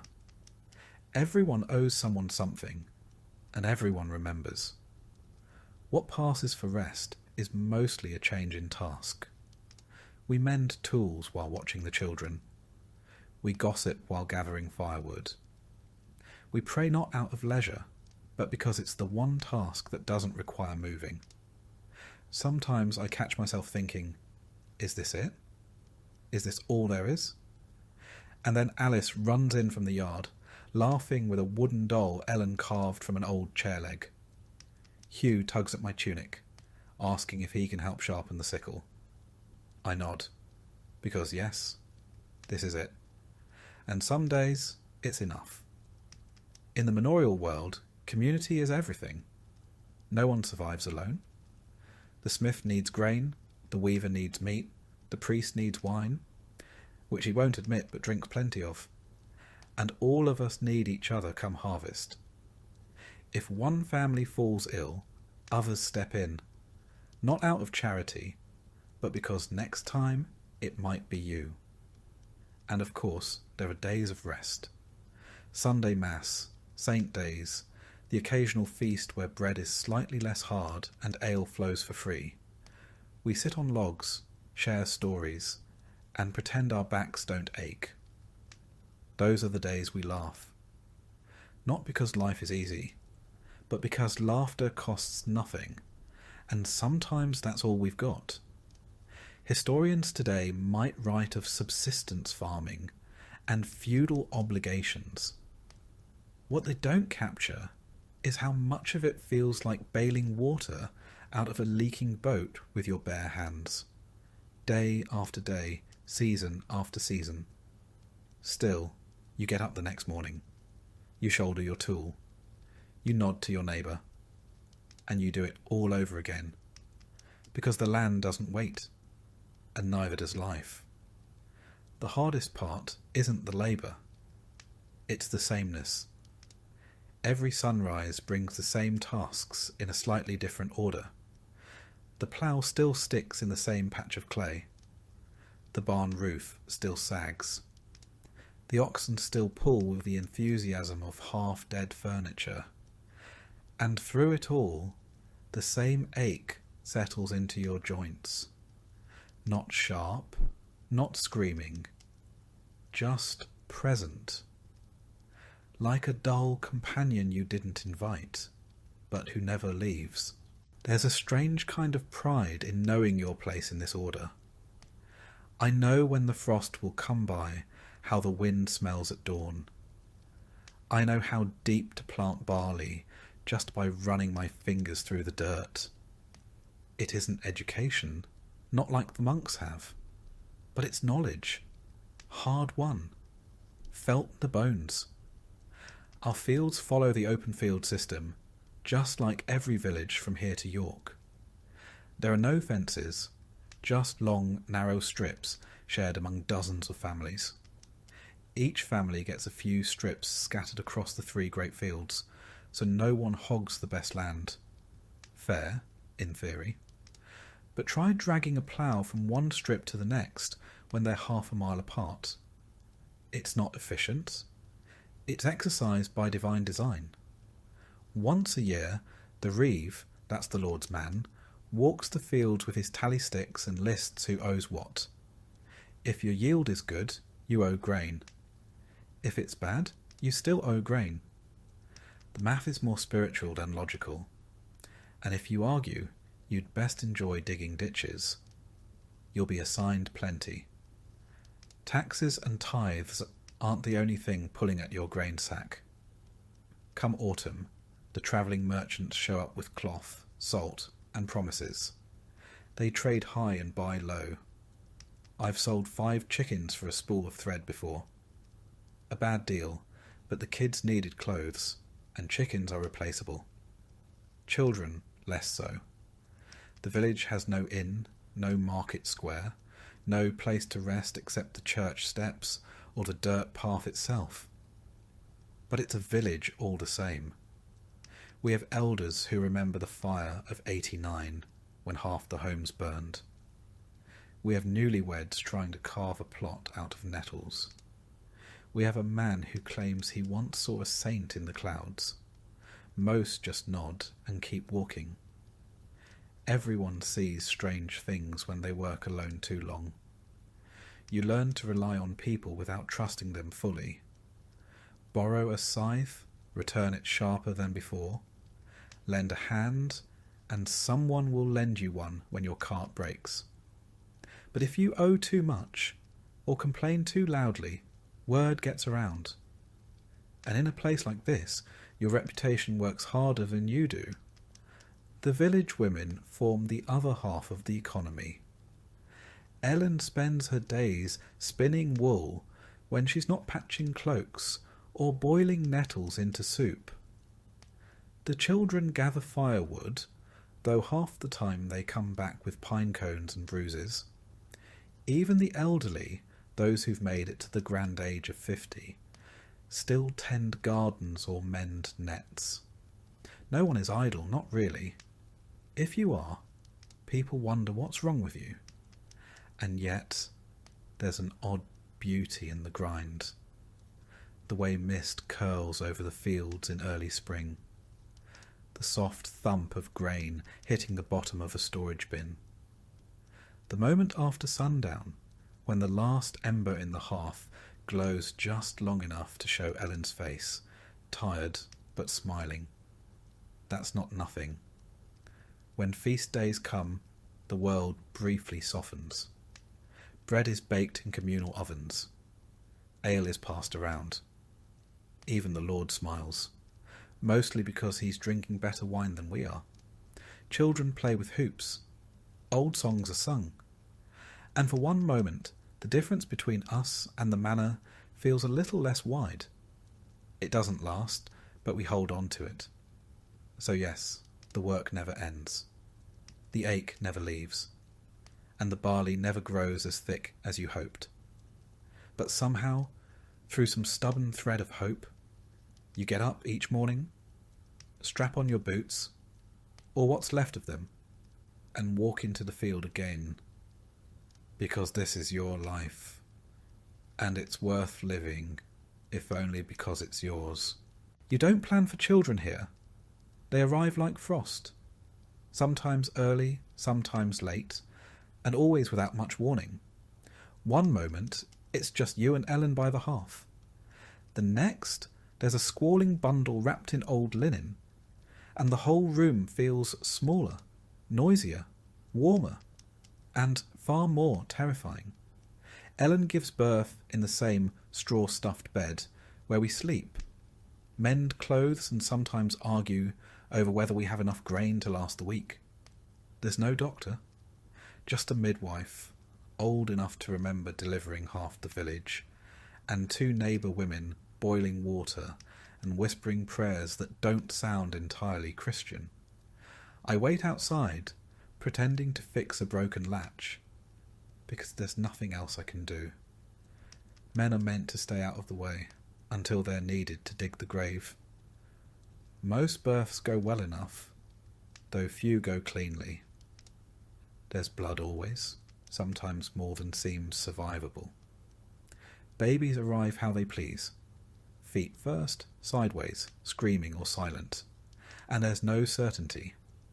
Ellen's first was a stillbirth. We buried him under the hawthorn tree. No name.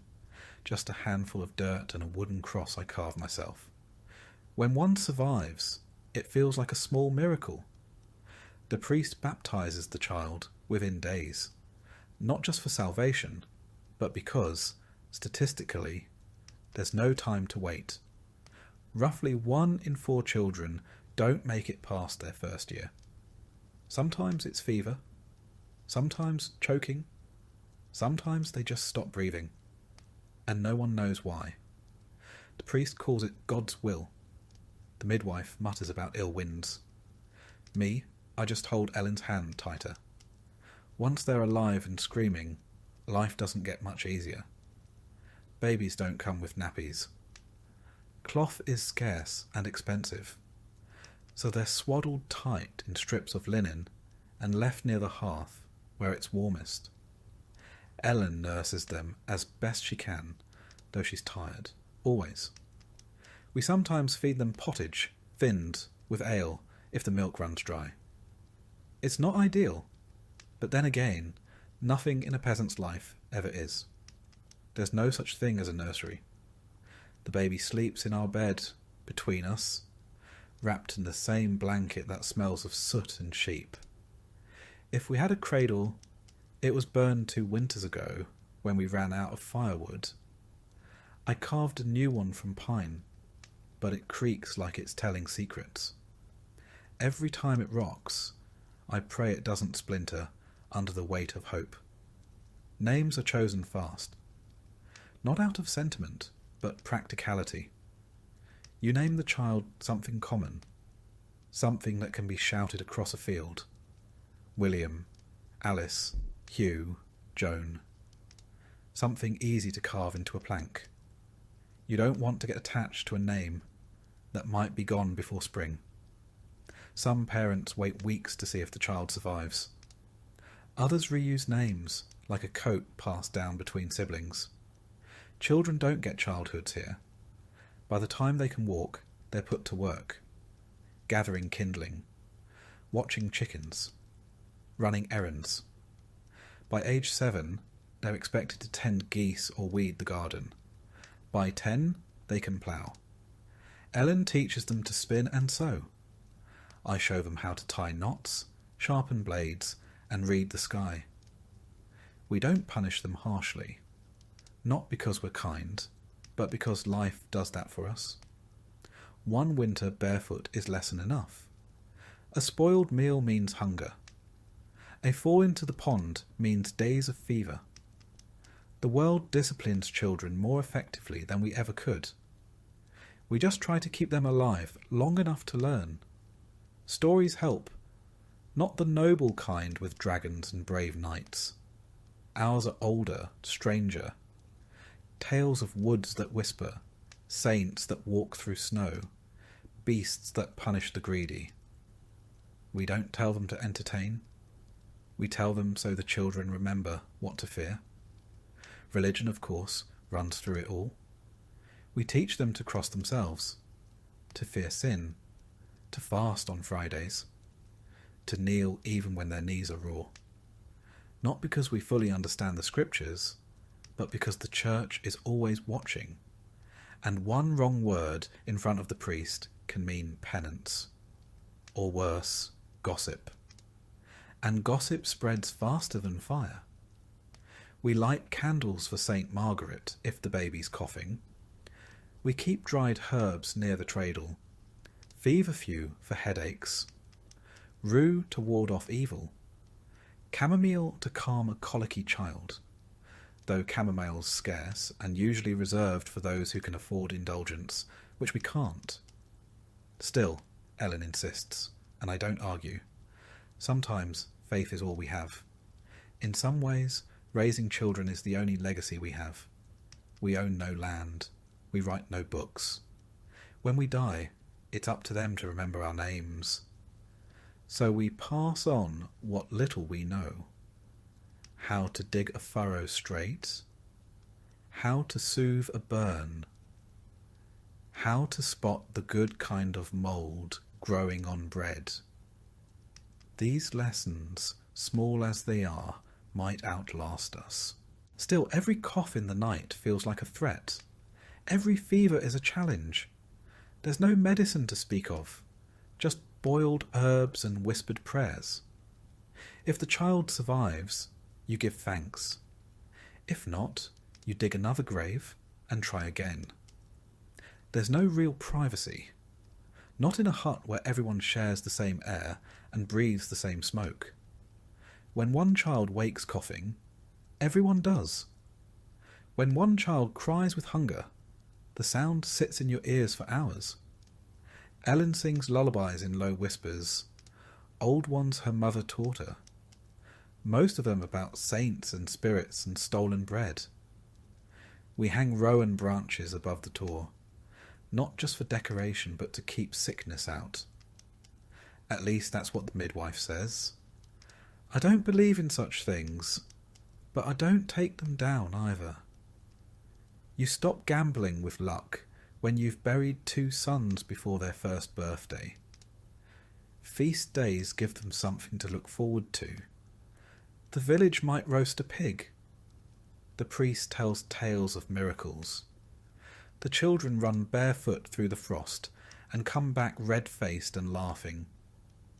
On St. Martin's Day, they get little bits of sweetened dough. It's not much, but they remember. Even in the dead of winter, children play.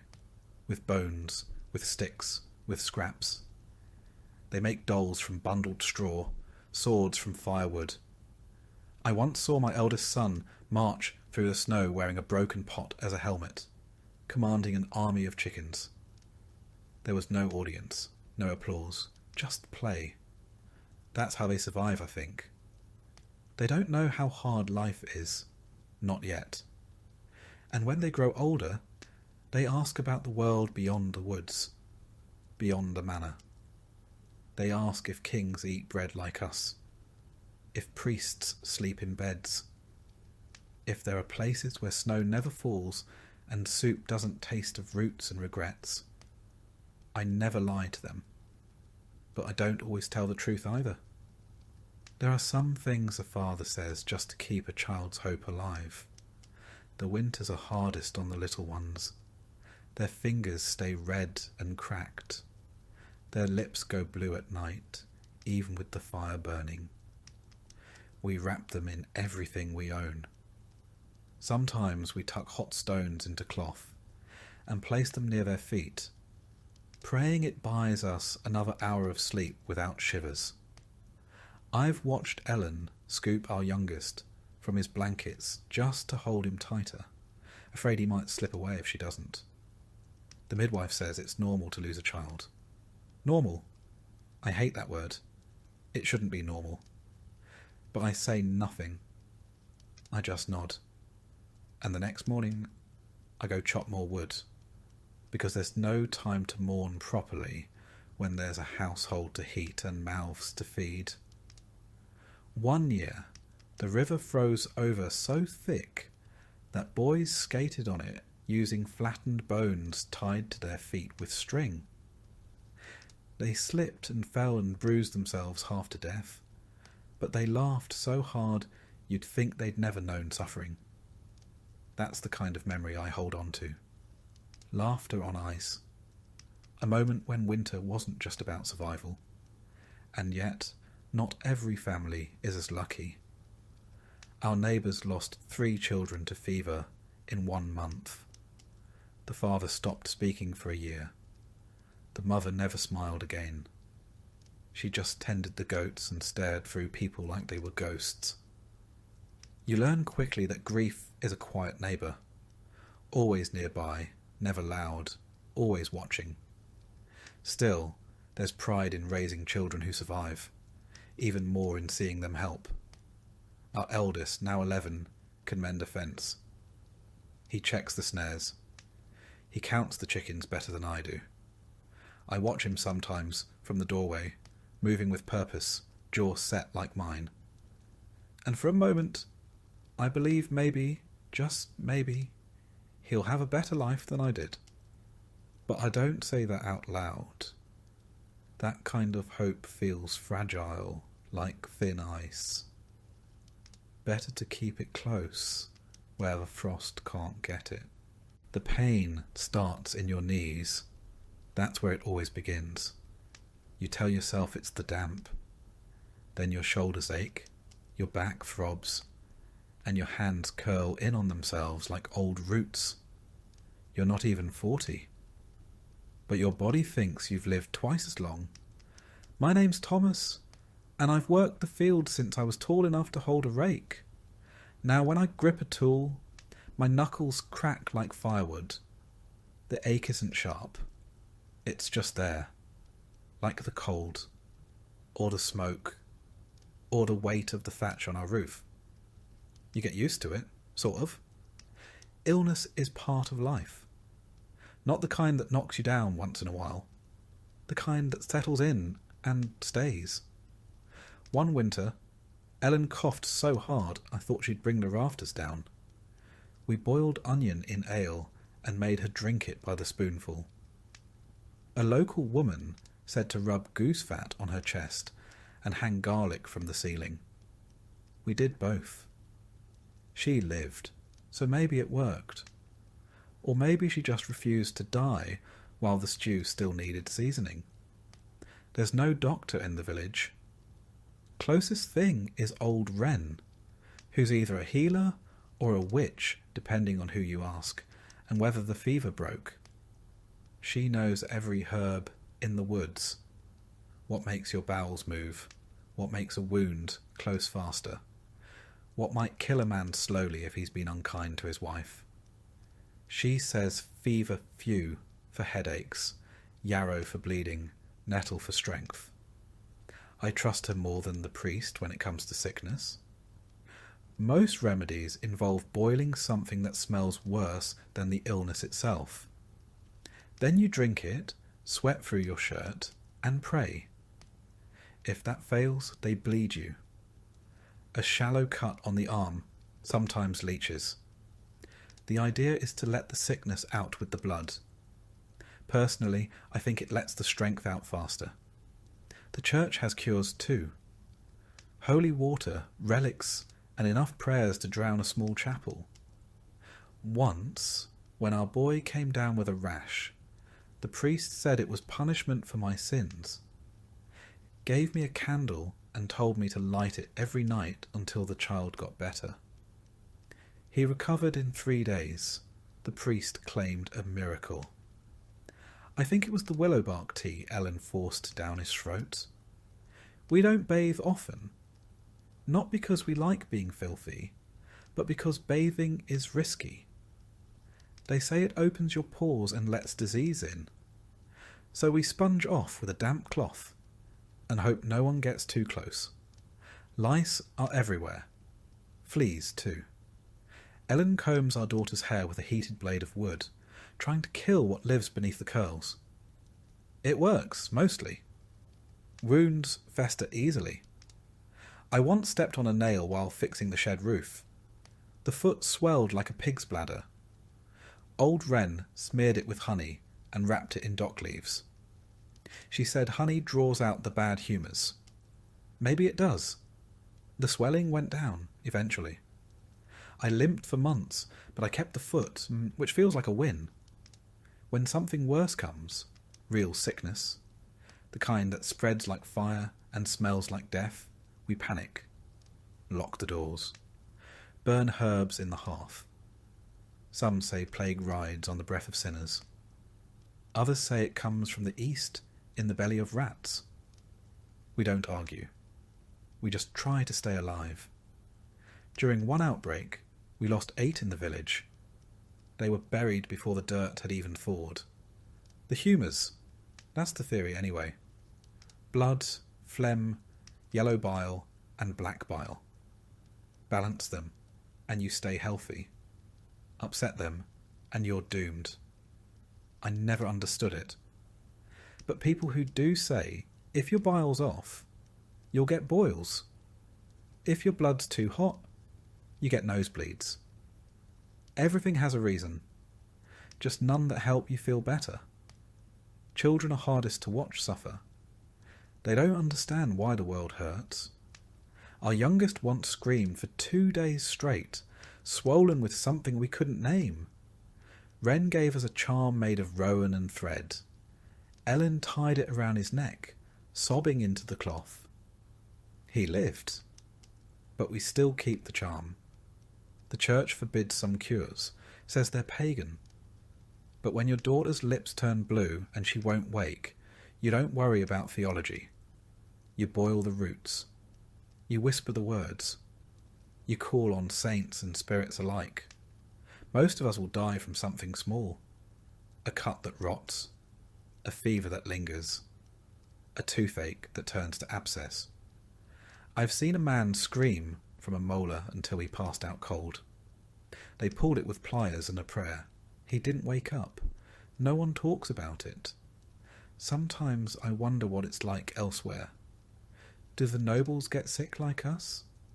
Do they have herbs? Or do they just close their heavy doors and let the poor die first? I've never seen a noble sneeze. Maybe they have better humours. Despite it all, life goes on. We get up, we cough, we limp. We press cloth to the bleeding and keep moving. Because the sheep need herding. The grain needs grinding. The world doesn't stop for your sickness, not until you do. The older I get, the more I think pain is a kind of background music. Always playing, never noticed until it stops. My legs seize up during the frost. My wrists throb after chopping wood. No one calls it illness, it's just being alive. In our village, no one talks much about pain. It's not considered polite. If you complain too loudly, someone might assume you're cursed, or worse, malingering. So we grunt, we groan, we mutter just the weather, and we keep digging trenches with hands that barely close anymore. Women have it worse. Ellen once worked through a fever so severe she hallucinated bees crawling under her skin. Still she finished spinning the yarn, baked the bread, fed the chickens. She collapsed only after the last chore was done. Wren called it hard winter sickness. I call it exhaustion, dressed in disease. Some villagers believe in charms. Knots of thread hung over doors, feathers tied with nettle stalks, carved bits of wood soaked in salt water. Are they foolish? Maybe. But I've seen people healed after the charms went up. And I've seen people die after the priest said they'd be fine. So who's to say? Even dreams change when you're ill. I once dreamed I was walking through a warm forest, barefoot, with no pain in my hips. Just walking, that's it. That was the dream. I woke up and cried because it wasn't real. Ellen didn't ask why. She just held my hand. On feast days, we give thanks for what hasn't killed us. Sometimes we even laugh about it. Old Harold, who lost a finger to rot and now makes rude gestures with his stump. Or young May, who swears by drinking warm vinegar to cure headaches. Doesn't work. But the face she makes is worth the show. Death never arrives with a trumpet. It's a slow cough, a shadow behind the eyes, a finger that won't stop swelling. You learn the signs, you feel it before it knocks, and still you hope you're wrong, Because even after everything, after the pain, the weakness, the fear, no one wants to leave this hard, beautiful, miserable life. Illness doesn't just affect the body, it changes the rhythm of the house. Fires are stoked higher. Meals go half-cooked. Chores fall to children. Ellen once ran the house alone for 3 weeks, while I battled a lung infection that rattled like pebbles in a jar. When I could finally sit up again, the house looked the same, but Ellen didn't. Her eyes were older, her back more bent. When death does come, it's quiet. No fanfare, no sudden screams. Just a stillness in the chest, a cooling of the hands. We wash the body, say a prayer, and bury them before the flies arrive. There's no embalming, no long mourning period. Just a short walk to the edge of the woods, a shovel, and enough tears to soak the first handful of earth. Afterward, the priest comes by with blessings. He says suffering is a test. I nod, but I'm not sure what we're meant to prove. Maybe that we can keep going, that we can wake up the next day, relight the fire, boil the herbs, and pretend the house isn't missing something precious and irreplaceable. Maybe that's all there is to it. Some mornings, before my back's even straightened out, and my hands have remembered how to grip, I hear the bell, low and mournful, carried on the wind like an old secret. That's the church bell. It tells us when to rise, when to rest, when to repent, and when to bury another neighbour. My name is still Thomas. I've been a son, a brother, a husband, a father, and, after enough winters, a mourner more times than I care to count. I've built fences, tilled fields, raised children, and tried, above all else, to be good. Not clever, not important, just good enough not to bring shame, sickness, or supernatural punishment upon this little stretch of muddy ground I call life. In our village, religion isn't something you think about. It's something that thinks about you. Constantly. The church is the largest building for miles, and the only one with enough stones to look permanent. Everything else rots, leaks, or burns.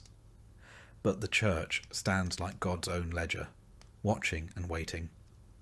Every Sunday we file into that stone echo chamber to listen to Father Elric, who delivers sermons like they're firewood, heavy, splintered, and absolutely necessary.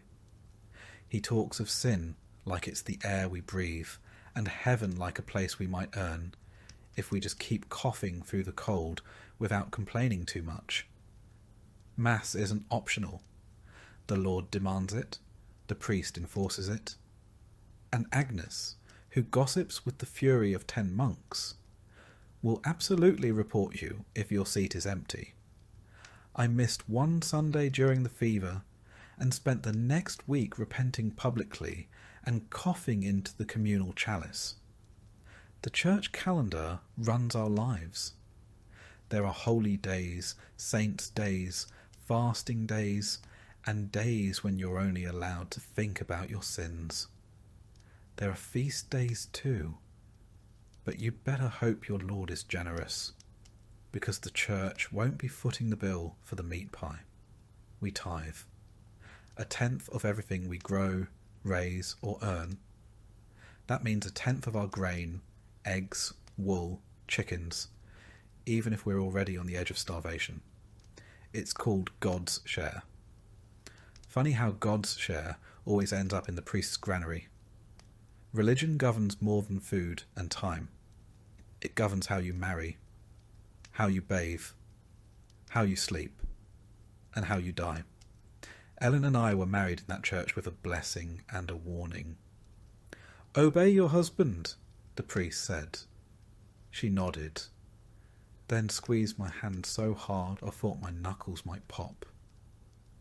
Every child is baptized in the first days after birth. even if they're barely breathing. Especially if they're barely breathing. We need to get them in the door of heaven before fever or fate slams it shut. We've lost 2 like that.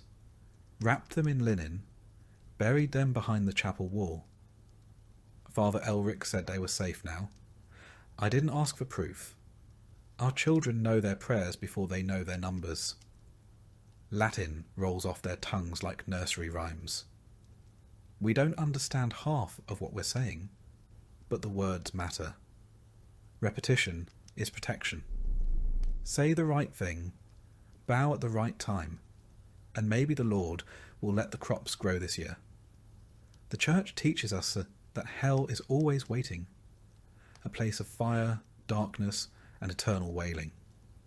It's described with more passion than heaven, which sounds lovely but vague.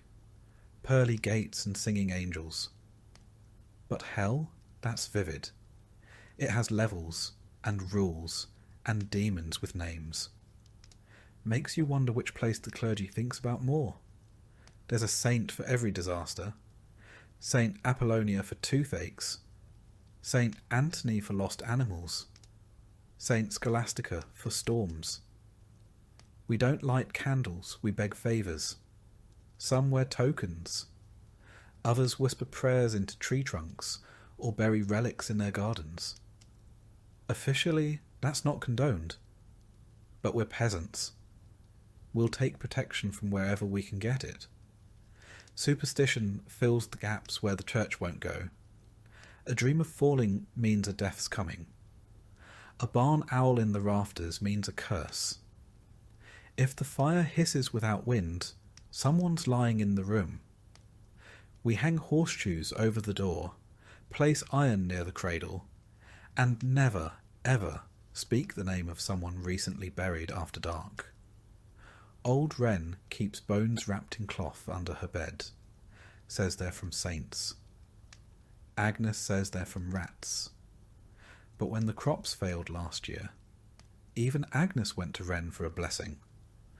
Sometimes, when the priest leaves the village, Wren visits the sick. She mumbles over them, burns herbs, and says words in a language no one claims to know. Half the time, they get better. The priest doesn't ask how. Confession is its own ritual. You kneel on cold stone, list your sins, envy, pride, sloth, that time you swore at a cow, and the priest tells you how many prayers it'll take to earn back God's good graces. It's not math, but it feels like it. Small sin, 5 Hail Marys. Big sin, longer kneeling and maybe a scolding.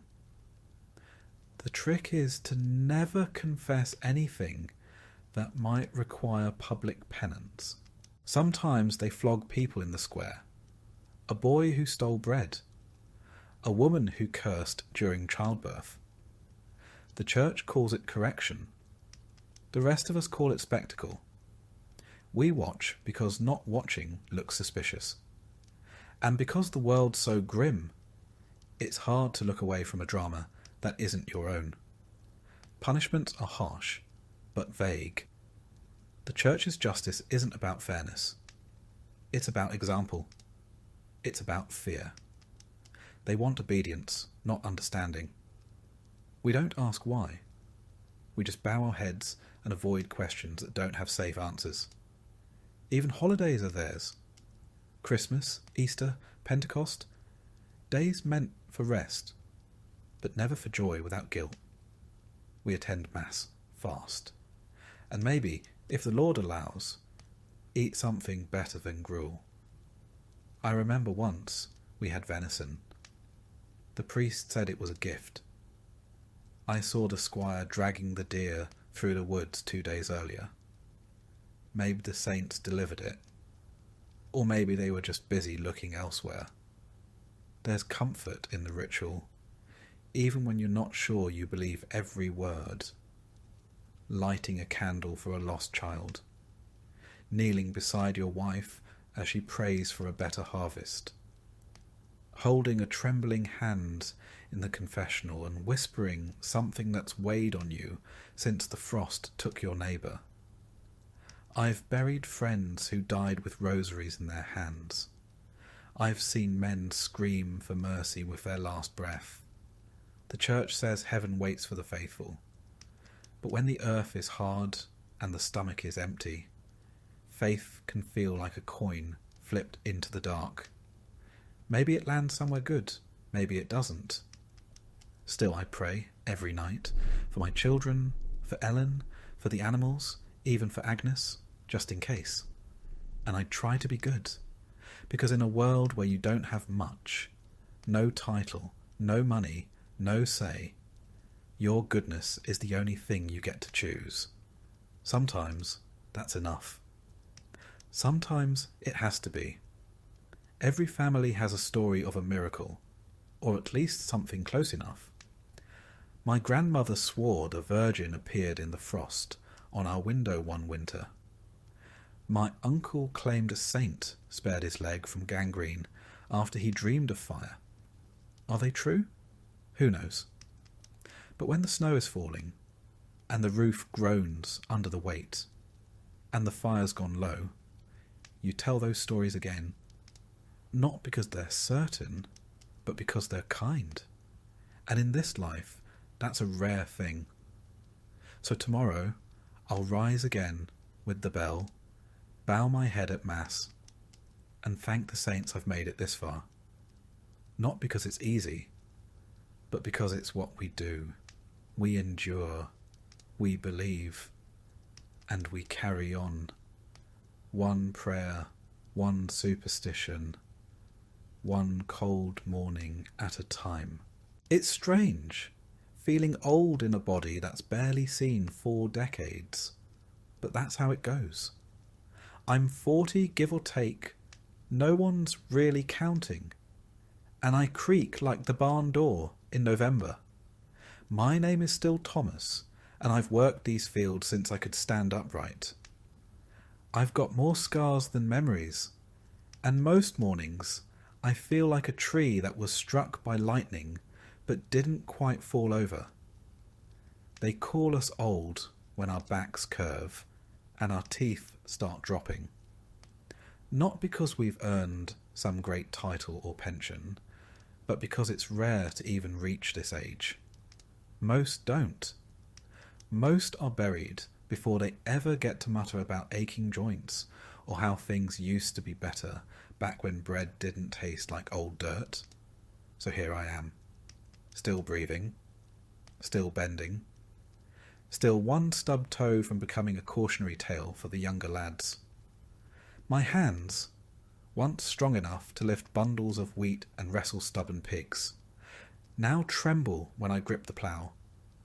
My knees, which have spent years kneeling in dirt, prayer and grief, complain with every bend. I've started walking with a stick. Not because I want to, I'd rather limp like a fool, but because it's that or cruel. You'd think I'd earned some rest by now, but there's still wood to chop, grain to grind, and animals to feed. Ellen says I should take it easy, but the fire doesn't light itself, and no one else is going to keep the roof patched. So I move slower, ache louder, and pretend I'm still as sharp as I was back when I could sprint across the village without pulling something. Truth is, you age fast when you spend your life in mud, wind, and worry. The sun carves lines into your face. The cold hollows out your bones. And the hunger, even when it doesn't kill you, leaves its mark. It's not just the body, it's the loss. I've buried more people than I can name. My father died when I was barely big enough to carry a shovel. My sister, in the great fever of '89. One of my boys during the last frost, when the chimney cracked and the smoke filled the room before we woke. We don't cry loudly. That's not how it works. We nod, we dig, we lower them into the earth, and then we go home and scrub the hearth as if that will bring them back. Some folks turn bitter, others quiet. I've done both. These days, I mostly just talk to the fire. In the village, you become the old one once you outlive 2 generations. Children start asking your opinion, even if you've never said anything worth repeating. You get asked to bless meals, settle arguments, explain why the moon looks odd, as if surviving makes you wise. But I know better. Half of survival is luck. The other half is sheer stubbornness. There's no such thing as retirement. That word doesn't exist for us.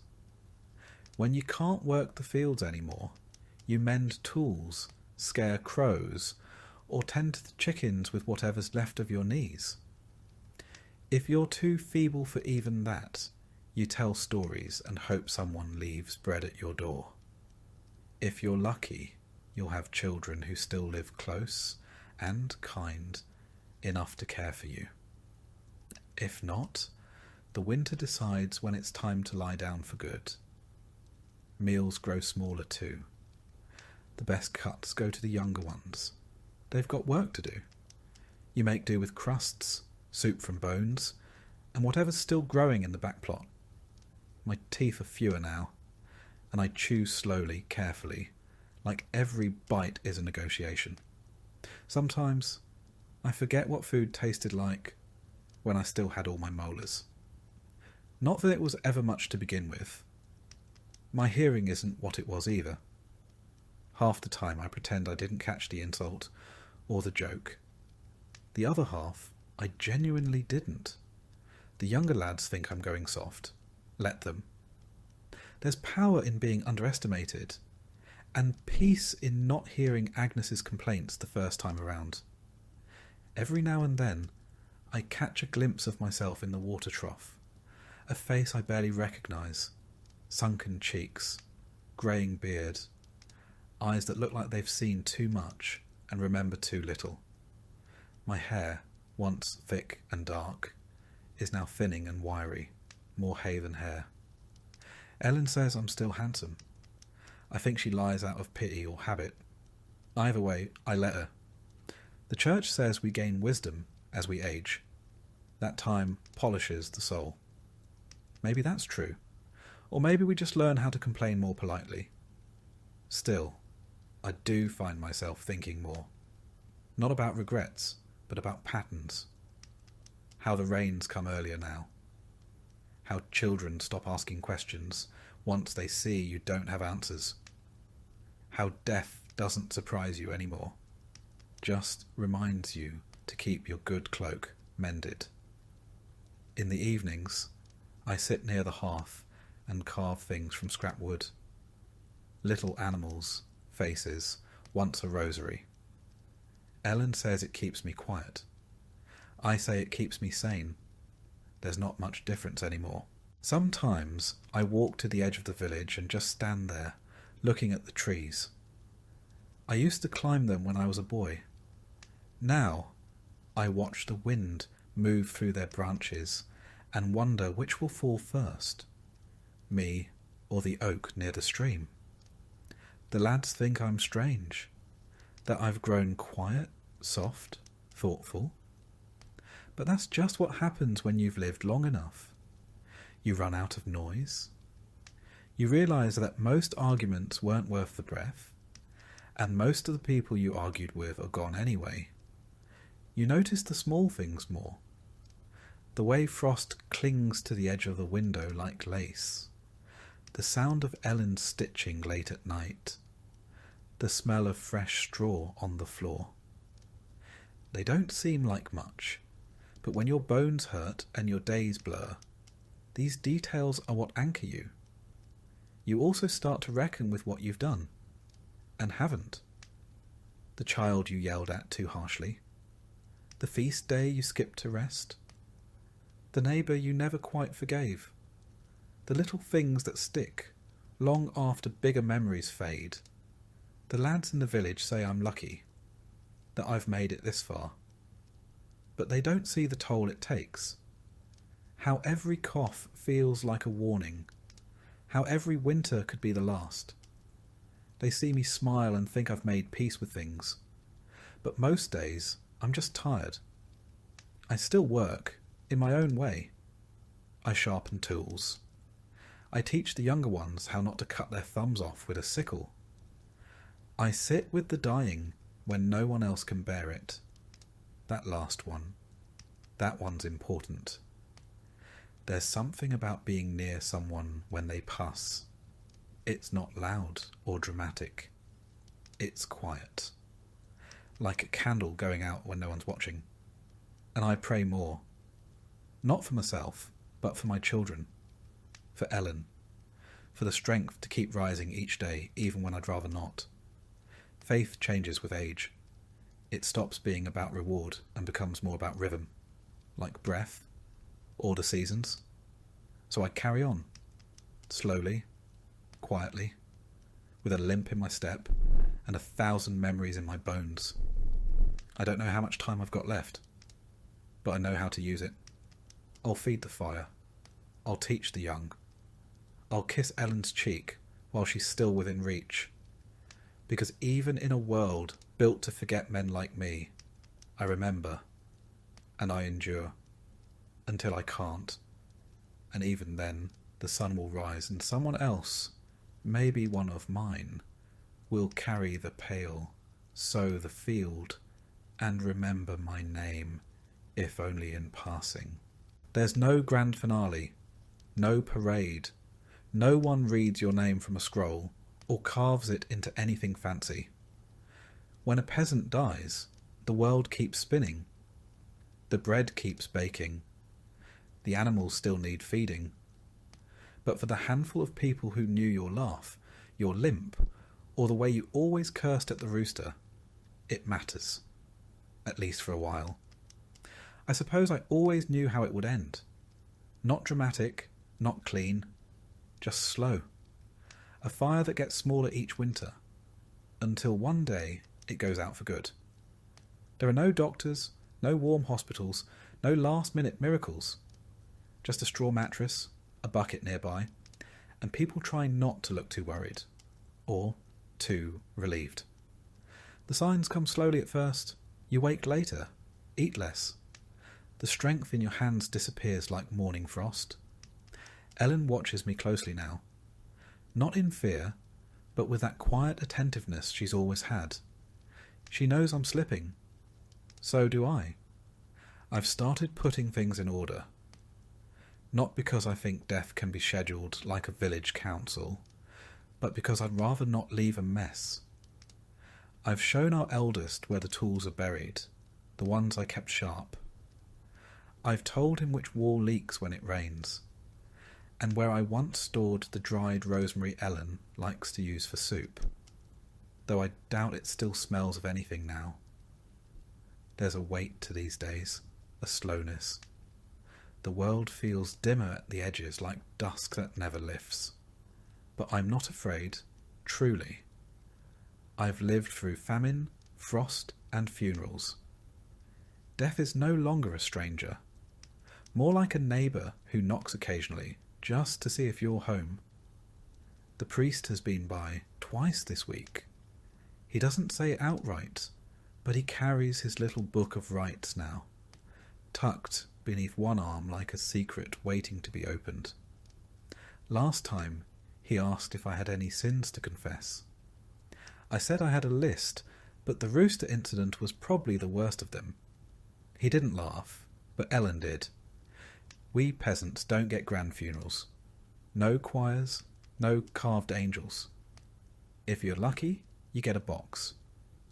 More often, it's just a woolen wrap, a short prayer, and a shallow grave somewhere near the chapel wall. The important thing is the blessing. Without it, well, you're risking purgatory. Or worse. I've seen too many buried without rites. A fever takes someone too quick. The priest is off in another parish, and they're laid to rest with nothing but hurried hands and whispered hopes. That won't be me, I hope. I've tried to live clean, paid my tithes, honoured the saints, even fasted on days when there was food to fast from. I remember the last frost that took a man before his time, old Gerard. He slipped on the path by the well, broke his leg, and never stood again. We wrapped him in his cloak, the good one with the patches, and laid him beneath the yew tree. His widow, Marjorie, placed his walking stick at his side, said he might need it in the next world. Burials are quiet here. The bell tolls once, maybe twice. Neighbours gather if they can, but work rarely pauses. The cows won't milk themselves. The village doesn't stop because one soul stopped breathing. And yet, there's a kind of grace in the simplicity. No procession, no grand eulogy, just familiar hands, familiar dirt, and a cross made from 2 crooked branches. We mark our dead not with stones, but with stories. The way he laughed, the way he always fixed the church roof before anyone asked, the way he once ate an entire onion on a dare. That's how we live on, not in marble, but in memory. I've asked Ellen to sing for me when the time comes. Just a quiet hymn, nothing fancy. She has a soft voice, like a lullaby wrapped in wool. I'd rather go out listening to that than the priest's wheezing Latin. The children have started treating me differently too. My youngest granddaughter, Alice, asked if I was going to turn into a ghost. I told her only if she kept stealing turnips from the cellar. She giggled, but I saw the worry in her eyes. They all know. There's a tradition in our village, passed from mother to daughter. When death comes, you open the windows. Even in winter. It's said to let the soul out, to carry it skyward. I don't know if I believe it, but I've left instructions anyway, just in case. And then there's the matter of legacy. A strange word for a man who owns nothing. No title, no wealth, no land. But maybe legacy isn't gold. Maybe it's the fence I helped mend. The prayer I whispered beside a sickbed. The way my eldest son now kneels before supper without being told. The church teaches that if we live rightly, we'll be rewarded after death. A place without hunger, or pain, or frostbitten toes. I hope that's true. But I've also learned not to count chickens, especially after last winter when the fox got in. Still, I do wonder. What will they say when I'm gone? That I worked hard? That I loved Ellen? That I always remembered to patch the thatch before the rains came? Maybe that's enough. Ellen says she'll bury me near the elder tree if the ground isn't frozen. I like that spot. It's quiet. In the spring, the roots smell like sweetness and old wood. And if she places the carving I made, the one with the little rooster on it, I suppose I'll go out with a bit of a smirk. So when the end comes, and I think it's close now, I'll meet it like I've met every storm, every famine, every failed harvest, with quiet resignation, a muttered curse, and a bit of hope. Not for heaven, but for memory. For a life lived, if not easily, then at least completely. It's not the fear of death that weighs heaviest. It's the worry that you'll be forgotten. That everything you built, everything you endured, might vanish like smoke up a chimney. But I take comfort in knowing my hand shaped this place. Every groove in the wood, every furrow in the soil, bears my mark. The village remembers in quiet ways. A child repeating a saying you once muttered. A patch of herbs still growing by the path because you dropped seeds there half a lifetime ago. A crooked fence post no one ever bothered to fix because it was just how Thomas made it. And when Ellen lights the hearth, long after I'm gone, the warmth will still reach the same corners. Maybe that's all we can ask. To have mattered in small ways. To have been part of something that keeps on breathing after we don't. So I close my eyes with no grand speech, just the crackle of fire, the smell of peat, and the quiet rhythm of life continuing, as it always has. And maybe, just maybe, someone will sit by the elder tree one day and feel a little warmth in the breeze. Not enough to name, not enough to explain, but enough to know that someone lived here, loved here, and passed quietly, remembered not in marble, but in the marrow of the village itself.